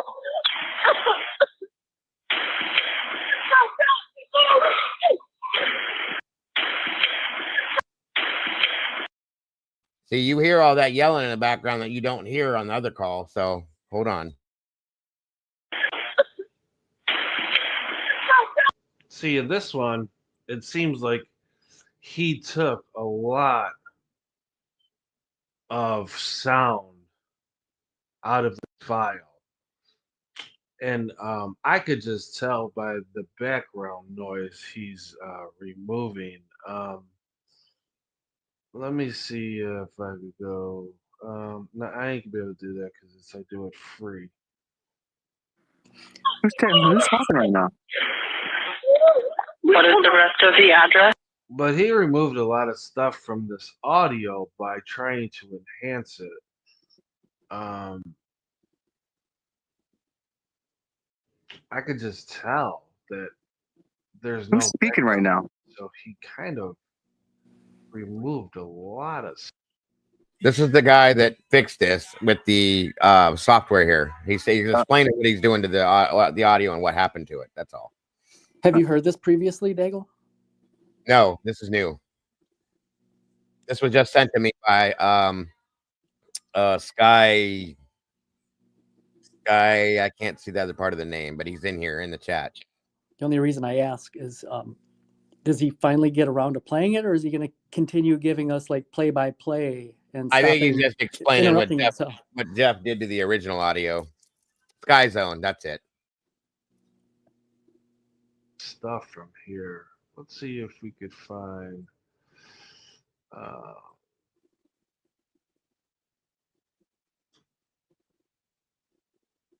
I'm gonna need this one. Music plus vocals. Dude, I wish I knew how to do any of this shit. 11:55 a.m. 42 seconds, November If you have headphones, put them on. 13, 2022. 911 location of your emergency. Hi, something is happening. Something happened in our house. We don't know what. What is the address of the emergency? So even in the background, this guy is saying Xana Ethan. If you listen real closely, We don't know what. really get this full sound. Something happened in our house. We don't know what. Right there goes Xana. What is Ethan? But she's talking. the address of the emergency? 1122. See right there, you can hear him say, like, I'm gonna try to take the screen off. Maybe he's talking about going through the window, but what Jeff H is saying is it's removing these voices. So you the door was open. 1122. That's Hunter, or well, listen to this. There's definitely two males at the scene. Bingo. House. And I don't know why she's saying no, don't take the screen off, because that's what she's screaming about. Like, he's saying, I'm gonna try to take the screen off. That's what it sounds like. So that in turn would make sense as to maybe they couldn't get in the room at first. They were going to go through the window, probably up through that ladder area, in my opinion. 1122. I'm trying to take the screen off, but I don't know why. So, if there's but then you said that Hunter walked back inside to see the scene with Dylan, which means that he would have had to crawl through the window and unlock the door and already see the scene. There you go. This, I'm understanding you. That's what I'm saying. This is something we didn't hear originally. So I'm just trying to piece it. I think the biggest takeaway for me so far is I think Outcast, if that's who it is in chat. Yeah. Unless I'm mistaken. I think the biggest takeaway is he's saying, look, if you're using Jeff's audio and he doctored it, he's going to purposefully be doctoring out anything that helps Brian Kohlberger.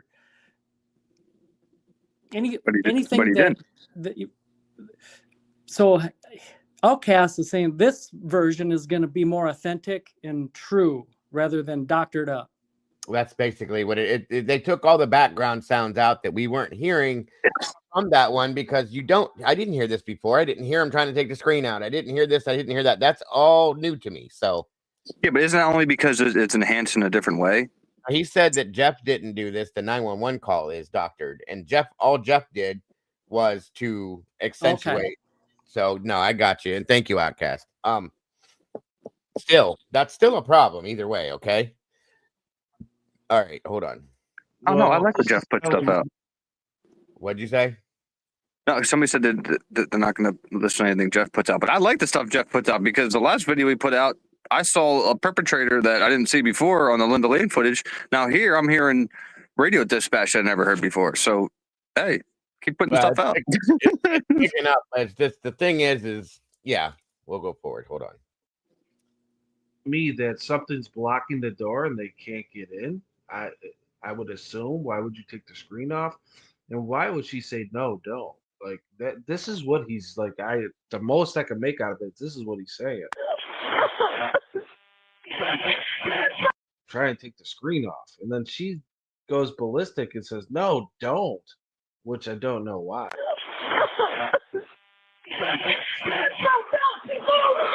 No. Dude, nobody cries like that. Why is she saying no? Don't if you want to get in that room. Yeah, right. Why are you worried about your screen at that point? 100%. Thank you. Like I said, you're worried about the screen. You're worried about explaining your story. What about your friends' lives? What happened to that being the main priority here? Like that all took a back seat. Indeed came first. Like Thank you. There it is. Danger said it right there. Absolutely, wholeheartedly, right there. Everything is a problem. Everyone has been told they're crazy conspiracy nuts for noticing things that are overly off. Thank you, Dan. And here's proof, more proof that we've seen over the past month. But at this point in time, what I was told 2.5 years ago, everywhere I went and being kicked out and shit like that, that by now there'd already be enough stuff out to already have people's mind already focus on Brian and Brian alone. Well, I mean, here we are. Yeah, right. And the opposites happened. They made it perfectly clear how they felt about their friend's life 8 hours earlier. Thank you. Hey there.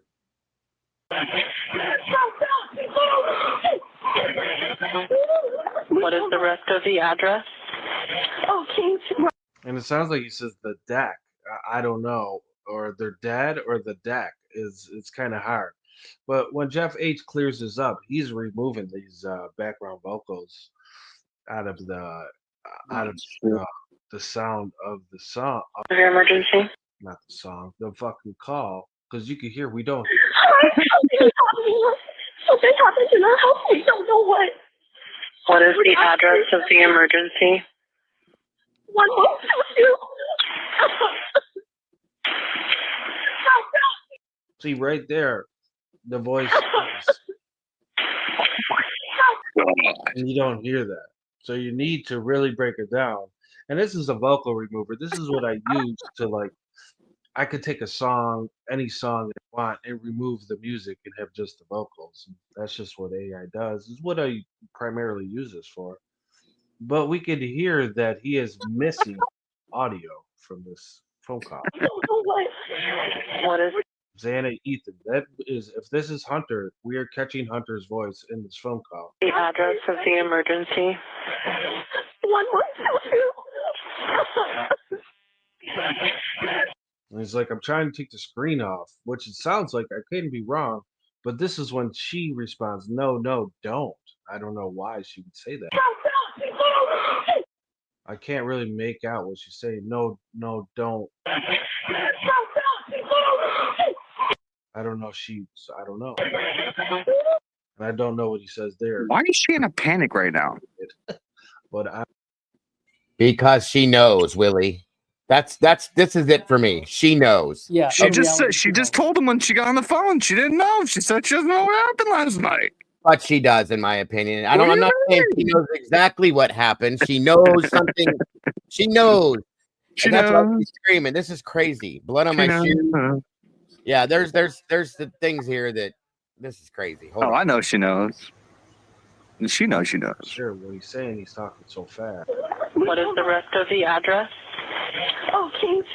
And it sounds like he says she's dead, but I don't know. Rest of the address. Or he could have said the deck too. Address? The deck. She's dead. The deck. I don't know. Kings Road. Okay. And is that a house or an apartment? It's a house. Can you repeat the address to make sure that I have it right? I'll talk to you guys. We live at the White, so we're next to them. I need now what do you guys think she's doing at this point in time? She now hands the phone off to go do what? What do you think? She's standing in the background telling her what to say. So you think she just hands it off and then stands right behind her? stands next to her and she's freaking out. And she hands her the phone and says, "I can't talk to him." But Basically, why is she freaking out? She doesn't know what happened. because she does know. She knows. That's the whole point. She knows. 1122 King Road. Repeat the address for verification. The address, so we're next to them. I'll talk to you guys. We live at the White, so we're next to them. I need someone to repeat. I don't know Because what you're saying. the reason, Willie, is because her real, authentic reactions and emotions will not match the script. That's why she handed it off to the calm girl. Yeah, well, yeah, absolutely. I mean, I just want to make sure I'm not the only one seeing this. But like, I know that the true crime community is like 95 or like 97% female. Again, all of us up here are female, right? All the females in chat, is that cry genuine? Like, does anybody here in chat cry like that? I'm just curious. Younger girls probably do. Dude, in a really? I don't know, man. That sounded weird to me. Does I'm it get curious. through the entire 911 call through this? Yeah, you keep stopping. What's that? I was just letting you guys talk. So you guys were done, so I could play it. Hold on. To make out. I'll talk to you guys. We live at the White, so we're next to them. I need someone to repeat the address for verification. The address, 1122 King Road. And tell me exactly what's going on. One of the roommates has passed out, and she was drunk last night, and she's not waking up. Okay. Oh, and they saw some man in their house last night. Yeah. Hi, And are you with the patient? Okay, I need someone to keep the phone. Hi, And are you with the patient? Okay, I need. Hi, And are you with the patient? I don't know what she says. Hi, this. She said, "Hi, this is Dylan. Hi, this is Dylan." That's what she just said. It's who? So Dylan gets back on the phone. Hi, And are you with the patient? Okay, I need someone to keep the phone. Stop passing it around. This lady's getting pissed. Pretty much. What is going on currently? Is someone passed out right now? I don't really know, but pretty much at 4 a.m. Okay, I need to know what's going on right now if someone is passed out. Can you find that out? See, that just drives me crazy right there. But we have to. So obviously, that Dylan, she's saying to Bethany, "Oh, we need to go check," and she says we have to. So she's acting like she doesn't want. Where are they located in this video? I would say they're outside the deck, and they're like literally 10 feet away from the door, or however far. So how did an access point all of a sudden become feasible, Dago? I'm sorry? How did an access point to the victims at this point become feasible? From what I'm hearing about the screen, I'm gonna guess that ladder that was posted at the top there, and I gotta wonder, was that ladder there before that day, or did they put that there to climb up there?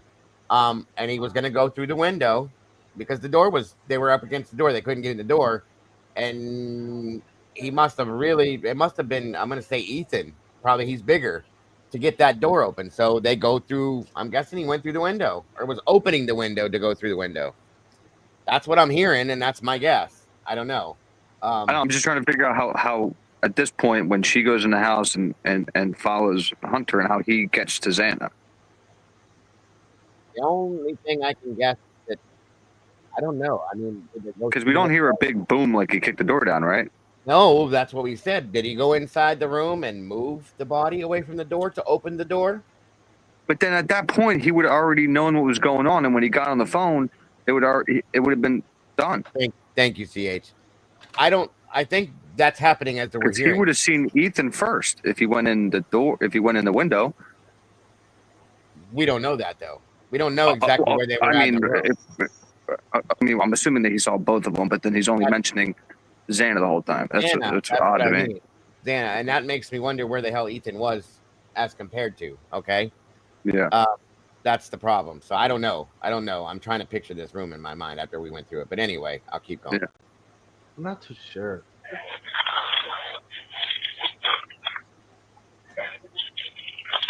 And you can hear him in the back saying Zana, Ethan.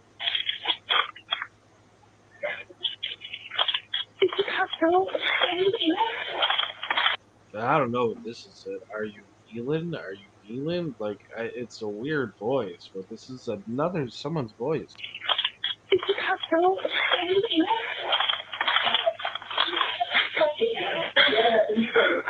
Now somebody's inside. In their name.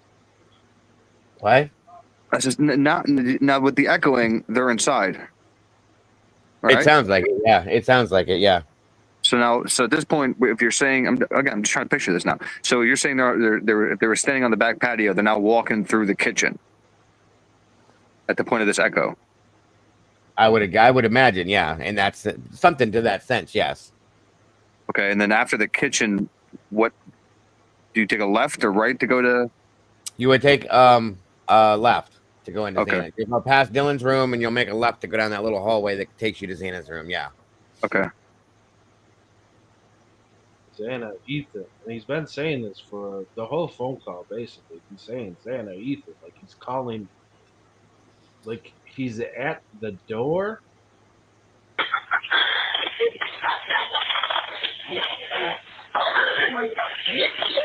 It sounds like someone says, "Oh my God." Yeah. And he did. But so here's my thought now. When we heard her flip out about the screen thing, I'm thinking he may have stopped and they went back around, and then he just starts pushing on the door maybe and got in, because I think that if he'd have went in through that window, it would have been a whole different situation, in my opinion. Okay. Mm-hmm. That's the thought that I'm getting from this now. Hold on. Let me back that part up right there where we just heard. The door?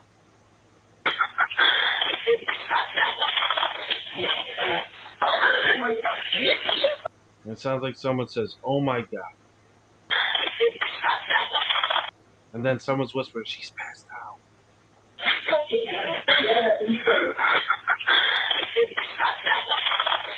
She's passed out. What the fuck? Like, I don't know what they're seeing here.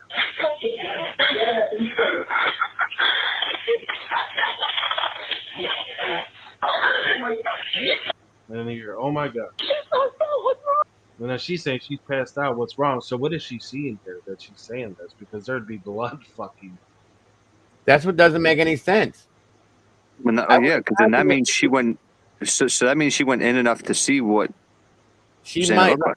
I don't think she's seeing everything, but he did. You could hear it. Oh my God, he saw it. Yeah. She's not here seeing that, I don't think. But why?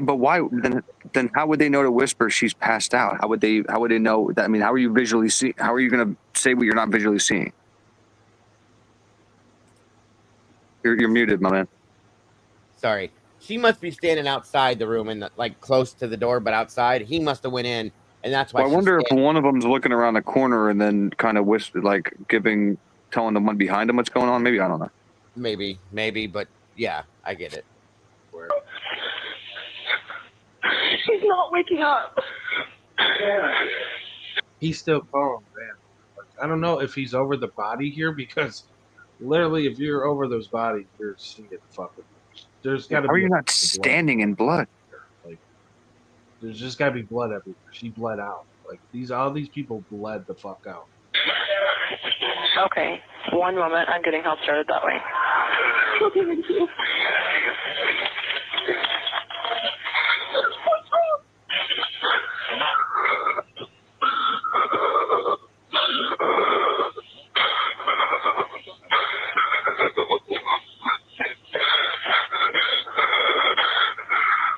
Somebody saw something. Yeah. That's a deep breathing going on. Right there, if you listen real good, I'm pretty sure he says Xana's dead. Right there, Xana's dead. Yes. Who would whisper that though? She did. That's her. That's her that was making that vibe, that hyperventilation sound noise. I can't think of what it's called. Anyway, Xana's dead. She just said Xana's dead. So somebody saw something. Yeah. Xana's dead. Yeah, Xana's dead.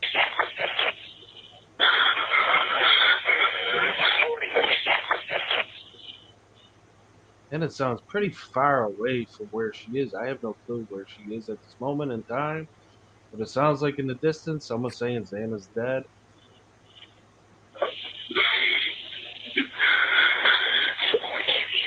And she's like, do you know where Kaylee is? And then I want to say this is Dylan on the phone this whole time.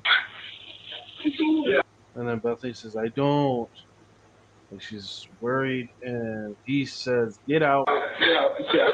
Get out, get out. Because I believe around this time he knows Xana's dead. That's what I'm hearing. Maybe I'm wrong. But I feel like we're at 2 minutes and 41 seconds. And within the next 10 seconds, he's going to be telling them to get out. Because he officially knows that she's dead.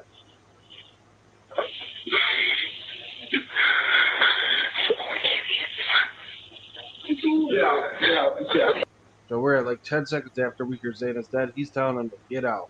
So at this point in time, I think he knows she's dead. And he probably finally got into the room and seen blood everywhere.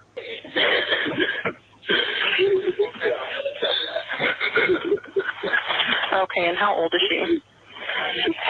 And he might be leaving the scene also. He might be like, get out, we gotta get the fuck out of here. She's 20. 20, you said? And again, there's still that radio traffic in the background. You can hear it.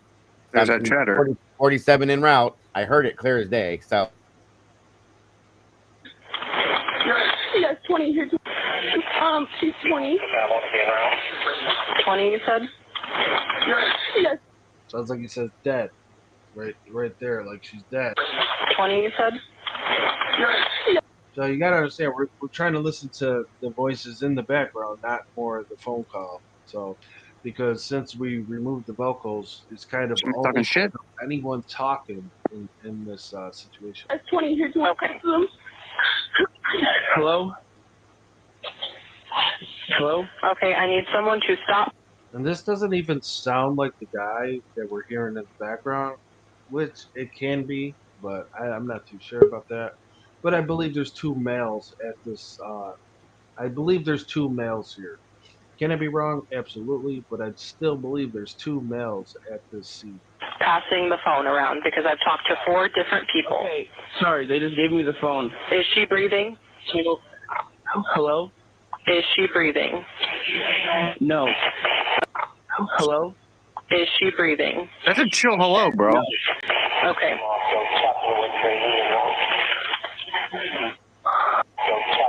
And then there's someone in the background saying she's not breathing. This is what's making me believe there's 2 males at the scene. Yuppers. Not breathing. Yeah, there was definitely another guy there, and I'd like to know who that was because there's I don't even think Hunter's the one who found. Dude, that's the calmest hello I've ever heard. Hello? I just found my best friend slaughtered and Zen. Hello? I agree. I know. No. Somebody else is there.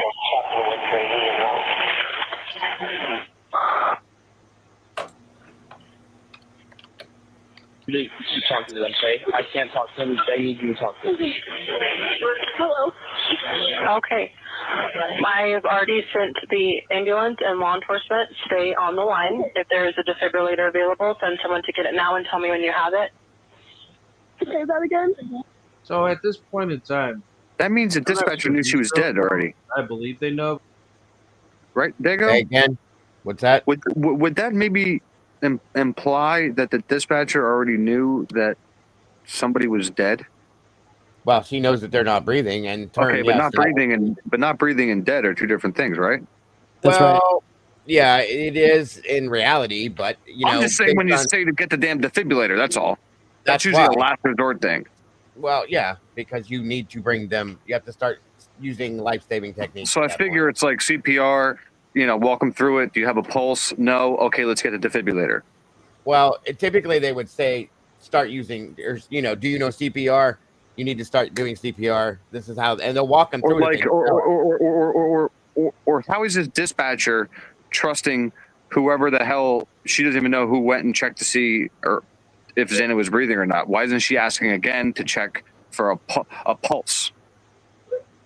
Is she breathing? Does she have a pulse?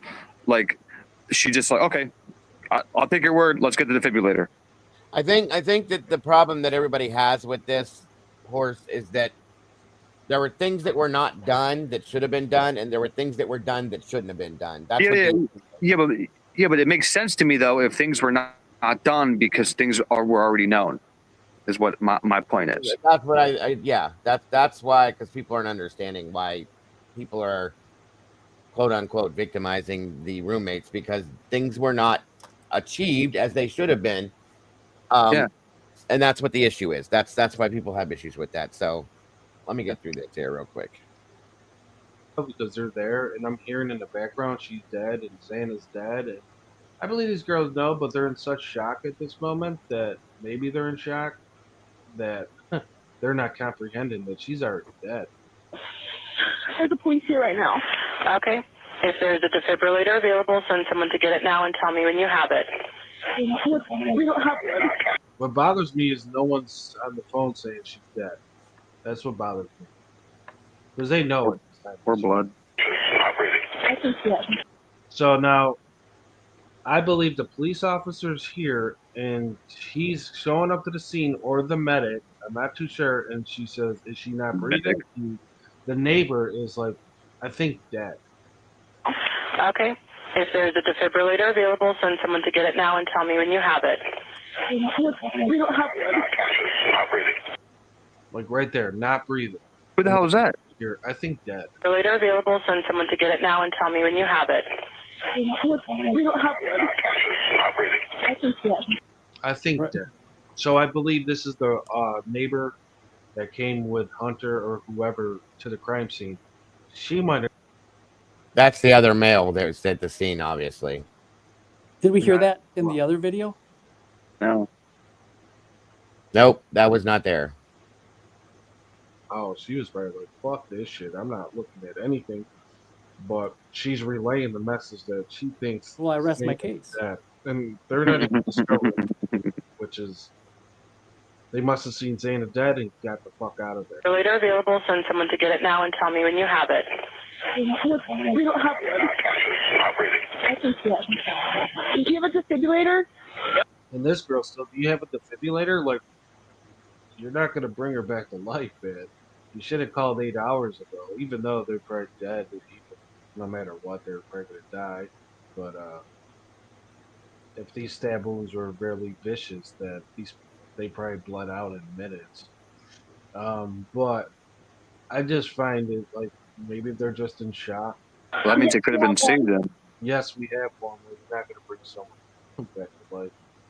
Minutes. Are you talking to the officer? Yes. Okay, I'm going to let you.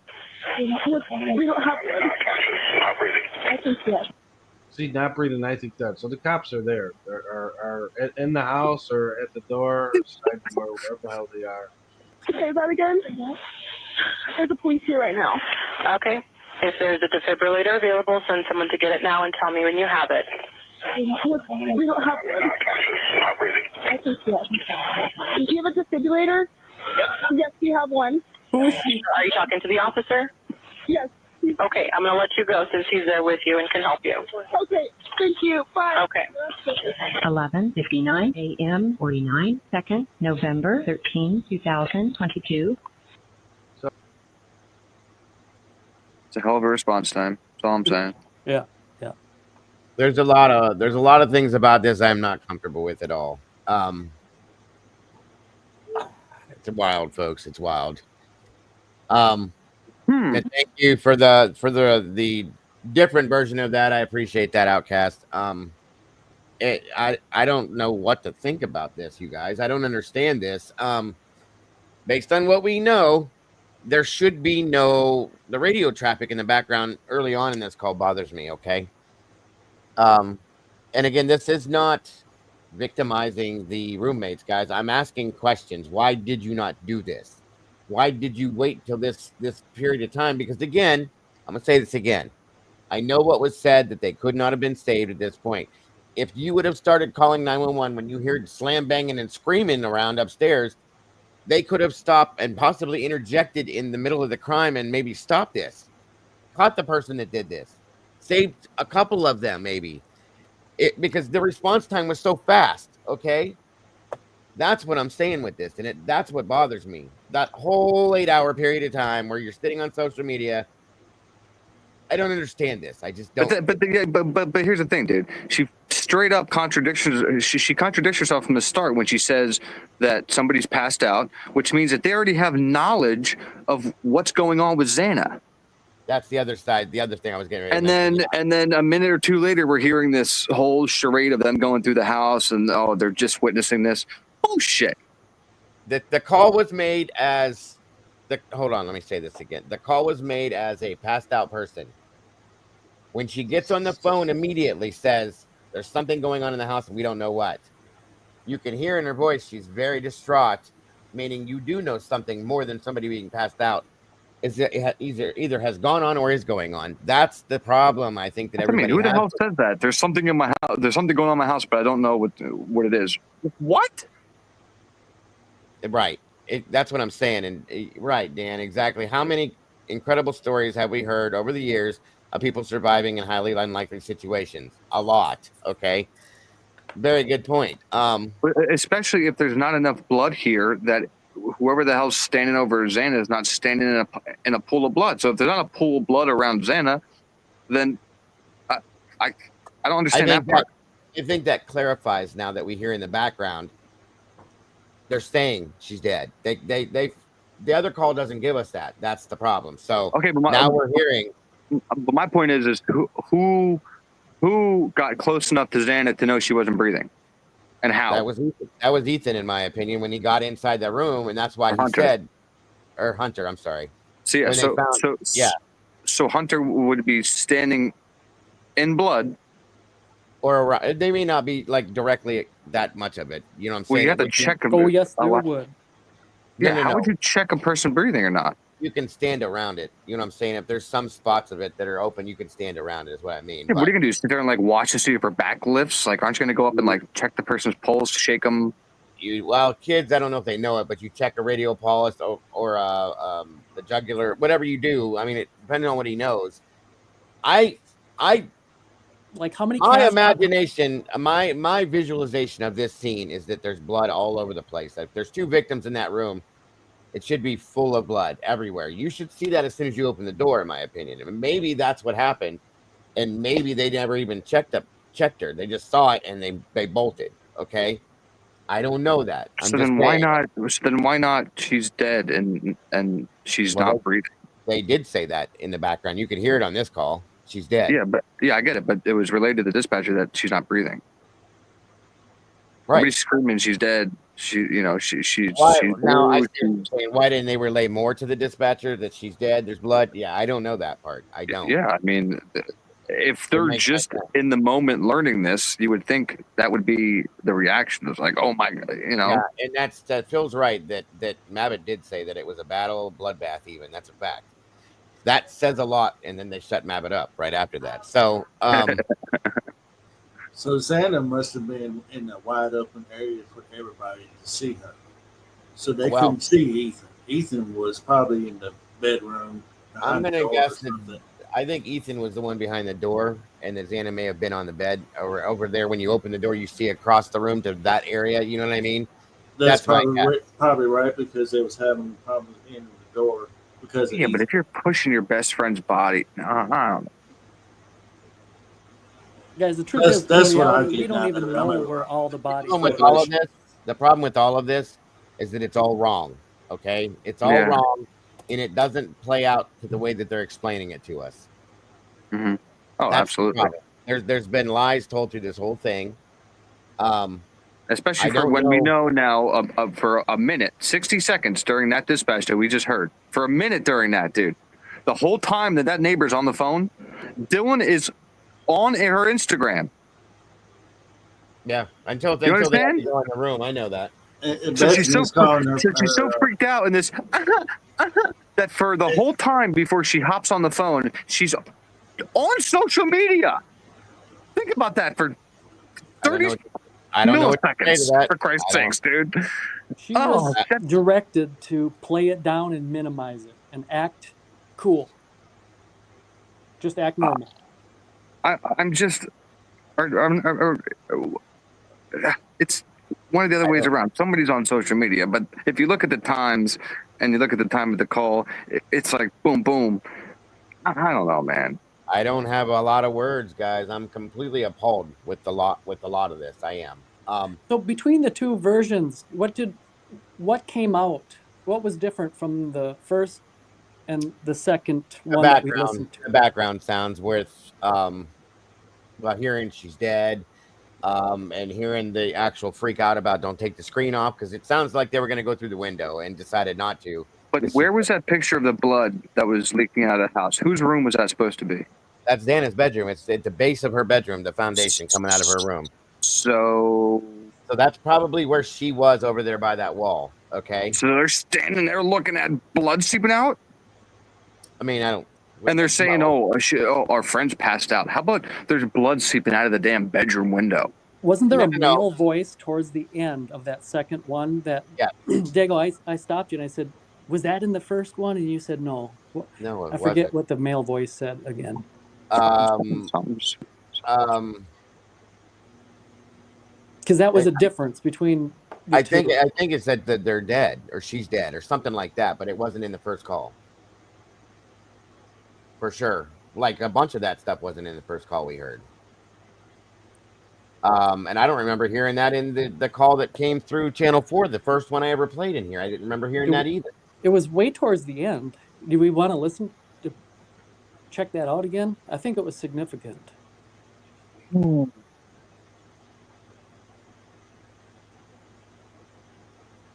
nothing to do right now. Okay. If there's a defibrillator available, send someone to get it now and tell me when you have it. We don't have one. See, not breathing, I think that. So the cops are there, are in the house or at the door or side door, wherever the hell they are. Say that again? There's a police here right now. Okay. If there's a defibrillator available, send someone to get it now and tell me when you have it. Quick. We don't have one. We don't have one. Hell's at the sea. She's not breathing.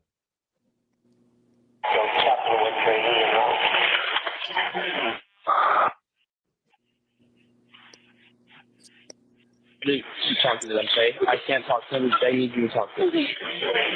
Hello. Okay. I've already sent the ambulance and law enforcement. Stay on the line. Why would that? Who's that person that just said that? Who's that person that just said, I can't, you have to talk to them? That was Ethan. Or Hunter, sorry. Why? What are you sure? Yes. Prior to that, it was stop passing the phone around. Yeah, because they don't want them doing that. It was Hunter. He's the one that got on he's the one that checked the body, gets on the phone, because he was in there supposedly. I'm guessing that's why they handed him the phone. And he starts to talk, and she gets, because you're not supposed to keep passing the phone around, and says that. So he takes that as that they want to talk. That's why I handed the phone. So that's why I handed the phone. Okay. I was just like, why would he say he doesn't have time to talk to dispatcher? No, he should be relaying everything he's seeing. If he's the one, he should have probably got on the phone in the first place, since they aren't able to talk. Well, that's what I'm saying. If because then she could have walked him through, Mm-hmm. I can agree. Have it. Say that again. So at this point in time, I'm not sure these girls know, but I believe they know because they're there, and I'm hearing in the background she's dead and Xana's dead, and I believe these girls know, but they're in such shock at this moment that maybe they're in shock that they're not comprehending that she's already dead. There's a police here right now. Okay. If there's a defibrillator available, send someone to get it now and tell me when you have it. We don't have one. What bothers me is no one's on the phone saying she's dead. That's what bothers me. Because they know at this time that she's dead. I think yes. So now, I believe the police officer's here, and he's showing up to the scene, or She's the not medic. ready. I think we just heard it just a second ago. It was through radio traffic that was probably to the EMS en route. She's not breathing, meaning step it up. Okay. But then they get there and they don't let them go inside because it's a crime scene. When the officer first goes in is what I'm guessing. Nunez goes inside the house. Once he brings the defibrillator back, he goes to go inside the house and realizes what the situation is and shuts everything down right there to secure the scene. That's when they're not realizing that they are deceased. You cannot allow EMS to go in there if that's a crime scene per se. Yeah. Well, that's the problem I have is if one of these roommates, which obviously one of them did, saw the scene and the scene's as bloody as you're saying right now, then there's no way you're mistaking that for passed out drunk. Period. No, not at this point. No, not at all. Okay. But the problem is the call goes in. Okay. From the beginning, the call goes in as a passed out person. They saw or guessed, or they either guessed that because nobody was answering, or they saw something that made Then why them not think say that. all four? Then why not say all four of my roommates are passed out drunk? Well, I don't think anybody went upstairs, Willie. They're just checking these two. And I think that was because they went to that window and Tried calling everybody. She said, please answer. Please answer. Right? Well, that's because I know what they heard that night. You know what they heard that night. She wasn't saying that. She wasn't saying that to Xana, was she? She was telling somebody else, please answer. They knew that something bad happened in there when they called. That's all there is to it. Gotcha. That's the main problem I have with this. They knew something bad happened in that house. She says it clearly on the 911 call. I think they looked through that window. She wouldn't let them crawl through that window, but they looked through the window and saw somebody down and probably thought they were passed out. And that's where the whole call status comes from. Okay. Then they get inside the house. He goes in, does what he does, gets in the room, sees what he sees, and flips out. And he says, get out. They're dead. Think about what you just said. They're looking through the window where right below on the foundation there is blood. No. That I don't think anybody saw that at first. I don't think they were seeing that. I think that came after the fact. But they went up around the front of the house. That's where that window would be. That's 8 hours, dude. Yeah, but I don't think they were looking at the foundation of the house, is what I'm saying. That was not something I noticed at first either until after I was scanning through that picture. If they're not paying attention, they're not. They're all standing outside looking at the goddamn area. Not I don't think they were looking there. I highly doubt they were looking That's there. where the screen was. Where else is everybody looking? No, the screen is around front, Willie. That was the side. I thought you said that. I thought you told me at one point that Hunter was trying to get in through the window. I'm gonna show you. Let me show you something here real quick. Let me pull this back up. Hold on a minute. And wouldn't that be Xana's window where the blood was leaking out of the foundation? No. I'm gonna show you real fast here. Hold on. This house is so screwy the way it was built anyway. But okay. Because I didn't know they were all standing out in the back. Because how are you not seeing that how are you not seeing that from where you're standing? My understanding is they were here. I don't know if that's true or not. I'm just saying my understanding. Yeah, but I mean, you can't figure they're huddled around like Eskimos. You know, they're walking around. They're walking back and forth. Down here, this is down a hill into the parking lot underneath. There's a wall here, by the way. You can't really see it unless you go down. And so there's no window there then. My understanding is this is her room. Mm-hmm. You see the ladder right here? There's a ledge. Her window's right there. There's no window here. This is the foundation right here where the blood was. So, oh my God. So, I don't know if it was seen or not seen. I can't give you an answer to that. That's okay. If they're freaking out, if it's a freaked out scene, nobody's paying attention to that. And that may not have happened until later that night, or I don't think that happened probably immediately. We have to assume they were out front during that's the what call. I thought. That's why they could have been standing out front too. The cop arrived. You know, if we're to believe that he wasn't already there, the cop arrived. He doesn't walk to the back.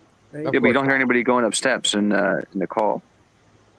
Like you don't hear bump, bump, bump, bump, bump, like anybody running up and down steps. See, that's why I thought they were back here. Well, that makes sense. We can't hear footsteps, period. No. Yeah, but we hear them we hear the house and echoes and stuff. So in my opinion, I think we would hear some kind of at least the person on the phone going up the steps or down the steps. It could have been out front too, and maybe it's just not sensitive enough to pick up the footsteps. I don't know. One last quick question about the differences between these two, and I don't mean for you to play any more of it. It'll just take too long. But and I think my phone dropped out at this point. I don't know why it did. But did we cover in the second one where they said poor Kaylee? It was in there somewhere. Something about okay. There was. Well, then they had to be. It wasn't for Kaylee. It was something else. Kaylee is what I heard. I don't know. I have that now, and I can go back through that and play that again. But yeah, that's what I was saying too, Phil. That blood leaking took some time. It took maybe a day or so at least. I think in the future, the best one to play would be one that just plays it all the way through. So it's easy to find points within the video if you wanted to search. Definitely. I'll tell you this, it's a mess. This whole thing is a damn mess. There's a lot of lies. There's a lot of deception. There's definitely corruption involved with this. This is it's a mess. I mean, there's no two ways to look at it. It's a mess. Hell yeah, dude. Who just said that? No, critical. There's no concrete block here. That blood was on concrete block. It was right here, bud. I can see it from here. Okay, that would be the back wall of Xana's bedroom right there. It's behind the C on call. There's no windows here. The only window is that front window in the front of the house. That is the foundation block right there. But still, it's a mess, and I need to. Something's way wrong. All of this is wrong, and the house must not have stunk because nobody mentioned any kind of smell. Well, it did. I have a feeling it did. At that you point, would think that, considering they've been laying there for 8 hours. Yeah, but you would think there'd be some kind of reaction. Yeah, but you think there'd be some kind of reaction you'd hear from Hunter or the girl, like, oh, or like. Well, if they had both the doors open, if they had both the doors open, because that was this understanding is that both doors were open. So the front door was wide open. The front and the back, from my understanding, but that would dissipate it a little bit, and it's cold, a little bit. Okay? Wouldn't that actually push it out towards you if you're standing outside even more? Because it would create like a kind of if there's wind blowing, yeah. That's what I mean. It creates like a, I forget what it's, you know what I mean. When you open up one door on each side of your house, and it creates like a little, flow. Depends on how long it's been open and how cold the house is and how things have dissipated to that point. I would still think there should be, after all that time, a smell. So I just have to point something out real quick, because Rach brought up a good point moments ago. She said, the cop didn't even announce his arrival. If you look at the transcript, it goes from, the dispatcher is talking about a defibrillator. She says, if there's a defibrillator available, send someone to get it now and tell me when you have it. Mm-hmm. By the way, that's weird. Agreed. That's what I said. But first the and next foremost is she answers, whoever it is in the home answers, we don't have one. And the dispatcher says, or someone says, unconscious, not breathing. Yeah. 2 seconds later, they have that. A, which is someone in the home, says, do you have a defibrillator? Obviously, she's talking to the police officer, because if you go to the next line, it is the answer to her question, yep. And then she tells the operator, yeah, we have one. And the operator says, but are you talking to the officer? Yes. So that you can feel is so staged. Yeah, what the hell is going on? And the first person talking is not the cop himself announcing he's there, but it's the girl on the phone talking to 911, asking the cop casually, do you have a defibrillator? Right? The cop's not like, everybody get out, everybody, back up. The dude's just like, yeah, I got one. Yeah, right. And not to mention the fact that she didn't, I don't know, maybe it's because it's a different state than here, but everywhere else, even on TV shows I've seen, it's the same damn thing. What the first thing they say when you say, is she breathing? He said, no. Okay, we need you to start life-saving. There's another word I keep missing. Techniques, okay? And they don't say that. All they say is there a defibrillator? Yep. Let's go right to the last. Yep. No. I've never said that before. I've never heard that before in a call. So that blew my mind too. But go watch any 911 call. Even if somebody's shot For Christ's sakes, they tell you to do CPR. Do you know CPR? It's insanity. Yeah. Defibrillator. Okay, yeah. Let me just pull one out my ass. I got one now. So my burning question to y'all is, as a group, now that we know what we know now, what do y'all really think happened at 3 a.m. in the morning whenever DM, it said in the transcript, DM had a phone call with the Uber guy. She texted him. Yeah, she texted him and said, "Are you driving?" He texted back and said yes. So that tells me he came by and picked her up. Well, we don't know, but she's referencing him for a reason. Did he or didn't he? That's what's not known. Did he pick her up and they went somewhere, or did I bet Cy knows. Probably. Yeah, that's a good point. They could follow her phone. They could follow her phone, leaving from that house or not leaving from that house. That's the least I did. Well, think back to what they call that Banfield. Mm-hmm. Where there were two undercover cops sitting there in a white car. Yeah, the Focus, right? And they had students. I seen a still shot of a black truck coming out of Kings Road. It drove down past that whole thing. Yeah, I had that right. too.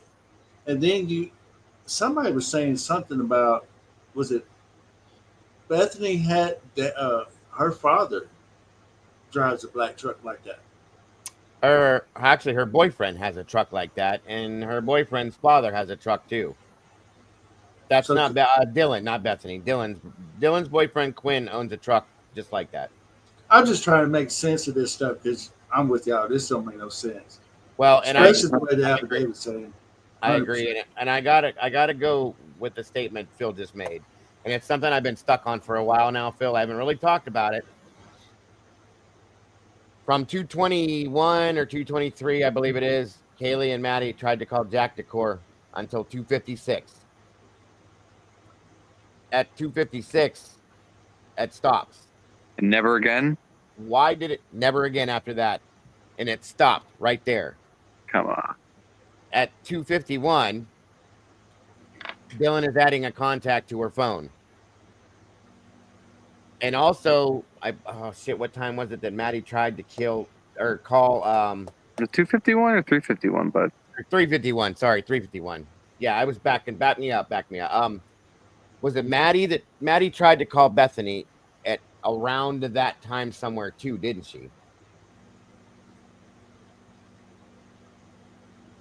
Right around that 256 time, it was somewhere within there, I believe. Didn't she try to call Bethany too, Maddie? I'm sorry. I don't have those. Yeah. There was something in there. Okay, somebody tried to call somebody. And somebody this is what I think. This is going back to the original timeline, by the way, you guys. Okay, and I think that's it. I think that's when these things went down. Was from between 3 and 4, not 4 to 420. It was between 3 and 4. Yep, that makes more sense. Eddie? Yes, I'm here. I'm just chatting with my girlfriends. Okay. I got you. Do your thing, brother. Yeah, I have something to say. Tanel brought up a really good point. And Willie was trying to say it earlier, too. This can't go unnoticed. The fact that we're talking about a defibrillator, that would suggest that there's no heartbeat, which is very different than someone who is not breathing. Someone cannot be breathing, but still have a heartbeat. But what if you mistaken me for not breathing and I actually am, and then you use the defibrillator and you kill me? The last thing that we learned is that, so it went from unconscious, they're not waking up in the beginning, and then finally it evolves to, is she breathing? No. Okay, so now they're not breathing. So at that point, and I'm going on a limb here, but you would want to then direct them to check a pulse, right? You would want to, so they're not breathing, so you know you need to give them breaths. But nope. that Get the doesn't paddle. mean you need to give chest compressions yet. You need to check for a pulse before you do that, right? And Yeah. and chest compressions are just the manual way of doing what a defibrillator does. Yes. It's not as strong, but yeah. Yeah, but defibrillator, you can kill Well, yourself. the chest compressions are right now. You can help, you know, that can be immediate. Defibrillator, you know, which is funny because she's sending them out to go get a defibrillator. Is there a defibrillator available? Send someone to get it now and tell me when 2 you seconds have later, it. oh, we got one. The guy standing next to us. Was it a Yeah. cop there? Yeah. Go to the Yeah, nearest cop there. defibrillator store, you know, and tell me when you get back. I just can't imagine or understand why they have not asked them to commence CPR first. Right. Wild. I mean, Especially I've heard. for a 20-year-old. I know that when are they breathing? No. Okay. You start CPR immediately, which is giving breath as well as compressions, not a defibrillator. And I've never heard them go directly to a defibrillator before.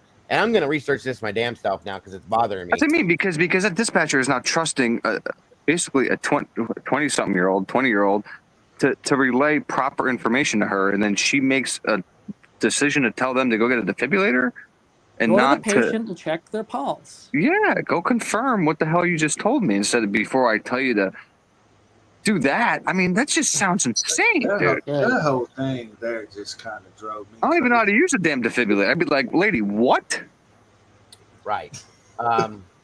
Give me 1 second. Something here. I'm trying to see something real fast, and I'm gonna have to bring this to a close because I gotta go do some stuff here. But okay, so let me see. They kept. And she didn't even ask her. Did she do drugs? You know, like isn't that like normal now for like kids to get bad drugs and they you know, and then they use the Narcan. Like she didn't even like she didn't even ask that. Like, you know, did she do any drugs? Is that a possibility of why maybe she's breathing but she's slow, you know, because a very faint I heard like a very faint breathing you can't really like detect unless you're like up in there. It's based on the fact that she said she was drinking and passed out, I think is what she based it off of, the 911 operator. But yeah, but at that point you're thinking drinking, drugs, you know, passed out. Did she take, you know, did you guys do it? Did she take any drugs? Oh, you know, yeah, she took this. Okay, well, do you guys have Narcan in the home? Nope, defibrillator. Well, from what I understand is that defibrillators are a common thing now, that they have them because they're quicker, easier. Well, what if somebody has a heart condition, dude, and you kill them? I get it. I'm just. That's my point. Is what if I have a heart condition? You know, you check my to see if I'm breathing. You're wrong. You get on dispatch and say, you know, he's not breathing, and then Eddie comes over with the defibrillator you just gave him, hits me with it, and I die. Now there's lawsuits all over the damn place. I mean, let me read this to you. Before using an AED, it is imperative to contact emergency services and initiate cardiopulmonary resuscitation, that's CPR. Dialing 911 in cases of sudden cardiac arrest provides instantaneous access to emergency medical services, which can provide life-saving care such as CPR and defibrillation. CPR, which includes chest compression after cardiac arrest, can maintain the circulation of blood to the heart and brain for a period of time, buying precious minutes until an AED can be used. Okay? So I'm guessing that she bypassed the CPR situation to go directly to the AED. The problem is the AED would usually be a medic, right? EMT, paramedic, whatever. I mean, they have these in public places where you can just go grab them now, Willie, and use it on somebody. They're accessible to people to use. Yeah. I didn't even know that because I thought like, you know, you could hurt yourself pretty bad with those things. Your own self, the user. But now here's the other thing too, though. A defibrillator should not be used on conscious individuals, obviously.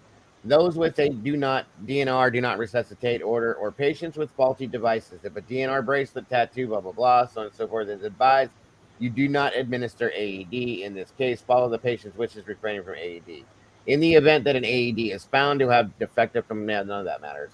What to avoid? Okay, so I'm guessing that that's exactly why she went directly to this. I've just never heard that before. I've always heard commence CPR, but I guess that's the thing now. So, okay. I just think that's wild because if I have like a pacemaker or something, and I have a heart problem, and you hit me with that. If somebody's not breathing, it is now slated that the heart's not pumping. Okay. And it says also after utilizing defibrillator, the initial responder or provider will deliver CPR for 2 minutes and then access for a pulse and evaluate if the heart rhythm has returned. Okay, so yeah. So you use the defibrillator once, boom, and then they want you to commence CPR. Okay. I guess things have changed. I've been out of this for a minute, but I'm just telling you what things were back in the day. I'm telling him I'm not using shit with electricity. Hell no. I'll do CPR. They're everywhere now. It's a big thing, but I'm good. I don't like electricity, dude. And you're supposed to check up for a pulse. You tip the head back. You see if there's any breath. You put your hand over their mouth to see if you feel it or hear it. Okay, and then you move forward with it. If you don't see or hear it, or the chest is not rising, that's another one. Yeah, I watched too many of those ER shows, dude, where like they say clear and then they do it, and then like the user like shoots backwards and like their heart stops. You don't want anybody else touching the body when that happens because it will give you a jolt. That's why I just think it's kind of major to go right to, I don't know. It's a bit much. I agree with it. Thank you, Eddie, for joining me today. It was a great show, as always. Before I go, I just want you all to have a useful takeaway. I'm going to kind of give you 3 things about this 911 call that will summarize the purpose of it. And that being, the first one is it had to be done sooner or later. No matter what, it's not going to look good. And it was business that had to be done. Number 2, they all had to be blissfully ignorant to the events that occurred that evening. And lastly is they had to begin the lone perpetrator narrative. Yeah. Those are your takeaways. That's the purpose of the 911 call. Yeah. Makes sense. Thank you, sir. And thank you for having me up. Go. See you, bro. Buddy. Always. I'm off down too, man. All right, both you guys. Thank you very much for joining us. Everybody. All right, man. Thanks for having me up. Yep. Absolutely. You gentlemen have a good night. I love you, Rich. All right. See you guys. Hope to see you tomorrow, Eddie. Take care, Willie. Hey, chat. And Angel, love you. Well, he's got all his girlfriends in here. I see that. And Hemisphere, thank you very much for joining me, sir. I appreciate you very much. As always, everybody that's joined, I appreciate you all very much as well. It's a hell of a situation. I'll just put it that way. The whole thing is a mess. So it is terrible. It's terrible.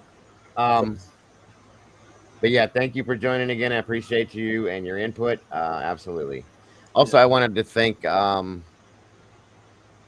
did he go? Outcast. Thank you for sending this direction for us to be able to hear that. I appreciate that very much. I appreciate the work you did on it as well.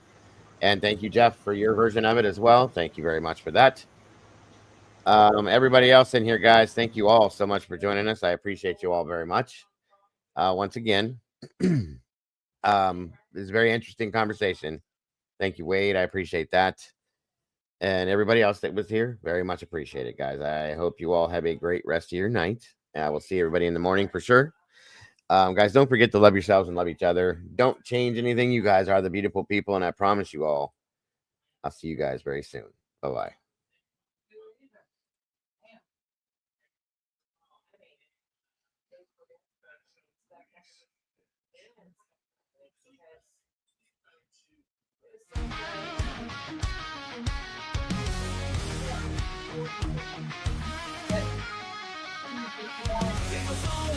Typing at the speed of light, hunting down the shadows, bringing wrongs to right, digging deep in the data facts, sharp as a knife.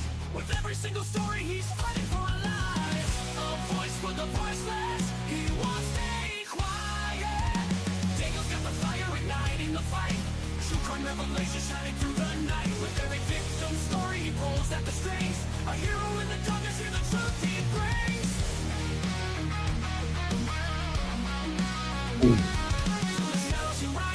Loud and clear, cracking cases, open hearts filled with fear. These channels are beacon in a world gone wrong. He guides us through the chaos of soul. They follow his lead. With every new case, he plants a new seed. Sharing their stories, giving hope where it fades. Daniel's a warrior through the trials he waits. In a world of silence, he shouts out their names. Daniel's got the fire igniting the fight. True crime revelation shining through the night. With every victim story, he pulls at the strings. A hero in the darkness, hear the truth he brings. From the shadows you rise, a streaming loud and clear. True crime revelation shining through the night. With every victim story, he pulls at the strings. A hero in the darkness, hear the truth he brings.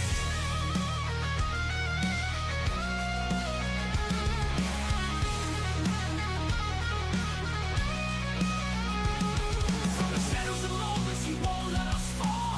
Bringing the truth out, answering the call. For every soul forgotten, he's here to stand tall. Daniel the genuine, he'll always give it his all.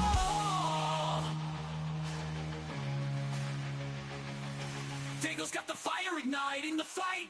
True crime revelation shining through the night. With every victim story, he pulls at the strings. A hero in the darkness, hear the truth he brings. Hear the truth he